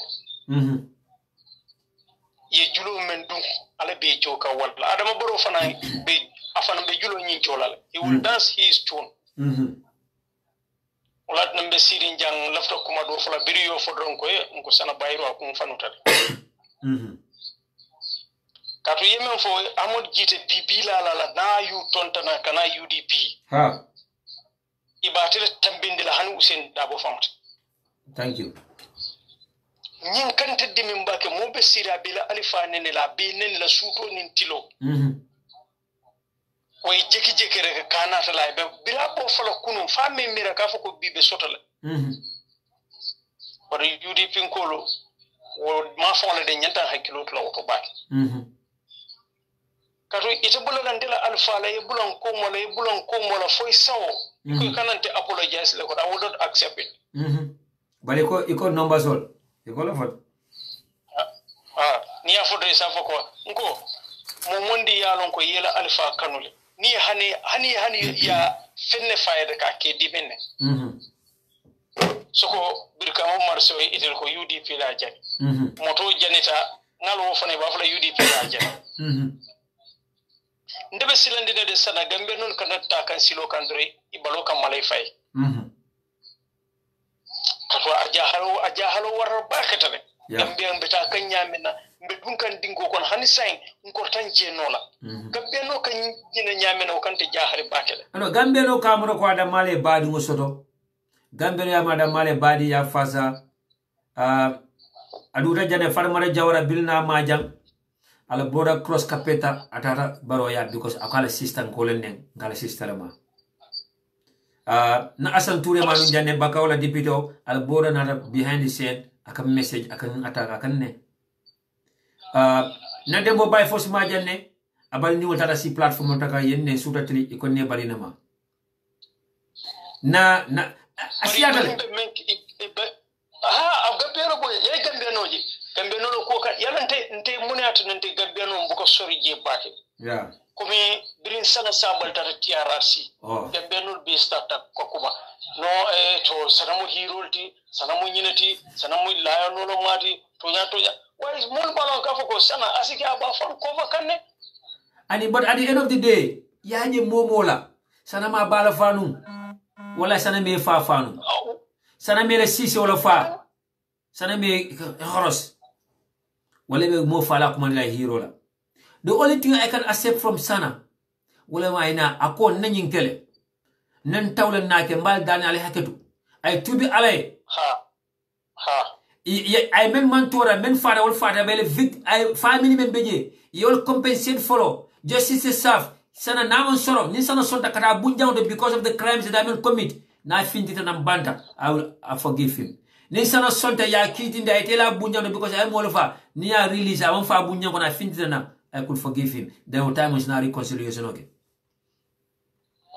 but ye moneke yesana ni Edward samana gamelo nyatini wala ye reconcile itata men father will bonota the families of those victims still are continuing to suffer sana akokan tamalon silan Gambe no fu ya men ka foko alale be jila namba fo dum malaiko le be jila namba fo jinno le be naban ka diamon tele bam malo Gambe no bukay la moy andu Gambe no nde fembu kandi mi lo ko to fay ka mul saba alaya o kandi min Gambe no ko to baki ndel de mom manke misigbe banko Senegal fele Senegal be tel bala abla wade loi dole initiative Senegal be wulita ya loi condam Senegal la sojarol siatan de la sojarol la police siatan na police par hani kilima interbe bar intel Gambia intel la sojarol ni na police ni paral ibukata di hakilola ibuke mira kafo yudwa e baale soto wala family le soto ni tele men fo ni en ibula men na rek itel buka Gambia de wala koyu wala tina manto ni janni civilianol ba isla itel le be batare mo ber andu itel le be tora la fana andu ni masa kendo nata benketo ko UDP billahi wallahi tala ibebe do ne julon bebe do ne nde di UDP basa kunda lota adama baro ba kitin billahi nde yam fala UDP mun dun te yam fala I think that's the reason why no UDP da yeah ni UDP ni adama baro ni ya jame londin te bi mbe ya jame lata nyaaje kambe no bo fala do da dudale nyaaje kambe no bo jam biya ba floko ay yaaje met fisande adama baro adudale because sana ite botari ko pour yenyin nati pura yenya fita yo nati witin sanjilu wonata menkela wala dimente membije fo sanji tan sabanin fi yeah adama baro jube menkeka adama baro men so I make it 3 years so kono a tax yaaje me 15 years through that adama baro sunya ron menke anabe tapale ya menke ka it takes yaaje me more than 15 years plus ko si kusi fal attack within 3 years period kono mo be ko Gambia be adama baro Gambia be adama baro appointment nani akolke appointment nani protocol officers or state house be protocol officers advisor state house be advisory wala ay sambana diplomatic mission to wala ay mola dokula kendol bonde ay deploy to the international mission to baba fadajo nawek abe doku kendo ke kanja gambero bebe sewori because nawek is picking up param a bonde asamba filo men ko baba fadajo malo moment manja the same thing but bankudin hasidol wal ba yus ka manni ka yani UDP nga yaka pandirina bonyol kaw yoro fere bi ala peju ay mele sefaji ako UDP loya dabo dur rek wala sefaji bini UDP ko lañu sefano no sana yo stifarje wo men o men ka safo ya safala dat deblo ka fo usen dabo dur rek yalla ndiyo sifarje wol manke wol inyante ba ma nyinin kala jomalo e famati yeji sana ye football ko na jele football is very important no na ba nyama fonko ngo na ba nyama fantite ko do fon fekla mbi yembale nenna yem faale be faale na bodade yeno di de menda hala fon because inter UDP ko fon kana nyo fenga jam ko nga nyo bole bi nyibe ndendro keten men ndendro keten nyina munda kam Facebook UDP ko be na Facebook ya bane ya faale fo ye blog al ku to ko ya be kilo saba so model wa daboni na ko renke bay bi nyaaka del UDP ko fon da be nyo report be nyo message be nyo ko mon na duma ba fa teninde when he go guy go low ni UDP la member dole be diam kanjang last week mo fa en ka ko leftale pour because ite ini secretary general katara nyokanda ani labum da modde ani nyanta sila la ni understand ko mol be UDP kadole katambi jusola mol be jele ne usenda bonene wol buka do boro keno dol be jele ne usenda bonene aske wol ka kumbole so wol ta munya no ye usenda bonene ye tardere aka wonya itamunya nola ndese kudo munya no do tamunya nola ite lola ikalo ika UDP ni UDP na nende fama be UDP wala mbama be UDP yembama nindira yeah so niyo neni ikonde tudere wonya no fa no akamtele modo lota janga ako ntele be UDP TV and media ntele be mu wulol ntele mu nafi kolta meka UDP TV and media yibel be mu nafi koni wulolete musindi wodo yekol ayam ko nda to fala jabala musindi wodo ko duma ko ni ko yata bage akoy parce que nyimen ko ay men ka UDP TV and media ben mun nafi ko ni wulo da ko nyenta ka UDP TV and media ben nin kele ka sinka jibe so nyenta ni nan ke bel na nun ke mu alfalt ani o mani ni ko yata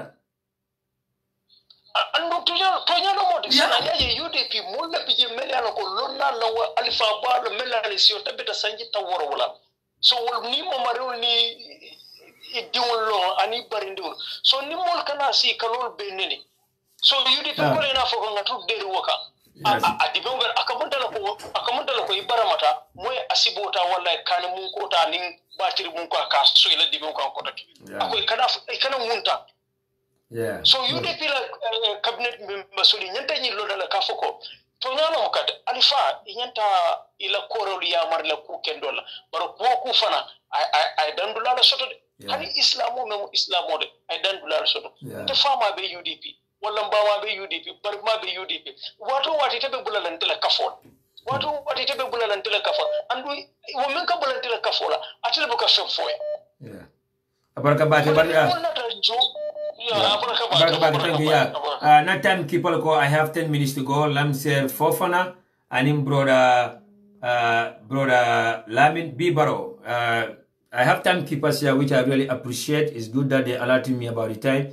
They said according to Facebook, I have 10 minutes to go. So now look, you may call Kambasula 5 minutes, and then I will use the other 5 minutes to wrap up the program. So call him from Fela, call him be Philip Kambulujan. Maybe on call jang. Okay, hello. Yes, Mbadi. Walaikum salam. Never so 5 minutes. Drong men to waro tamansia.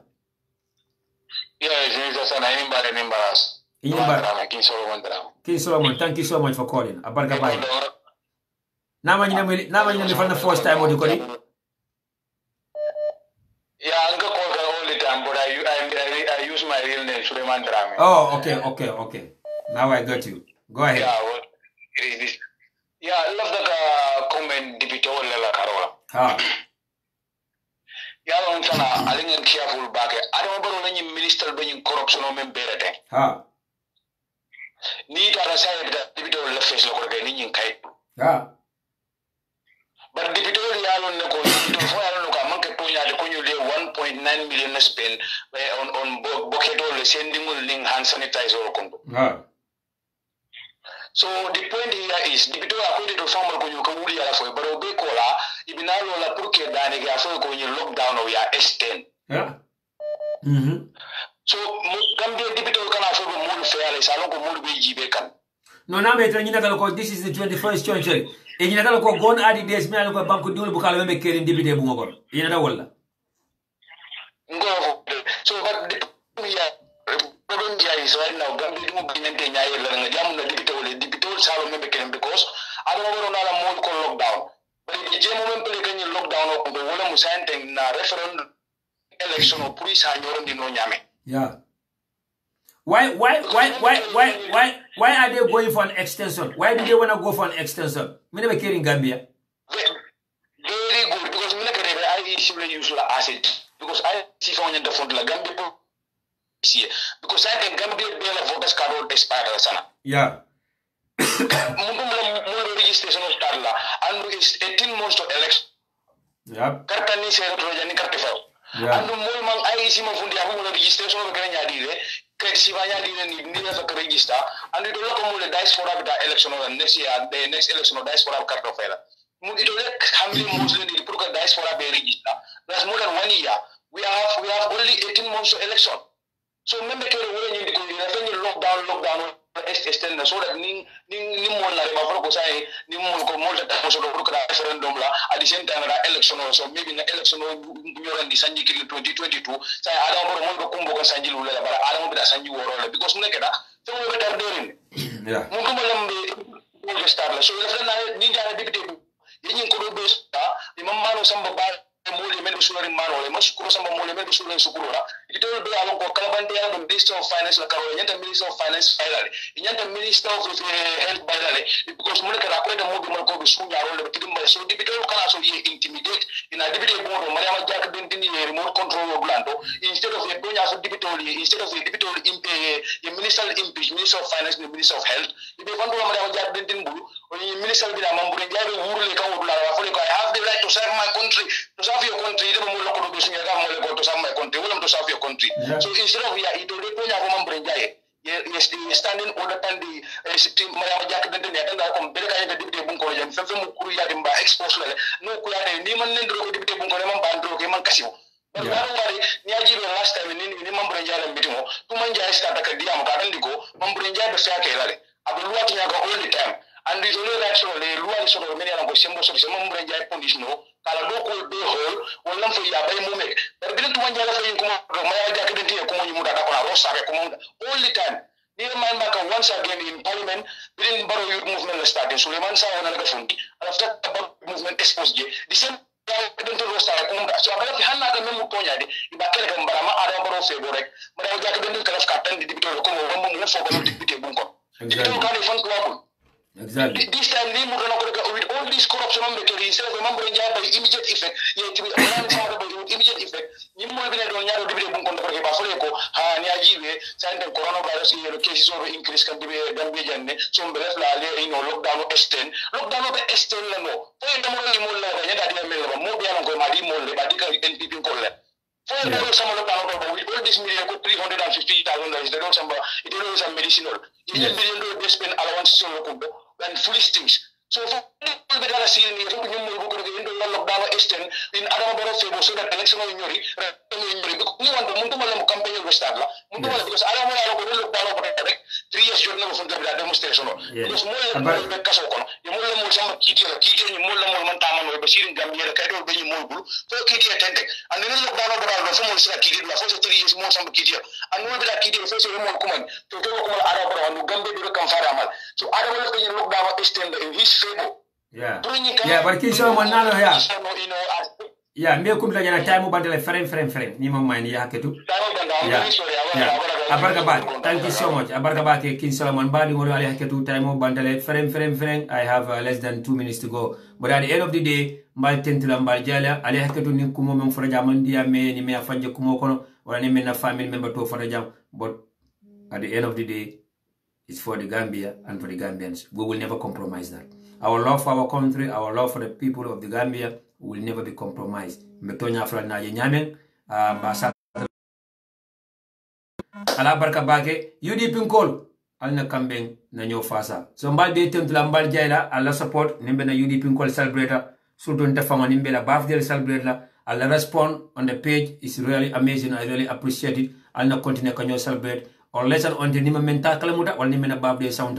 But UDP la birthday, not attention of the draw. We will celebrate the passing. I'll not celebrate, I'll not nyola. So once again, thank you all for your response. Anytime we are celebrating a sister or a brother or a colleague or a comrade within our party. I'll not support, I'll not Kambeng, I'll not fasa. Unity. Cambion is the only way forward. Nta meglo no without Cambion, nta meglo no without unity. Al competition will bulajana way. Al nyo sabo bulajana, al nyo bole bulajana. We are good to go. Allah barka bake until I come your way again. Maybe Saturday, inshallah, I will be here with you guys. I love you all. Alma ale sawo kenya kila hormodo ni sun kalba hormodo. Alma ale kito tala ning baro tema ni sun kalba hormodo. Ani Gambia tapole albe ani meni alanko ye nimisandi after 22 years of hardship. Good night from my end. I love you all. Allah barka. Alma suto karosel. Sunde wado sila sanyang kundankol. Sise kundankol, sanyang kundankol. Asa alnata. Allah barka bake.